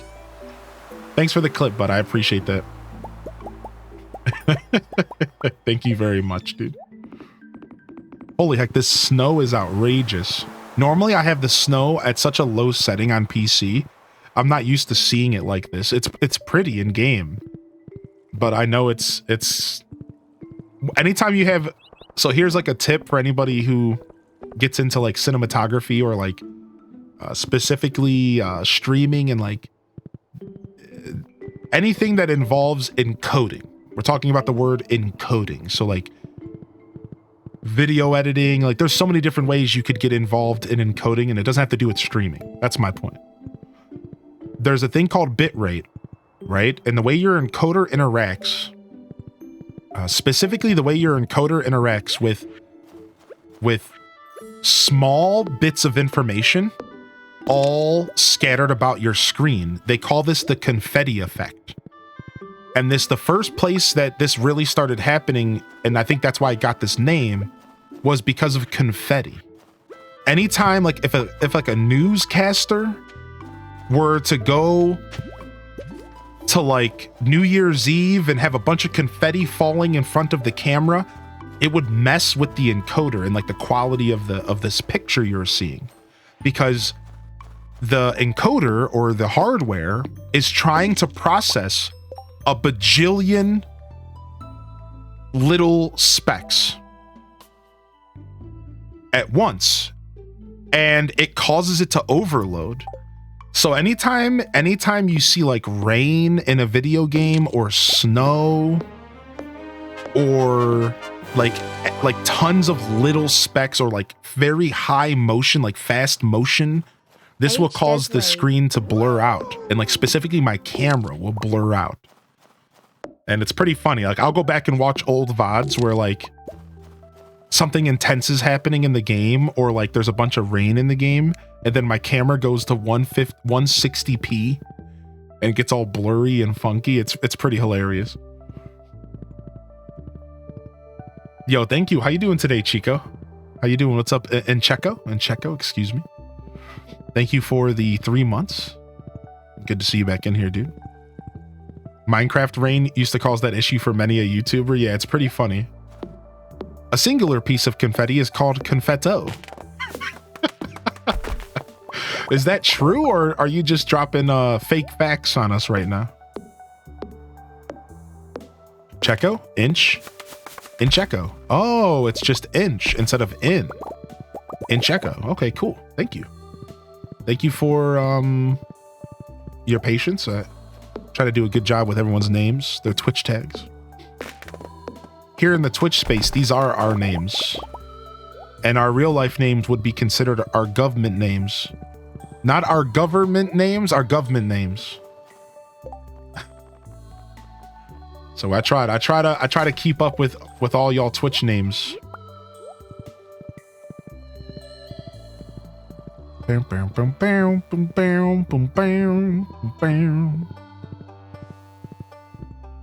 right, I'm looking for dig spots and some snow yams. No luck yet.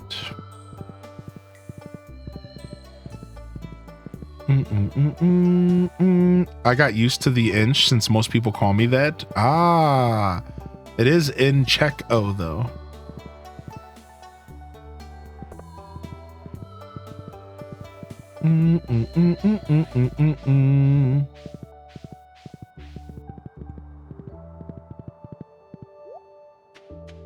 That's funny. I didn't even see it that way, but now that you say it, I see it. That's how that always goes though. Sometimes you'll just play a trick on yourself and you won't see a person's tag for like what it is.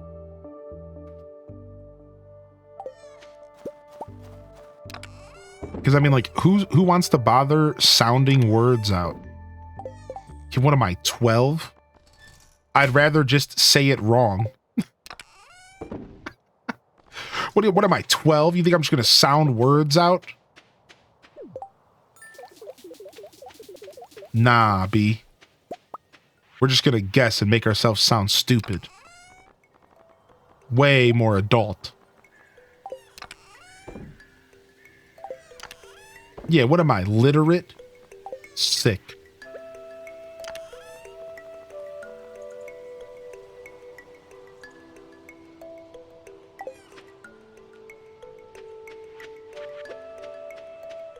Yoink. Your sense of humor is still 12? I mean, true. I can't deny that one.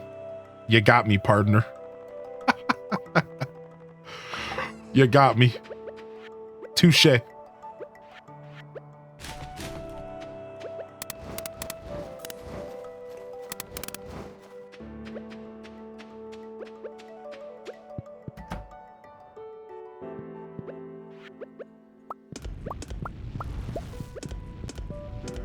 All right, and we got another preserve jar to pop in here. And then what we want to do is try to get all these preserve jars on the same schedule. Because I think all row ages the same speed. So our goal is to get all of our preserve jars to get on the same pace. So that we can just be checking it once and not have to check it every single day. So we'll do that here soon. All right, let's go continue exploring around the valley to see if we can get our hands on a snow yam. We're just trying to get snow yammed out here. One of the many reasons why we love you.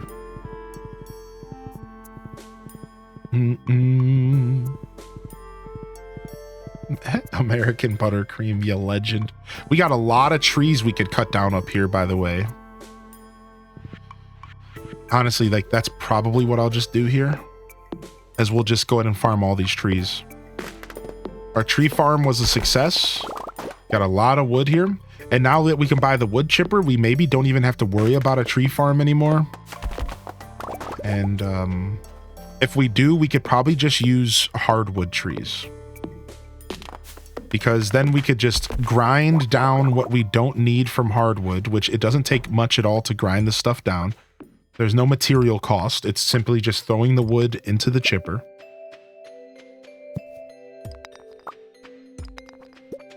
Dude, I love the winter outfits. I almost forgot about the winter outfits. I just saw Linus in like a ghillie suit and was like, wait a second. I forgot that they do the winter outfits now. 3:30 this afternoon, I will be playing DDV and I cannot wait. Y'all been enjoying the DDV update? Y'all been enjoying the DDV update? It's good, right? I honestly have been thinking about it for the past couple days. I would like to play more of it. I considered it today, but I really missed Stardew, so I just wanted to get back to Stardew. But I was genuinely enjoying the update, dude. It was good. It's honestly good. I want to get back into it for sure. With the Q quest inside the walnut room, do I have to complete all of those for perfection? No. Doing all of the Q quest is not a part of perfection, correct? However, all of Robin's bulletin board quest are. Because those are they all provide you specific crafting recipes. So you do have to do all of Robin's bulletin board quest because of Robin, or not because of recipes. And so to 100% the game, you have to craft one of everything that's available. And in order to get some of the crafting recipes, you have to do the bulletin board request. So keep that in mind at least. It's just to butt more buddies. Oh my gosh. Butt spots back. I almost couldn't say that. That's all, folks. That's a strange alliteration for my mouth. Butt spot. Why is that so hard to get out, dude? That's rough, man. My brain literally starts to lock up trying to say that. Butt spot. You see the steam, the clanking happening. Holy heck, that alliteration is too much.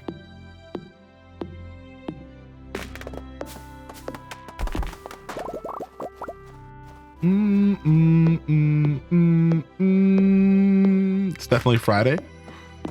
Almost done with one more Robin's bulletin board request.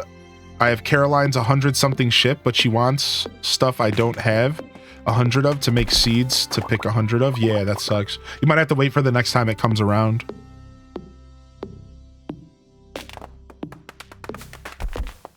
Catching the snippets is fun. Yeah, I agree.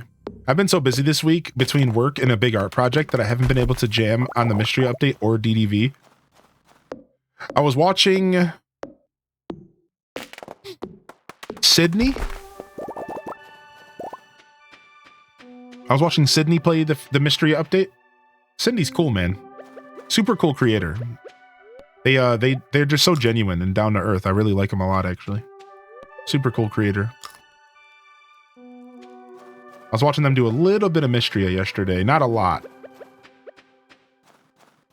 Will you be trying Luma Island? Maybe. I'd like to think that we could get to it within the next 2 weeks. That's the plan. Like, I'd like to think that we could make it happen within the next 2 weeks. I'm going to try, but it's been a little bit busy. We got a lot of games going on. Look how pretty this tree is. Are you kidding me, dude? Look at this. Look how pretty this tree is because of the lights. Dude, that's so nice in the dark. That's so nice. I like Sydney, Mac 2, Bobby Mac. Super, super pretty. No snow yam yet. I think we have enough time to get to the beach because we could use a farm totem if we have to. So let's go to the beach and get our crab pots. What's up, Leia? Yo, chill. Chill, girl. I'm just trying to dig through the trash, you know? Don't be judging me. Yeah, we're going to try to make Luma Island happen. It was hard this week specifically because of My Sims. Right? My Sims was like my priority this week, as well as the DDV showcase. Okay, we've already been to the beach. Let's just teleport home. You find the yams in the mines as well. What's up, Legend Steven Tyler? How you doing, bud?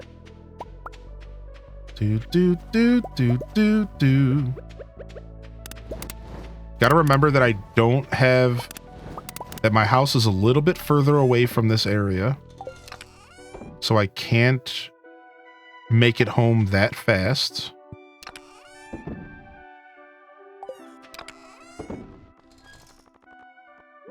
All right, let's go. There's like a couple extra steps to get back to my house than usual because I put my house in like the middle of my farm and I left my horse somewhere and I don't know where. So I'm just on foot today.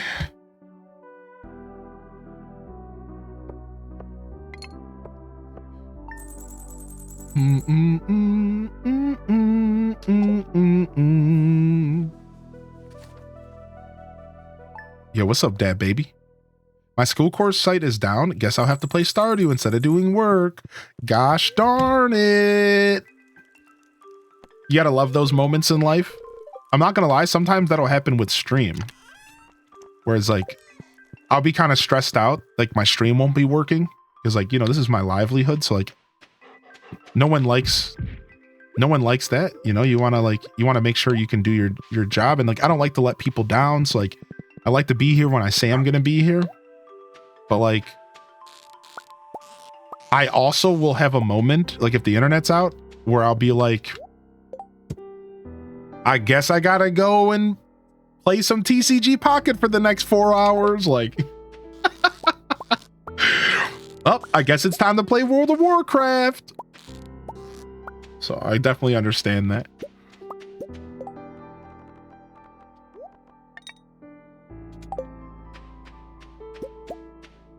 I started Balatro last night.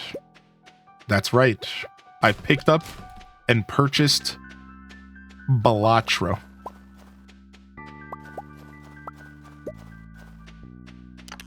I did the thing. We need to go fishing. We don't have any fish to smoke. And like this is becoming a money issue at this point. So let's go smoke some fish. Or let's go catch some fish rather. And I think we'll start with the ocean. With the ocean fish.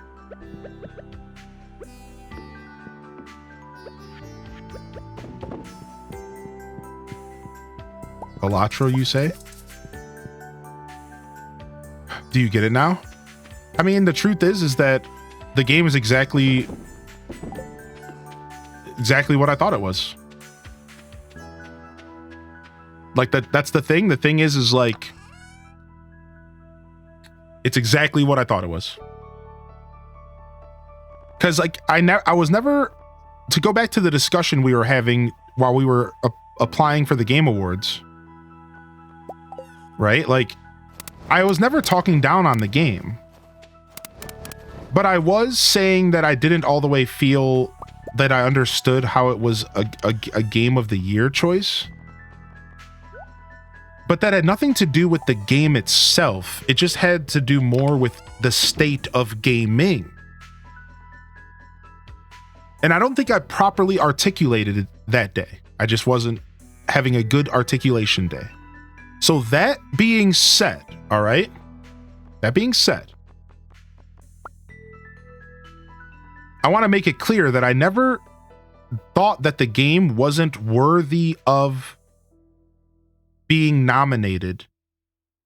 I just didn't fully understand how it was nominated over other titles. And I think there's a distinction there, because it would be kind of icky to like take somebody's nomination away from them and say something along the lines of like, they don't deserve this. I think that's a pretty icky line of thought, and I don't think I was ever trying to say that.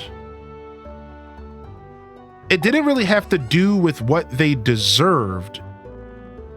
I just didn't understand how that game was in the running when I know the last year of gaming, and my brain had looked at other games to be in the running. Things like Helldivers 2 just made more sense to me. And I was just shocked that like Balatro of all things were above all these other games that came out. So again, like I want to make that clear. Like I apologize if I came off as if it didn't deserve to be there, because I think in retrospect, I came off that way. And like, that's not what I meant to do. Like, that's not fair at all for me to say that. Like, that's not fair at all. So now that that's out of the way, a little mini like apology, if you will, to Balatro. Like I never meant to say it didn't deserve to be in the number one or in the top running. It just didn't make sense to me that it was there over other games. Right? Now that being said, the game is exactly what it is.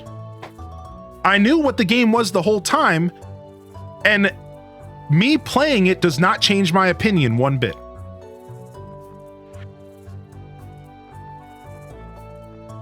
What's up, Maddie Cool? How you doing?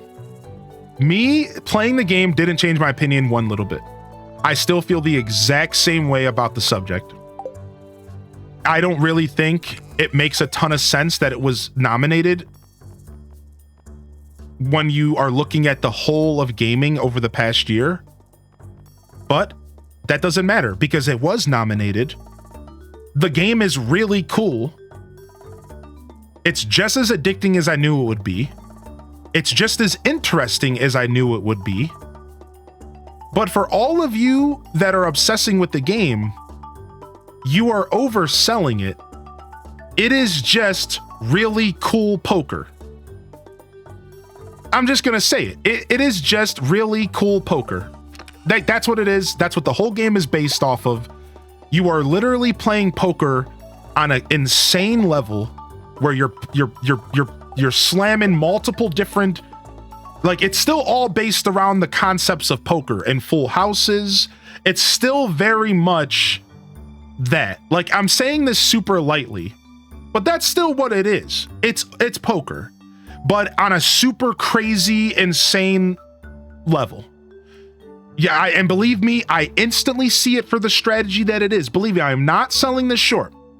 I know the strategy. I have already played it, and I looked into it, and I've seen the potential. The fact that you can take the 52 card deck and manipulate it.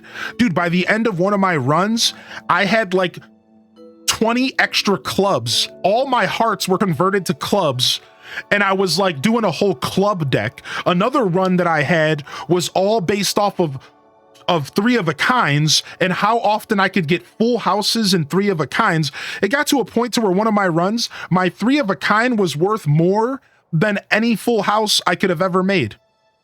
My three of a kinds were like level 11. And like I was getting like times 20 on my three of a kinds. Whereas like if I were to do like a full house, it was only like times 5. So like, yeah, like I've seen, like I understand how in depth the game gets now. And I think I was undervaluing that a bit when we had to talk the other day. But like, again, you guys that day were really coming at me. You guys were really coming at me as if the game was more than just super hyper poker.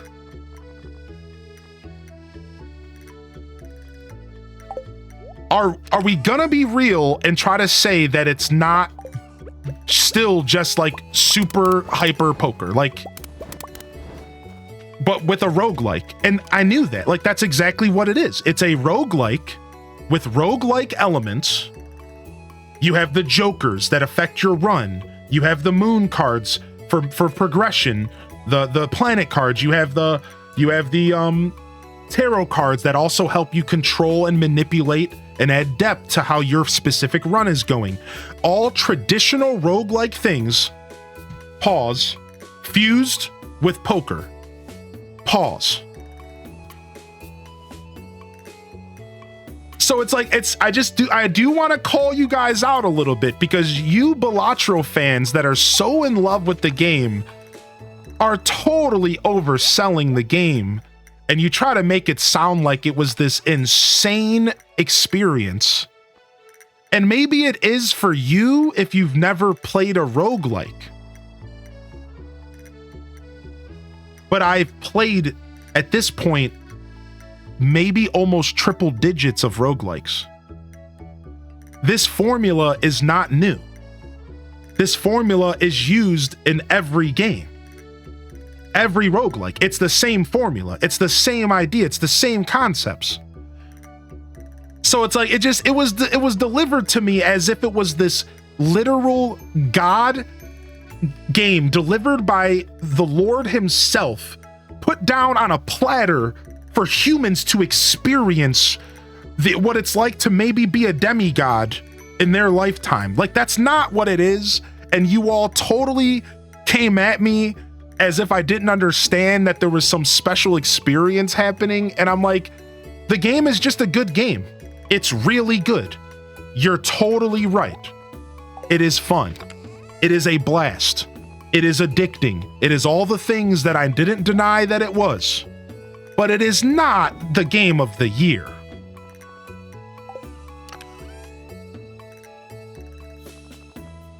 It's not. It's not the game of the year. At least not for me, personally. It's not.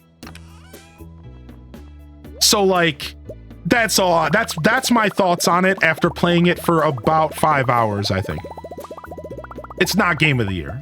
But it's dope, dude. It's rad. You guys are right, dude. Like, it's totally cool. It's totally the coolest game. It's really, really rad. But like, yeah, no. That playing it did not change my mind one bit. Not even a little. So you can still call me a hater. You could still call me a hater because I think I was encroaching hater territory this past, what was it, Tuesday? I think you guys are right. Like I think I was getting towards the territory of saying the game didn't deserve to be there, and that is false. That is false. It's not right for me to say what should or should not be nominated for Game of the Year. If it's nominated, it deserves to be there. Just like every other game that these developers put out that got nominated. These games are beautiful. They work hard on this stuff, and they deserve their accolades too. But personally, like, I'm still just as confused after playing it why Balatro is in the running for Game of the Year this year. I'm still just as confused. Squirtle, Squirtle, Squirtle. If Tetris came out in 2024, would it be Game of the Year? Wave. No. Because Tetris is a product of its time. Now, that doesn't mean that Tetris isn't timeless. And that doesn't mean that Tetris isn't one of the best games ever made and will go down in history as one of the best video games ever made. But also, Tetris is a product of its time. So that specific example, I would say no to. Because that game doesn't hold up in 2024 the same way that games do, I think, nowadays. And again, this is my personal opinion. Yes, again, I do acknowledge that Tetris might be the best game ever made in a lot of ways. Like, because it's so simple, but yet it's satisfying. Like, I understand why you chose Tetris, and that's a really, really good question. Like, that is a really good question. Like, I'm very happy with that question. I agree. Like, that is the best correlation you could have made to Balatro, and that is a really, really down-to-earth good question. Bravo, first of all. And you really got me thinking. And my answer specifically is no, only because Tetris is a product of its time. That is a game that if it were to release for the first time in 2024, it wouldn't be the same. But the fact that it did release in 1980 makes it amazing. And if you were to ask me, let me reword your question just to kind of solidify my point, right? Let's say you asked me this question instead. If Tetris were to be put as a nominee for the best game ever made of all time, I would say yes, that deserves to be there. But does my wording understand how that's different? Like, is that a fair thing that I just said? Is that different? I think that's different than what you said. If you were to sit down and say what games belong as nominees for the best games ever made in all of gaming, then I would say yes, I believe Tetris does belong in that running because of its tenure, because of its history, because of the era it was released in, and because of what it meant to gaming over these past 50 years. So, like, yes, Tetris is very important and it's very special. But it wouldn't be the 2024 Game of the Year. No, I don't think so. I don't think so.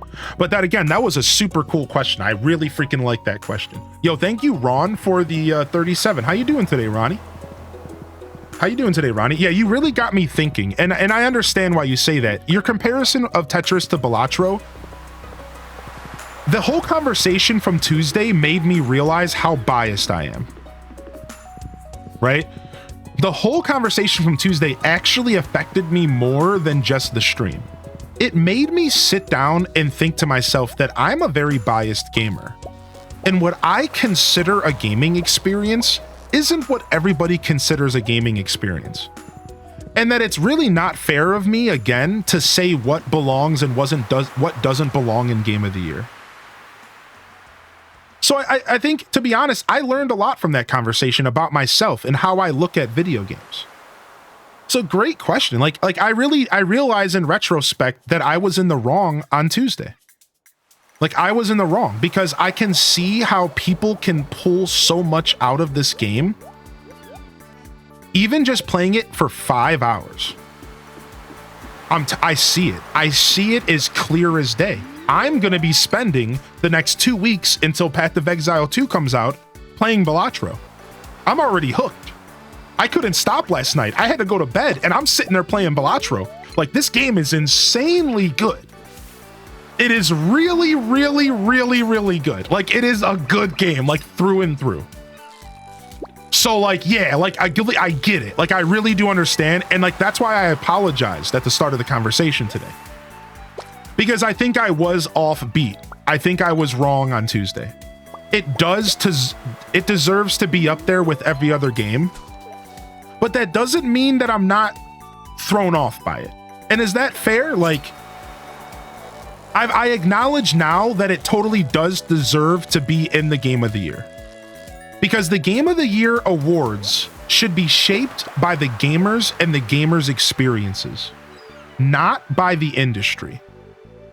And I really thought hard about this. And I thought how I feel like something like Stardew Valley deserves Game of the Year. But there's probably a lot of people out there that look at Stardew and they scoff. That's not even a real video game, as they go and turn Call of Duty on. So then it hit me, I'm just being that dude who's looking at Balatro and saying, oh, but that's not this, and then comparing it to 7 other games that I personally believe should have been nominated this year. And I realized that I was being very biased and I was being very unfair to Balatro. And to top it off, I didn't even play the game yet, which is why I bought it and which is why I wanted to make sure that I experienced it. Because I was like, wait a second, like, I think I was wrong on Tuesday. I made the wrong take on Tuesday. But again, I want to make it clear, I didn't necessarily change my mind though. I still do feel strongly that there were other games that deserved Game of the Year nominations. And I think that's okay. I'm allowed to have my own opinions. And that's okay, right? I think we all have the games that we would have liked to have seen. Like, a big one for me is Echoes of Wisdom. I don't think Echoes of Wisdom is Game of the Year material, but I think Echoes of Wisdom could have been nominated. Another one for me is Plucky Squire. I think Plucky Squire deserved to be nominated and win. I think Plucky Squire is one of the coolest games ever made.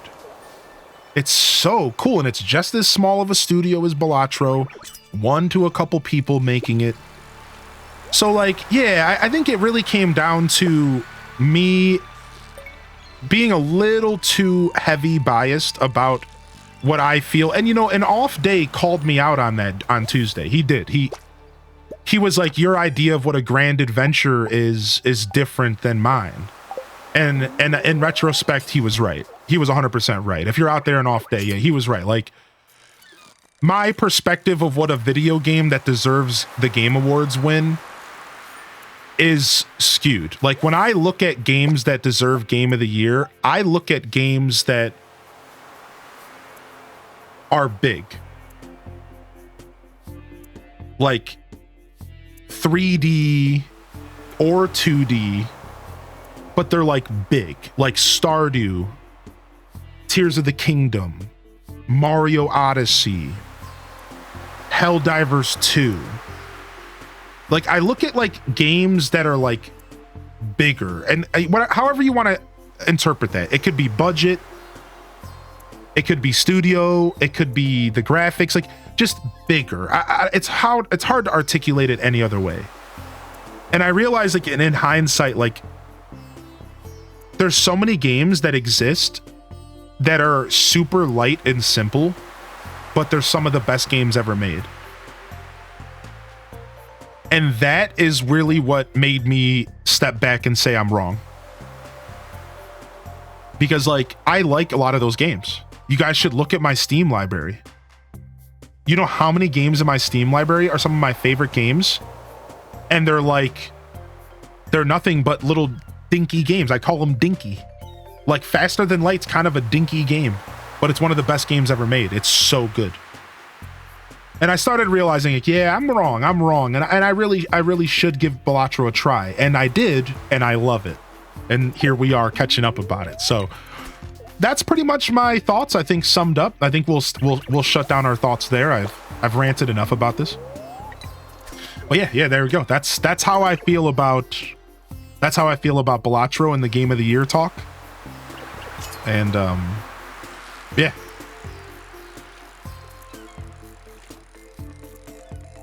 You could spend minutes to hours depending on how much time you have. I don't know what I'm gonna do with Balatro.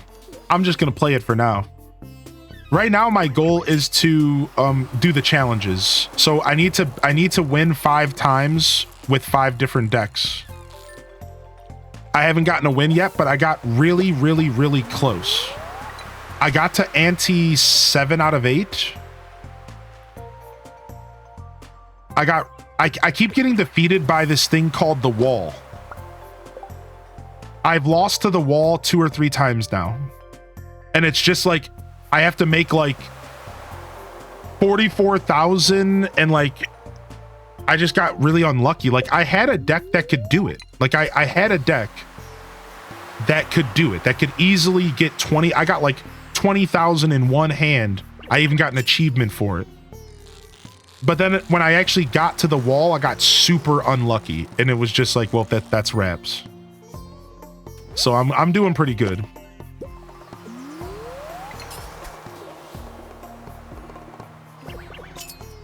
Yeah, Porky Bird, right. Yo, what's up, Dr. Clutch, by the way? Good to see you, dude. And what's up, Ending Croissant? Welcome back, Croissant.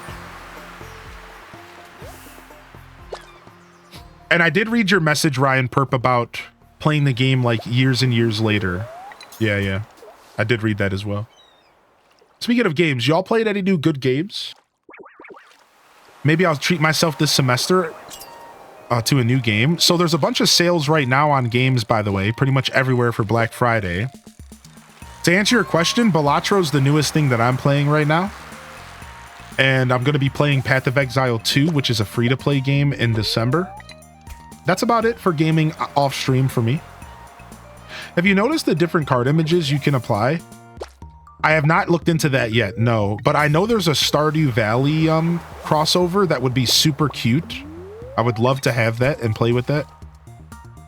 But I'm just playing the base game right now, and I'm just playing with the red deck. I haven't tried any other deck or anything. I like when a game's fun even when you lose, and Balatro does that. It does it really well. Same thing with like Hades. Like I think Hades does a good job at making losing fun. Caught me off guard, but beta access to PoE 2 is $30. Oh wow. So is beta access December? Is that what I'm waiting for? I'm not waiting for the full release. I'm waiting for beta. December 6th, I think it is. Don't get me started on Lego Horizons fully priced. Wait for it to go on sale. I'm doing all right. How was your week? My week's been going good so far, man. Thanks for asking. I took a day off yesterday. Otherwise, I've been back to streaming. I took a couple days off last week. Last week, this time I was out of town. So I came back, I got locked back into my show again, and things have been real good. Currently playing through Metaphor on PlayStation 5. Excited to get a Steam Deck so I can play even more games like Critter Cafe. Nice. The Steam Deck is the play for sure if you don't have a PC. Early access. Yeah, I'll give them $30. It's not like they're asking for anything else besides for stupid storage tabs, which you really don't need more storage tabs until you're 500 hours into the game. You know, maybe 200. But you get what you know. You get what I'm saying. Yo, thanks for the follows coming in. Good morning. So yeah, I would gladly give him $30. Dude, I'm ready for it. I'm in love. They sold me on the stream yesterday. Like they sold me. Like once they mentioned Ultimate Freedom with the builds and they talked about the Ascension, the Ascension classes, and they were talking about it, and they're like, we're gonna have one that's focused on being goofy, but then we'll still have like traditional stuff. He's like, so in theory, you could be the witch, like you could be a ranger who on one weapon switch has a bow for attack speed so that you can apply better crowd control, but then on your other weapon switch, it could be a staff and you could be casting spells. But remember, your base class is ranger, And I'm just like, okay, this is it. Like, this is what I want out of an ARPG. Like a Diablo-like game. Like, I want the freedom to make the goofiest class in the universe. Like, I'm gonna be that guy who is like a sorcerer, but like with a sword and a shield. Like, I'm gonna be that guy. Yeah, like... What type of game is PoE? It's a Diablo-like. So you think Diablo, that's Path of Exile. Same idea.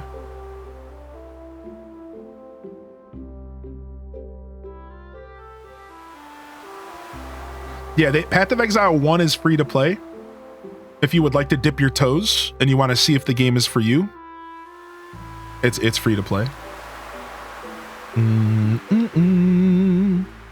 Love your gaming opinions, and we don't all have to think the same about it. I'm glad you like the game. Yeah, I like it a lot. Game Award should be fun out of 10 over any other rating. I agree. If they value addiction, it's a 10, but I view it as a 5. They're gonna say it's way better. Right, exactly. And I think, to a certain extent, addiction does play into the value of a game for all of us. But we just look at that word differently. You know, just switch out the word addiction and just say replayability.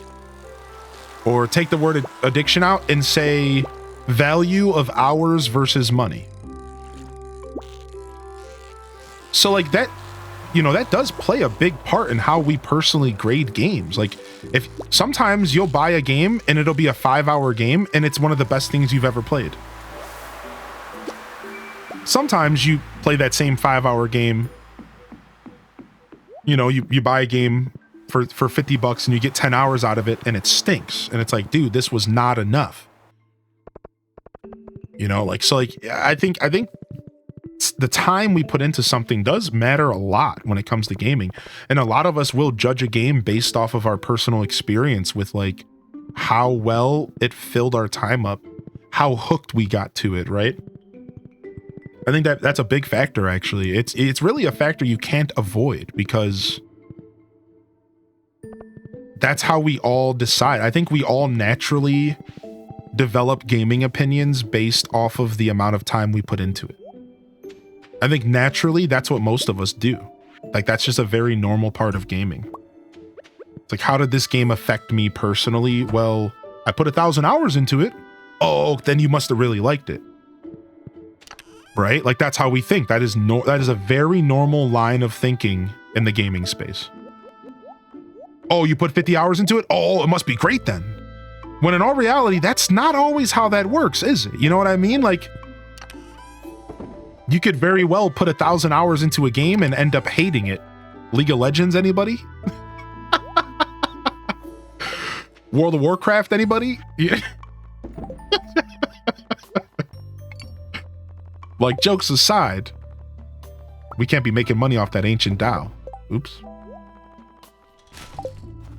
Me with Overwatch. Yeah, so like, I feel like it's funny, but naturally we do that, and I think that's okay. That's, again, it's our personal experience with the game. So like, if a big part of gaming for you is like, you know, how deep a game can get its claws into you, I think that's like a pretty normal feeling for all of us. We have to keep this squid for Willy, I think. Yeah, so let's go ahead and save this squid. I need one more piece of freaking green algae. And then I can go buy another fish pond. Oh, we forgot to put these crab pots on the beach. Oops. We'll take them to the beach tomorrow. All right, let me grab some fish for the fish smokers. Boom. We should look into what the best fish for winter is value-wise. So we did that last season in game. Oh, we have to catch the winter legendary. Yo, I forgot about the winter legendary. All right, let's go catch our winter legendary fish. Doom, doom, doom. Magic the Gathering. Played a little League because one of my friends was addicted. It was fun, but it's not my game. All right, let's go do some research on what the best fish of the season are for us. money-wise. And then we can use the bait machine to make baits for that specific fish. And then we can make all sorts of cash. All sorts of moolah, right? All right, fish. All right, so first off, let me find the legendary fish section here. Boom. And our winter legendary, the glacier fish, is at the south end of Arrowhead Island in Cindersnap Forest. It requires level 6 fishing, any weather, any time. We're about to lock it in. The glacier fish is coming home. And then Cindersnap Forest, so that's to the south of the farm. I know where that is. I think I know where this fish is. All right, then let's see what the best winter fish is to farm here. The best accessible fish of the season. All right, so let's go to price. Let's sort by price.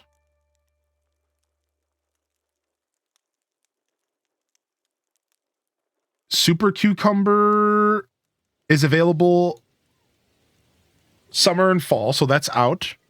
The sturgeon is in 6 a.m. to 7 p.m. The sturgeon is back at the mountain lake in the winter, so we're going sturgeon fishing. The catfish can appear if it's raining with the rain totem. The tiger trout, so it looks like it's sturgeon season, baby. Yep, it's sturgeon season, so that's what we're farming up for this season. You were guessing sturgeon as well? Usually how I view a game is how much I crave it to play it when I'm not playing the game. That's a really good gauge. I like to call that the, do I wake up thinking about playing the game? Do I go to sleep thinking about the game? If I am thinking about a game when I'm not playing the game, and I'm thinking about playing the game that I'm not playing, that I would prefer to be playing because I'm not playing it, and the only thing that can cure this fever is to play the game that I want to play, that I'm thinking about playing, that I'm not playing, but that I started playing at some point, then you know a game's good. I never thought about it that way. Welcome to Living Off the Land. We're back again with another tip for y'all. Now listen up. Wondering how to get your hands on refined quartz? Just put a regular old quartz in the furnace. You'll need a lump of coal to fuel the fire. Oh, thanks, dude. Can you repeat that, please?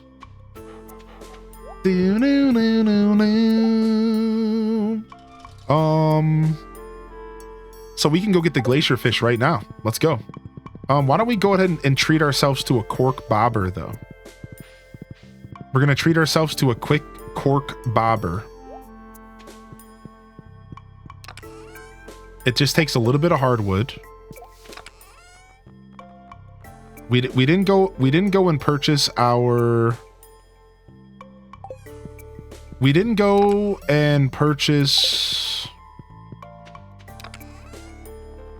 Dang, where's my slime? Do I not have any slime? There it is, 61. We didn't go purchase our wood chipper yet. We need to do that. How do I make a cork bobber? I thought it was hardwood. Oh, and regular wood as well.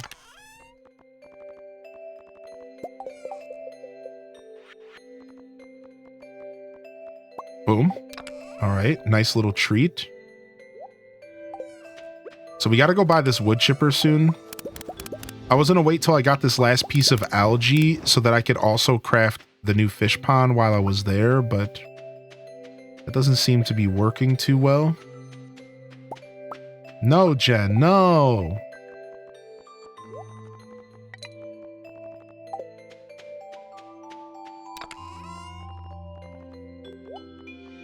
Let me go ahead and grab, we'll just drop the hardwood in here for now. Let's get 2 pieces of trash for the trash machine going. Yo, please send it to me, Cozy. Please send that my way. Oh my gosh. You know, if it's something that comes out of Cozy's mind, you know it's going to be pretty funny. At least I think so. All right, we're going to wait for all of these to reset. We're going to wait for all of those to reset. So we need 5 of these. Boom, boom, boom.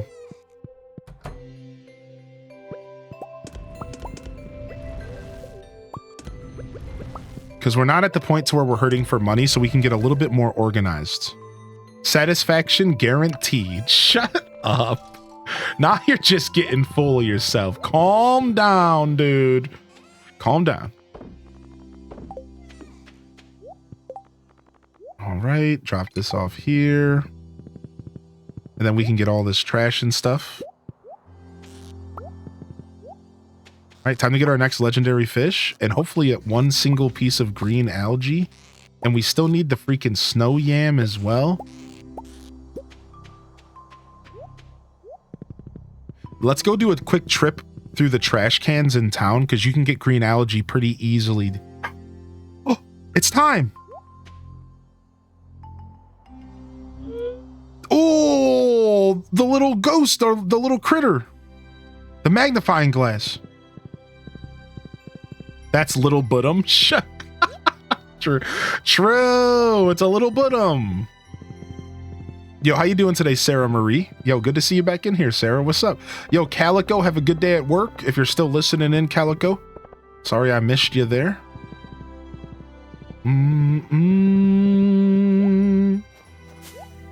Got him. Shadow guy. Yeah, you caught me. I'm sorry. Take it, take it. It looks so valuable, I couldn't help myself.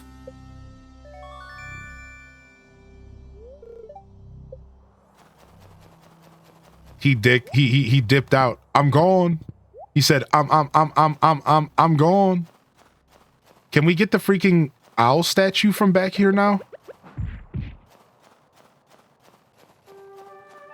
Do I need to get the secret note first before I can get the owl statue? I don't remember how this works.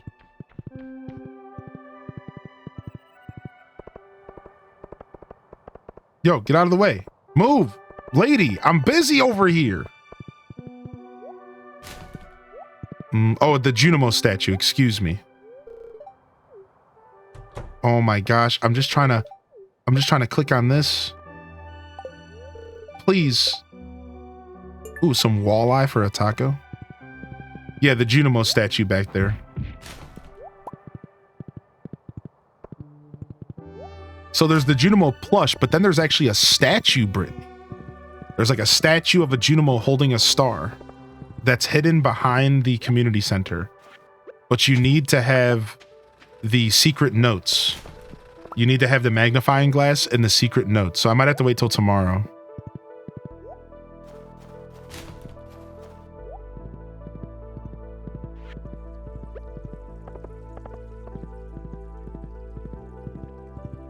Yeah, the plushie we got. We did get the cute plushie, though.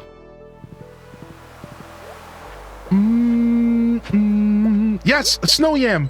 Yes, yes, yes, yes, yes, yes, yes, yes. Snow yam, snow yam.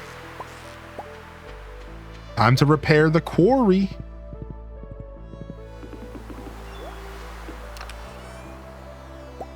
Time to repair the quarry.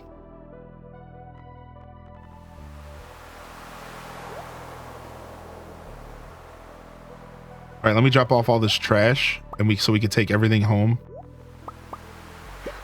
Guess we'll stop at home real quick and drop all this stuff off because we got weight. I forgot that I left stuff in this chest.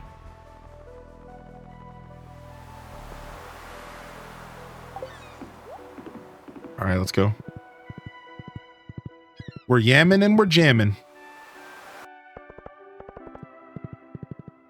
All right, and then we could, maybe we'll get lucky enough to get a prismatic shard. It would be really nice to get our galaxy sword, but if not, we'll just keep on trucking on without it.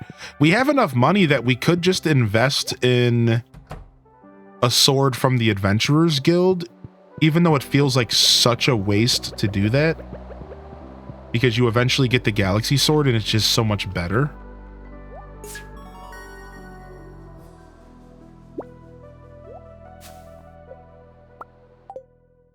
Thanks for showing me this game. I'm currently in year 2 and a rabbit foot away from completing the community center. I also just started 2 weeks ago. It's all I play anymore in my free time. Zella, you got the bug. You got the bug. Exclamation point, one of us in the chat. One of us. One of us. One of us. Got him. One of us. Wait, I need my horse. All right, let's stop at the house real quick. One of us. Boom, boom, boom.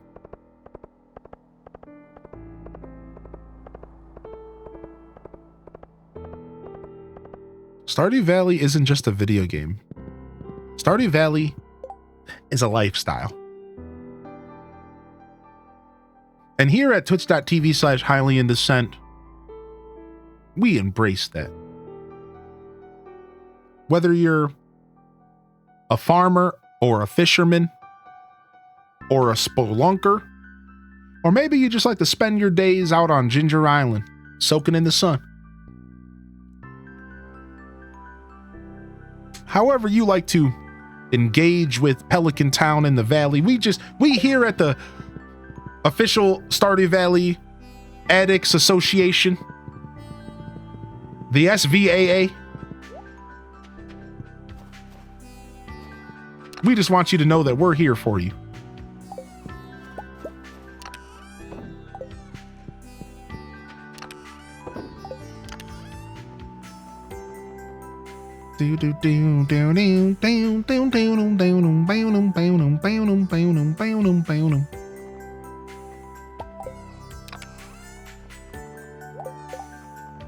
You need to be the spokesperson?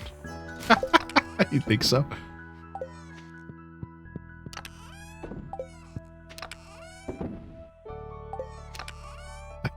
Cozy.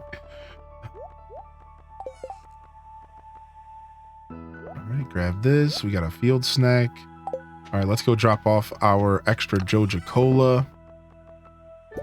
We'll actually take the Joja Cola with us instead of the coffee, so that we actually drink it. We got an extra one of these books. I don't know where I'm going to start storing these extra books. These extra books are worth saving, though, for later.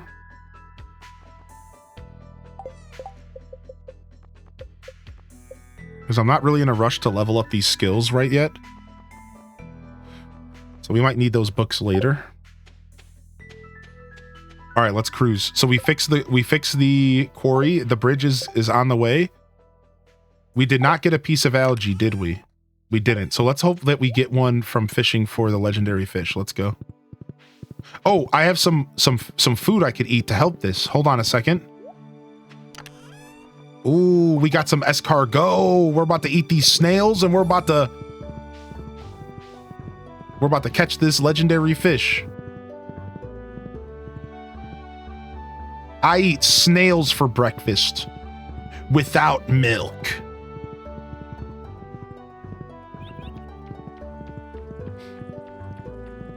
How tough am I? How tough am I?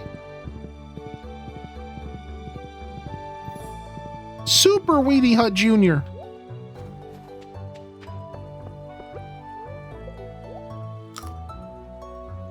All right, here we go.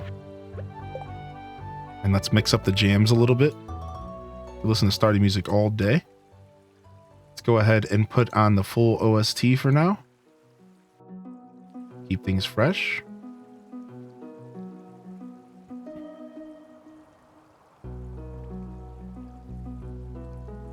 All right, here we go. Legendary fish incoming.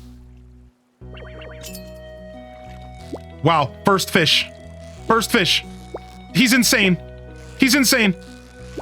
He's a whack job. Oh my God, I was not ready. All right, I'm ready. I'm ready.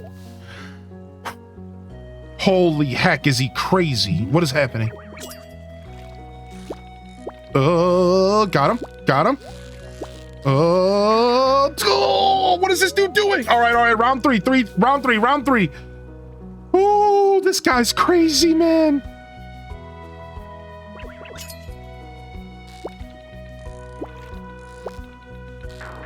Oh, my ankles are snapped. My ankles are snapped. This thing is breaking my ankles. This is a little mini Iverson fish.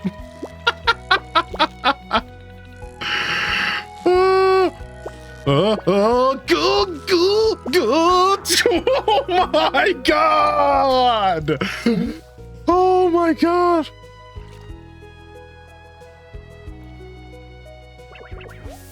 Oh, I got the green algae I needed. Thank you. Thank you, Sir Fishington.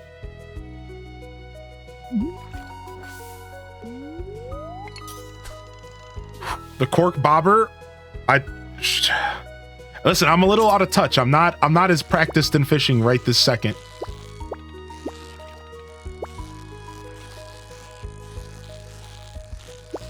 Oh, he's going easy on me. He's going easy on me. Oh, he's going easy on me. I'm getting pity. I'm getting pity from the fish gods right now. Oh no, they heard me talking.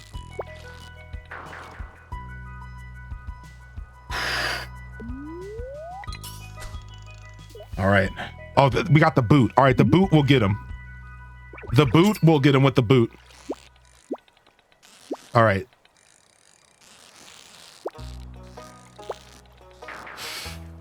Dude, the top to bottom drops, the cork bobber's weakness is the top to bottom drops.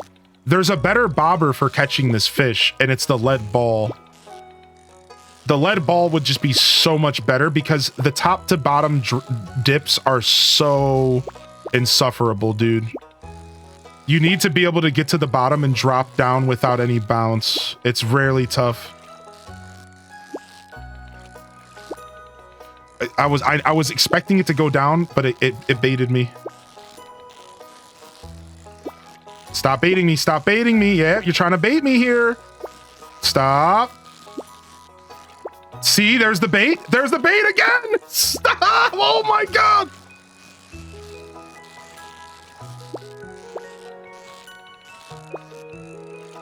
Nice. I caught him. I caught him.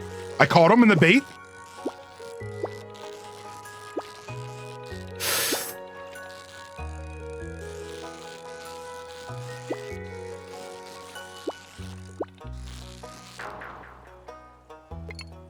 I fat fingered and pressed the B button. I fat fingered and pressed the B button. Snake, are you okay? Snake? Snake! The game's over. He got me, dude. Nah, trap bobber's not good for this, in my opinion. Trap bobber's not good for this, in my opinion, because it would just jump out of the trap bobber. Trap bobber, it would just jump out of it. Right? Like, I disagree with that one. Right? That's why I don't like the trap bobber, because I don't like how the trap bobber... Oh, okay, I'm thinking of the other one. Excuse me. I was thinking of the barbed hook. The barbed hook is whack. I don't like the barbed hook and how it feels like it's moving the bar for you. Trap bobber's not bad. Trap bobber's not bad at all, but I kind of like the challenge of keeping the green bar on it. So I kind of prefer cork. I've always preferred cork because it gives you just that little bit of an advantage when you're chasing it. But I do know a lot of people like trap bobber. Yeah. What's your favorite bobber in this game, chat? If you are as a fisherman, what's your favorite bobber? Yeah, the bobber that gives you more slider is the best. That's the cork. That's what I use.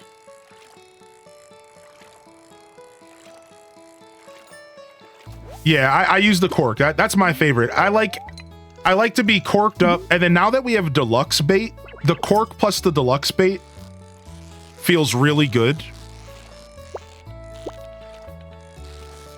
Dude, we had it, dude. I'm glad that we're getting a breather here because we had it.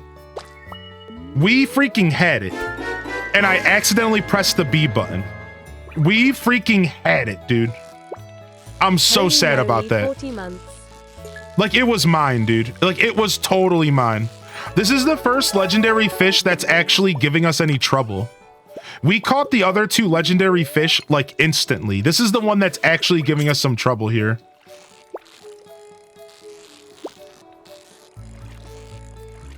Yo, what's up, Raiders? Welcome in.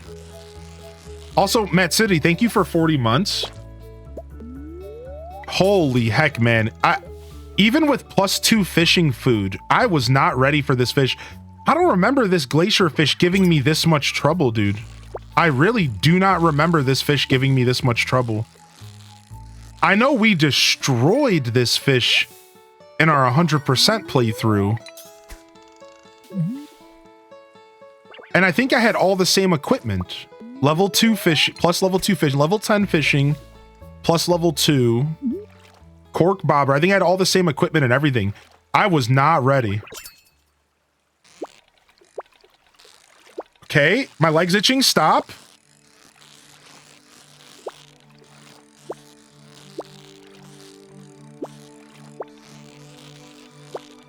I need to be a little faster. I need to just be a little bit faster, and I got this. I need to react a little bit faster. Like, we're talking half a second, not even.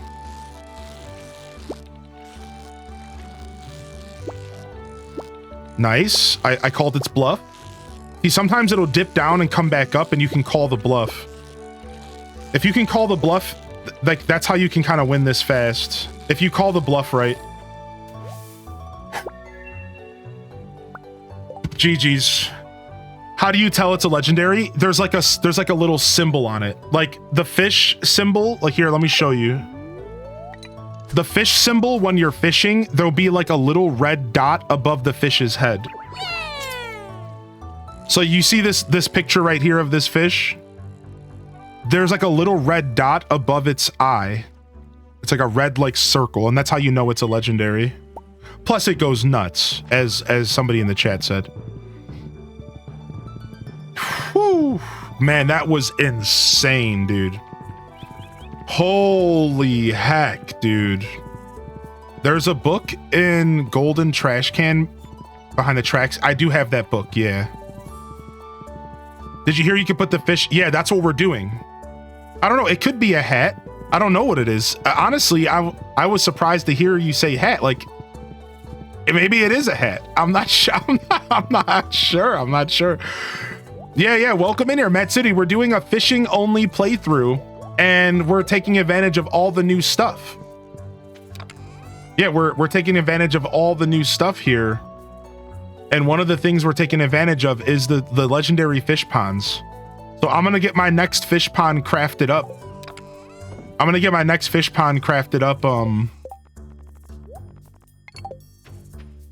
Here tomorrow in game, and then we'll put our next legendary. We have 2 legendary fish ponds right now. We have the Angler and we have the Crimson. So next will be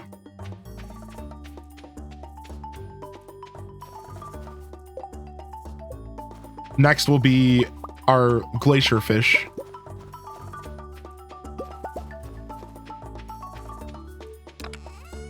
Oh my gosh, that was a bloodbath. That was an absolute bloodbath, dude. That was crazy. Welcome to the chat, by the way. I appreciate you popping in to throw some advice out there, December. Good to see you in here, baby. I saw you follow the other day, actually. I hope you're doing well. Fishing is so relaxing. I'm fighting for my life. Dude, that was intense, man. Any controllers on sale for Switch? I don't know. I have to go look. I wouldn't be surprised if there's good sales on Nintendo's website. Nintendo.com. I wouldn't be surprised at all if they have some sales on accessories and clothing and stuff. My Nintendo store. Apparel and accessories. No sales. No sales here. Looks like only games and stuff. Let me see if. What about controllers? Accessories. No, nothing in here right now. No, nothing at all. It looks like the only stuff that's on sale is their games. At least that's what it looks like. The thing on the legendary fish is a freaking crown. Seafoam pudding is +4. Dude, the +4 fishing is the seafoam pudding is the secret, dude. Like that's the bread and butter.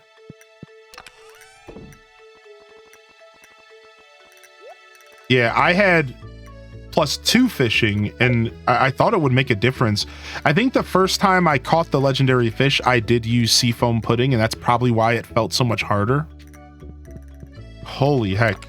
I need a breather at that point. Like that was tough, dude. Oh my lord. They said Stardew Valley was a cozy game. What happened to that, huh? I thought this game was cozy. Somebody lied to me.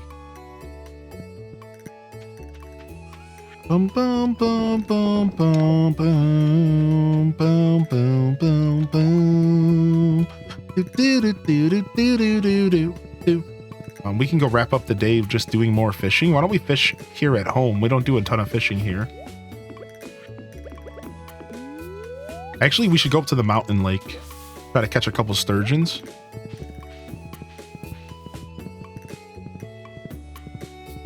Stardew is only cozy in appearance. It's actually pretty stressful. Yeah, I know. I agree with that. I agree, Rune. I have a weird pocket camp question. I fulfilled a furniture item and was able to invite 3 villagers, but it only let me invite 1. Now I can't invite the other 2. Does anyone know what happened? You might have gotten rid of the furniture, or maybe you gave it away as a gift. Something like that. Like, I'm not sure. I know that like anytime you do those like requests where you have to craft like 5 things to like invite a villager, you have to have the items like in your inventory, I'm pretty sure. Yeah, that doesn't sound too right though. I'm not too sure what happened to you. I go to craft it and it tells me I have to go to the contacts, but they're not on my contacts. Strange. I'm not sure actually. Can you get rid of them once they're invited? So yeah, the way Pocket Camp works is that you can invite a villager to your campsite, but that doesn't mean that they actually come to your campsite. From there, now that they're invited, you can either have them come visit randomly, or you can select which villagers come and visit your campsite. So like, for example, I have like 73 villagers invited to my campsite. I can have a total of like 20 hanging out at any time. And I can either put on an automated system that just makes them rotate randomly, or I can specifically choose them. So once they're invited to your campsite, you still have to go through another step to actually invite them to come and visit and take advantage of those invite rights. Or again, like I do, I have the system automated, so my villagers change out every day. Like I just got new people hanging out at my campsite. Out of those 72, it's just like different people every day. Sometimes you have to go to another island to call them. Interesting, Sarah. Thank you. Ooh, a midnight carp. I think we need that for the community center. I think so. You know what? We need midnight carp to make seafoam pudding. That's what we need midnight carp for.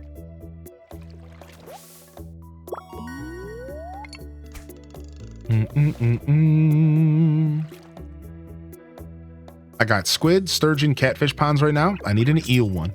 Yeah, go for a lava eel. You can get lava eels on floor 100 of the local mines. The lava eels are super good for fish ponds. Got ourselves a perch. I'm looking for at least 1 sturgeon before we go home, because then we can turn it into bait and we can catch more sturgeons. Trying to catch more sturgies out here. Ooh, I'll take that treasure. Don't mind if I do. Oh, the treasure. I should have stepped away from the fish for a second.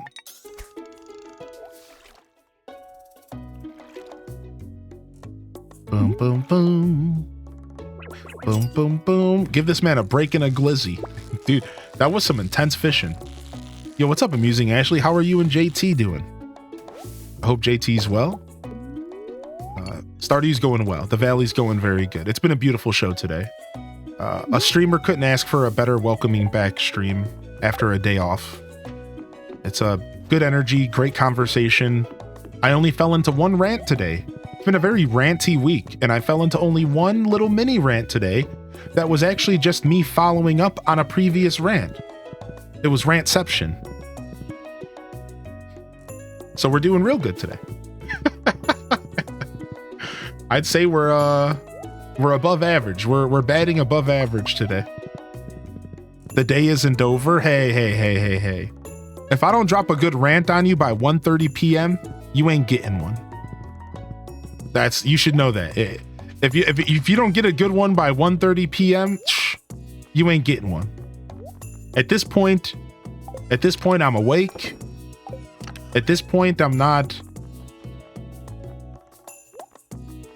more in control of my mouth.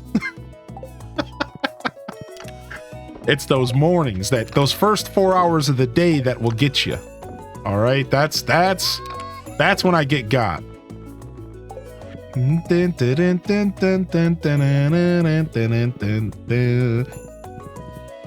Just put everything on my camp away and started over. I couldn't move around. It looks so much better now. Nice. That's fun. Pocket Camps is great. May I ask, what do y'all use to add Stardew mods like Stardew Valley Expanded? So I use this mod this link right here. Is it Stardew mods? I use SVE. Is that the link? So I use this a website, how to mod Stardew. This is the way that I do it. Modding Stardew. Here you go. Getting started. So I use this. And the reason I use this specifically, this link right here, is because I don't go through CurseForge. Now, CurseForge does it all automatically for you. However, CurseForge doesn't have as many mods. It's not fully updated yet. So you're not going to find everything you're going to find at Nexus Mods instead. So Nexus Mods is the answer. You want to go to nexusmods.com/Stardew Valley. All right. And you want to look there. And then you want to manually install the mods via that link that I just showed you. That's how I do it. Now, Nexus does have a lot of CurseForge does have a lot of the major stuff. I'm pretty sure CurseForge has Stardew Valley Expanded and a lot of the real big stuff. So again, CurseForge is a super clean way to go about it if that's what you want to do. But Nexus is the answer through and through. For sure, I think Nexus is the way to go. CurseForge does some suspect things. I got the fishing mod and the ladder mods. Nice, Allie. Yeah, so you have some options, but to answer your question, I personally use nexusmods.com and I do it manually through that link that has a guide for you. And it looks like a couple other people in the chat might do it differently. Spirits are in good humor. What's up, Fudge? How you doing, buddy? Ever since I moved my dog's house, it won't let me click on him and give him love.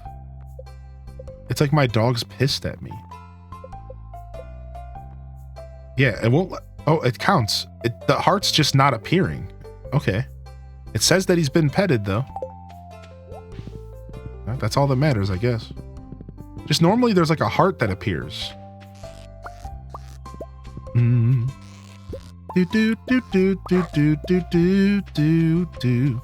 Peepo, peepo, po, po, po, peepo.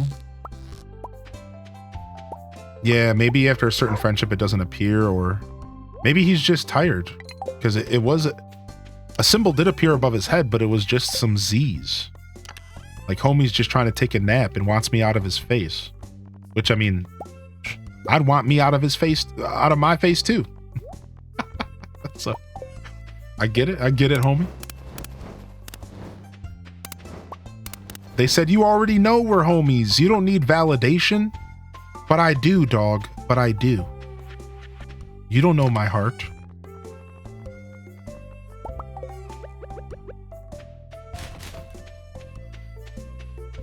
I was hoping to not use CurseForge. Yeah, I prefer... I use CurseForge for Minecraft and for World of Warcraft. So it has its uses. Real?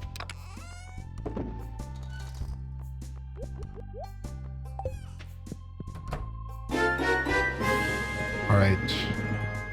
4 more done here. We need 3 more done and then we can reset everything. Really liking these fishing streams. Appreciate you doing them. Oh, thank you, Pawn. Dude, I'm having a blast with them.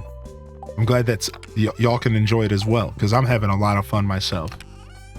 So thank you. Thank you for taking the time to let me know that you're enjoying the show, and thank you also for hitting that primer, because those primes do add up, and they do make a big difference for the broadcast, so thank you, dude. Not expected, but certainly appreciated. Certainly.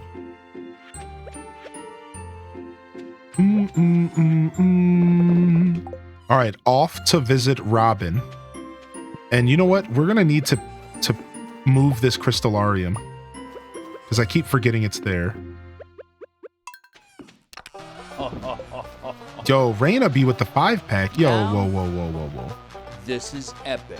Whoa, whoa, whoa, whoa, whoa, whoa, whoa, whoa, whoa, whoa, whoa, whoa, whoa. It's a time like this that calls for...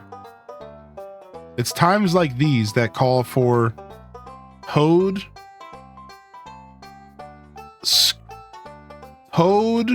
screaming Mario Kart 64. It's moments like these that you need one of this.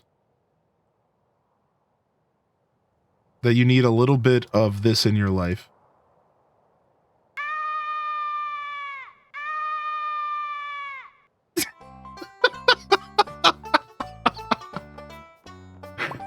Exactly, Toad. Exactly. I couldn't have said it better myself, buddy.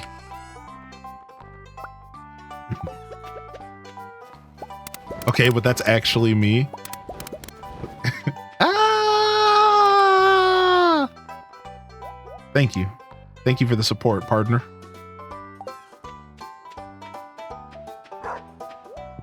You know, this music comes on, the strumming of a banjo, and instantly I'm dropping partners and tarnations left and right. It's funny how music can do that to you, right? You hear a little strum of a banjo, and all of a sudden, you got a cowboy. You turn around, you look in the mirror, you got a cowboy hat on. What in tarnation, partner?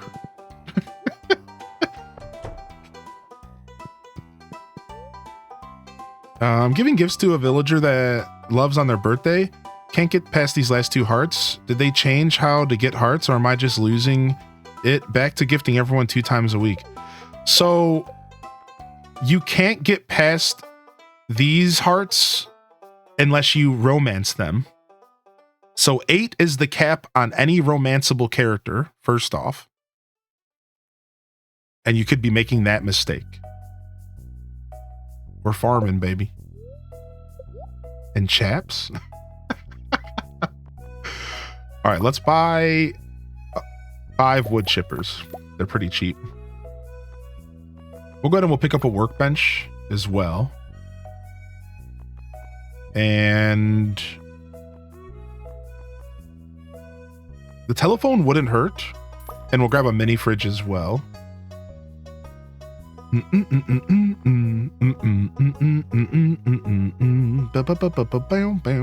Oh, also, Legend Steven Tyler, you get the recipe for the big chest from this building. Robin has the big chest. H does notes. H does notes.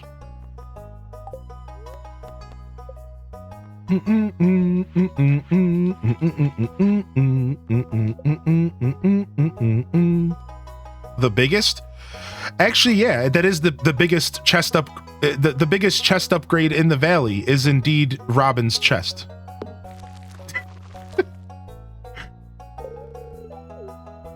Yeah, there's no bigger. At least not that I know of, but maybe you guys got some details.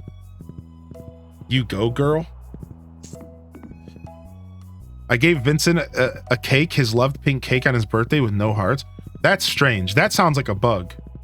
I don't think that should have happened that way.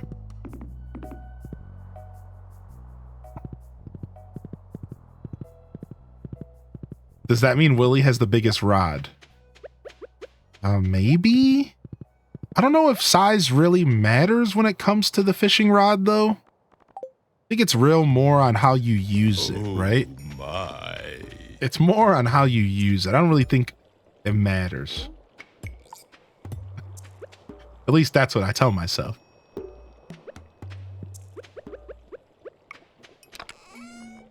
Doom, doom.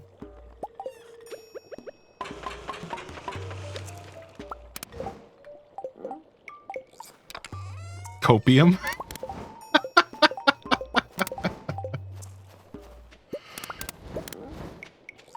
Boom, boom, boom, boom, boom. Boom, boom, boom, boom, boom, boom. Or boom, boom, boom, boom, boom. Boom, boom. Hey,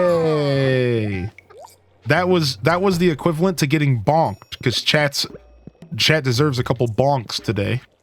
So you all just got bonked. You're welcome.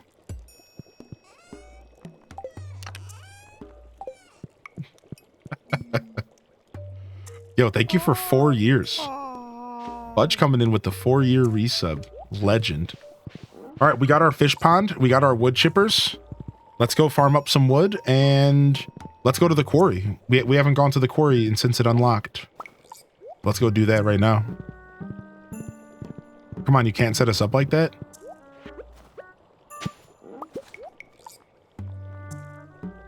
Right. Tuna, farmer's lunch, sea cucumbers, rhubarb seeds. A random piece of kale. The farmer's lunch.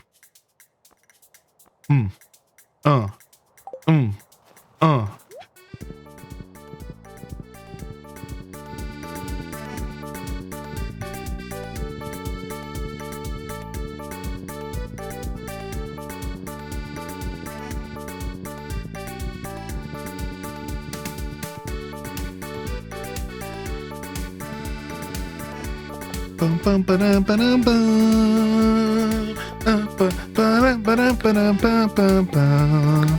Bum bum ba-dum ba-dum bum bum.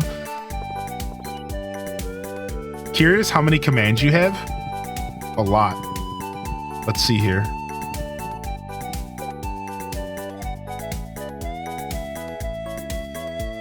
We have 62 pages and there's 10 on each page. So 620 entries. 611. We have 611 commands.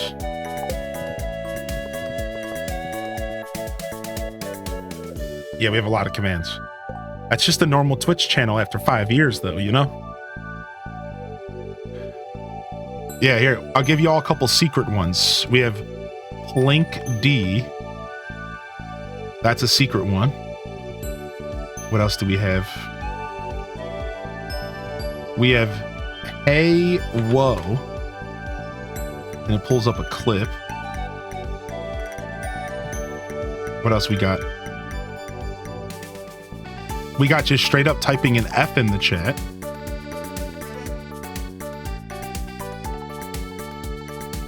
We got exclamation point we don't, which is a super funny clip, one of my favorites. Exclamation point wiki for the Stardew Valley wiki. Exclamation point wipe. That's quite the clip right there.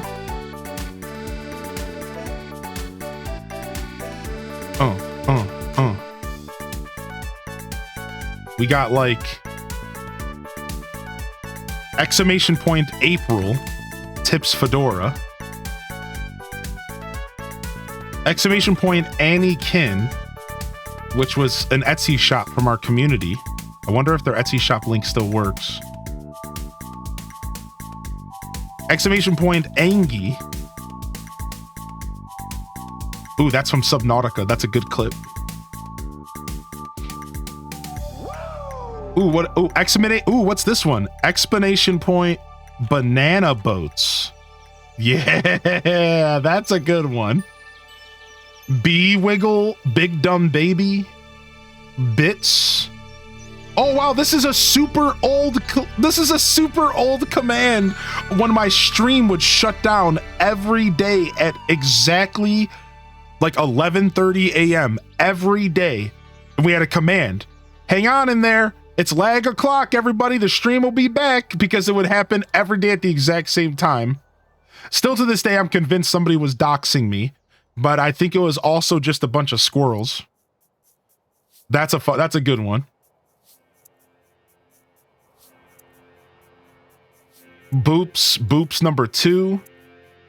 Boot, Bop, Bounce, Bouncy, BRB, Brewster, Bridge, Browse, BTTV, Battlestar Galactica. No, I made up the last one. Buff Hammy, Bugs, Burp, exclamation point Burritos, exclamation point Buff, exclamation point Bud, which is SpongeBob Ross. Yeah, we got a lot of commands, dude. This is what 5 years of commands looks like. Ooh, exclamation point Caps for when those kids come in here and they're a little too excited.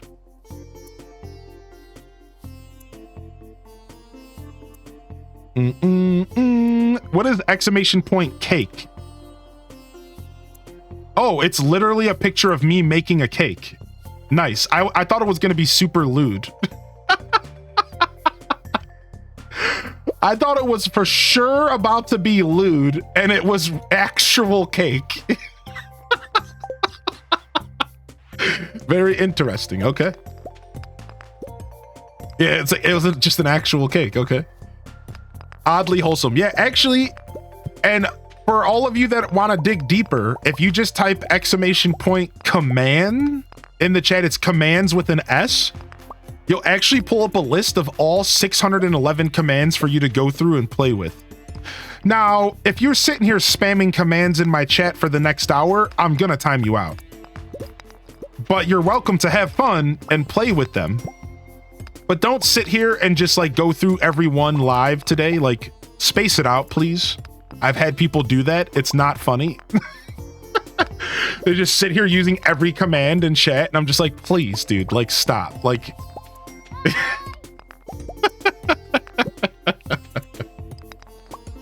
so if you want to check out the list of commands, exclamation point commands.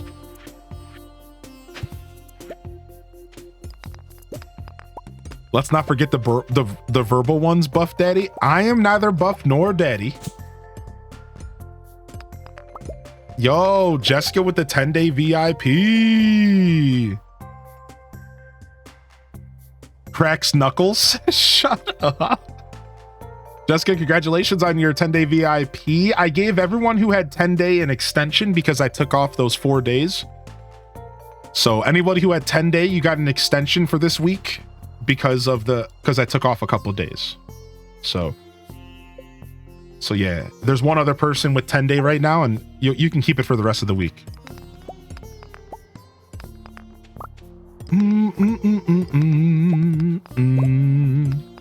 Bam, bam, bam, bam. Yeah, the mod check. Oh, the train's passing through Stardew. You're telling me that this whole quarry and there's not a single swirly stone with a prismatic shard in it?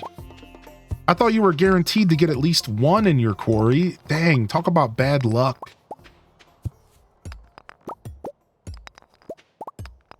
You never caught the train before in the game?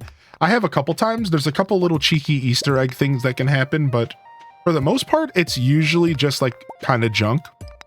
With 1.6.9, he made an adjustment though. The developer. And I think they made it to where the trains can happen more frequently and that they stick around a little bit longer than they used to. So you might actually be able to snatch the trains up now. Before, it was a little harder. I think there was an adjustment to the trains to make them more accessible. Again, I don't remember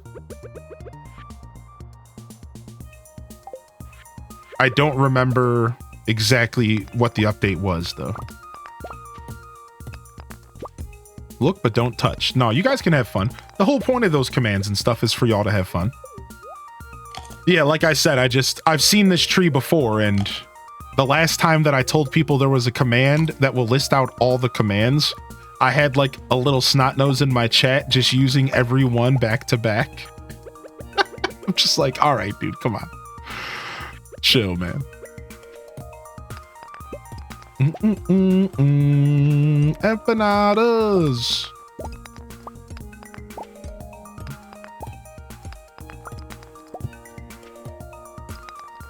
I love the coal rocks. The coal ore rocks are so cool.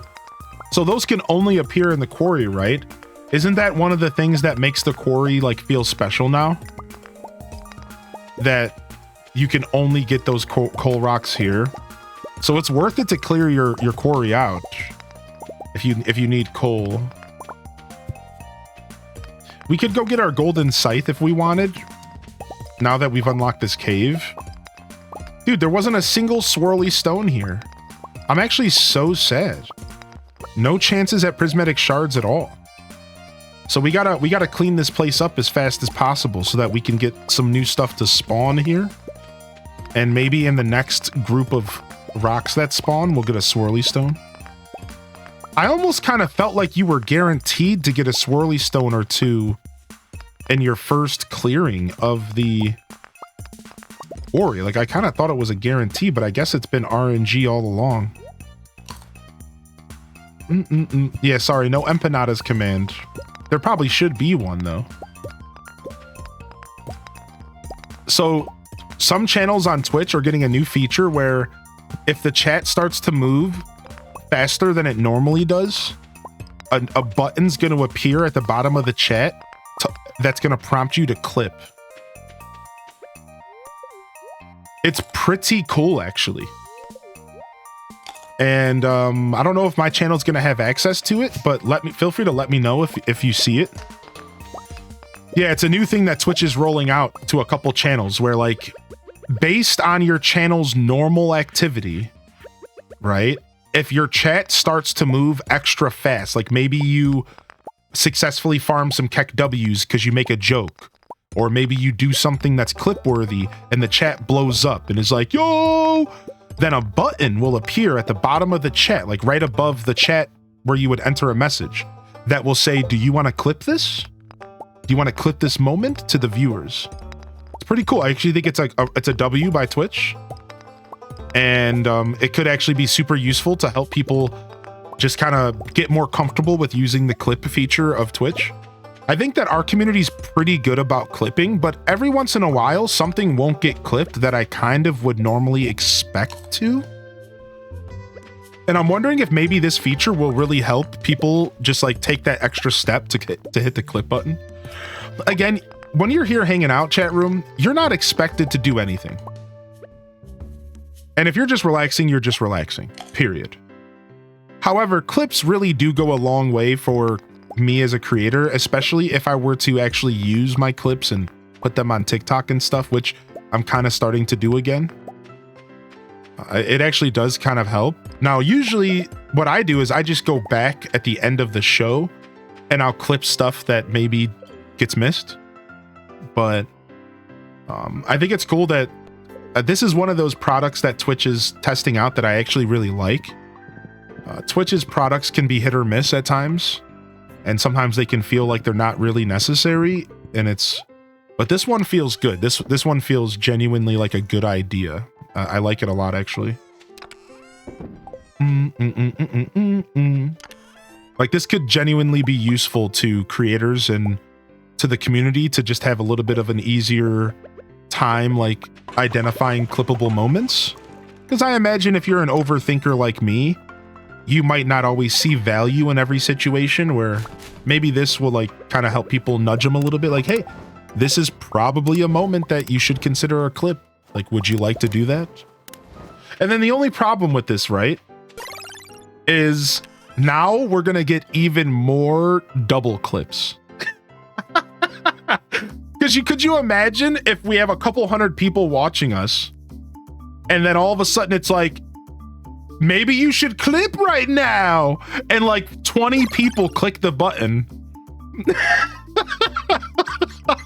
So gonna get like a lot more double clips because of this system as well. And it's like, that already happens pretty frequently. Like something will happen and like 5 or 10 people will clip it, and that's totally fine, right? Like I can just delete the ones that are the doubles. I'll keep 1 or 2 of them. But it's like, I think that's gonna be something that happens way more often now, is like,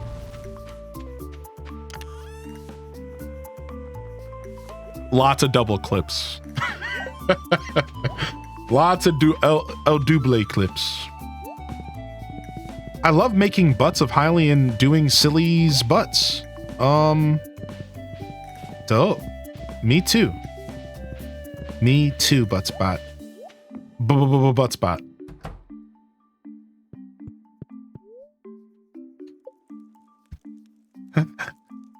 Double clicks are great because they can get different crop length. Yeah, exactly. Like I like to keep doubles because I also like, I know that if I were to make a clip and what I would come back later and find that it was deleted, I would be like a little sad about that. So I tend to try not to delete clips even if there's doubles, because I will clear them out sometimes because there's just too many. But I'll try to keep them because it's like, whatever, man. You know, you took the time to clip my stream. I'm not going to delete your specific clip because somebody else clipped it differently. You know, like usually I just tend to keep them all and just let you guys enjoy yourself. You know what I mean? So like I try to keep them around. I think it's the right thing to do in most cases, but that's just my personal opinion. Yeah. Because a lot of people, like I've noticed that a lot of viewers that really like your stream, they'll bookmark their favorite clips. Like I've had people tell me that they've downloaded it to their phone and they pull it up anytime they need a smile. And like, that's special to me, you know? It's like, I don't want you to randomly one day go to load up the clip and it's gone, you know? Like I'm getting emotional, but like, it's cause I think that would suck. I really do feel that way. You know, and I think it's special that people do that, right? Like there's a couple people in the community that will pop in and be like, yo, I throw on this specific VOD or I watch this specific clip anytime I need a pick-me-up. And it's like, wow, dude, like that's special as heck to me, you know? Like, oh, wow. Yo, thanks for the follows, by the way, and welcome in, everybody. Good to see y'all here today. I hope you're enjoying the broadcast as we jam out on some Stardew. It's nice to get a solid 6 hours of Stardew in, right? Tuesday, we really didn't get a chance to play, but it's nice that we got to like really sink our teeth into Stardew here today. I'm really enjoying the broadcast. Yeah, it's been fun. I'm thinking what we'll do here is we'll dive into the Discord. I think it's time for Discord and chill. So I will go ahead and I'll shift our attention over here. And for those that don't know what's going on, we are doing a Discord and chill today. So this is something I do maybe once a month, where we end the show and we all go jump into the Discord and we hang out and we continue the show, but in a bit of a more intimate setting. So you're all invited to join. We'll be jumping into the Discord right now. I can even jump in now and kind of help guide you on where I might be hanging out. And today, our Discord and chill, we're going to be playing some Pokemon Pocket TCG, but again, its emphasis is just us hanging out. That's what it's all about. And you're welcome to join if you would like, but we're also going to be chatting and playing Pokemon and hanging out. So it should be a good time. So I'll be in there as soon as the stream ends. I'll say hello, I'll get up, I'll stretch, I'll get some food, I'll come back, and then things will officially kick off. But you can jump in there ahead of time if you'd like to. Otherwise, I do want to just take a quick moment to say thank you everyone for hanging out today. It was a beautiful broadcast. If you are new here, before you step away and before I lose your attention, I stream pretty much every day at 8 a.m. Eastern Standard Time. I'm here pretty much every day, 8 a.m. Eastern. All right, that's 2 p.m. Central European. If you like the show and you have yet to hit the follow button, please consider doing so. It's something that really helps out with the growth of the show and the broadcast. And I find follows to be very undervalued on Twitch. So, however, I would prefer you to hit the follow button if you're just enjoying the vibe. So no pressure at all to do anything. If you have already hit the follow button, thank you. And hopefully I see you again. At the end of the day, that's what it's all about. Hopefully I see you again. Hopefully you can pop in again. I'll be back tomorrow morning. We're doing some Super Mario Party Jamboree tomorrow morning, but Stardew will be back, and we will be playing Stardew a couple days a week, all the way into the end of the year. So you're welcome to join us. We have a really good time with Stardew. It's my second most played game on the channel. Amongst other things, we do Animal Crossing, farming sims, Stardew, indie games. You'll definitely get a lot of that kind of content here, all right? So welcome home, and thank you again, everyone. Thank you, Fudge, for the 48 again. Thank you, Raina B, again for the gifteds. And that's a good segue for me to just quickly say one of my favorite spiels, which is just a reminder that support can be done in a lot of different ways. And I'd like to start off by saying thank you to my monetary supporters, because I think it goes without saying, I could not do this without you. And I know sometimes times are hard, or we can't always afford to support creators of content, streamers, YouTubers. And I really do hope you never stress yourself out about it. If you can, thank you. But seriously, if you're here hanging out, you're doing enough. And this is something that I really try to talk about on Twitch, because it's not just my stream that feels this way. Viewership is the base level support. You're doing enough. You don't even have to have a Twitch account, just hang out. But thank you if you do hit the follow button. Thank you if you are able to do more than that. Check out my socials. More free ways to support the show without ever opening up a wallet. Dropping a subscription on my YouTube channel. I just started editing content again officially, and I'm working towards getting our YouTube content back in full operation. Stick with me. By the end of the year, YouTube videos will be releasing again. We'll be starting off by finishing the Stardew Valley playthrough on YouTube. Then we'll get over to the Pokemon playthrough, and once we wrap those up, we're going to do Disney Dreamlight Valley. From there, we could do whatever we want to do. So look out for that. Again, check out my socials. Check out the rabbit hole, if you will, the funnel. And last but not least, again, join the Discord, because we got Discord and chill and just right at the end of the show. I was about to say a couple hours. Well, right now, we'll be jumping into the Discord to hang out. So you're welcome to join us. You don't need the voice chat. You can just text chat. I'll help guide you through it. If you need help, just reach out to me. And on that note, I think we can wrap up the broadcast. So thank you so much, everybody. A beautiful show today. Stellar show today. I'm going to go and hang out in the Discord, get some lunch, and maybe even do some video editing, depending on how much Pokemon we decide to play. So yeah, I look forward to seeing you all there. Let's go ahead and see. Who's and I'm so glad I who's streaming. Community. Dude, I was so confused. I'm like, where's Apple Television coming from? Dude, I'm like looking around my whole computer, like, where's Apple Television? I didn't. Thank you so much for the $7.77, dude. Thank you so much for the donation. Thank you for that, dude. That's super cool of you. You didn't have to do that. I was so confused, man. That was good. That was a good one. Holy heck. Let's go ahead and grab our raid recipient, and then let's officially wrap up this show, all right? Let's officially get this show wrapped up. We're going to go visit the lovely and talented Kells, who's playing some Palia. Gonna go visit Kells today, who's doing some Palia, all right? So let's go see what Kells is up to. And let's get this raid locked in. Get yourself a raid message. Bam, this is Highly in Descent signing off from another wonderful Hyrule Gaming Group production. If I don't see y'all here tomorrow for the Saturday show, or later on today while we're hanging out in the Discord, I know some of y'all step away from Twitch on the weekend, and I really do encourage you to take those breaks if you need them, if you want them. There are other things in life that are more fascinating than this big oaf sitting on Twitch. I know, sounds crazy. But if you are one of those people taking a break, if I won't see you till next week, Monday, hope you have a great weekend, everybody. Happy freaking Friday. Get out there and slay. Have a wonderful Friday, Saturday, Sunday. Again, if I don't see you around, hopefully we see you again soon. On that note, though, don't forget to game on. And of course, as always, peace. Wrap it up and on to the next episode. Peace.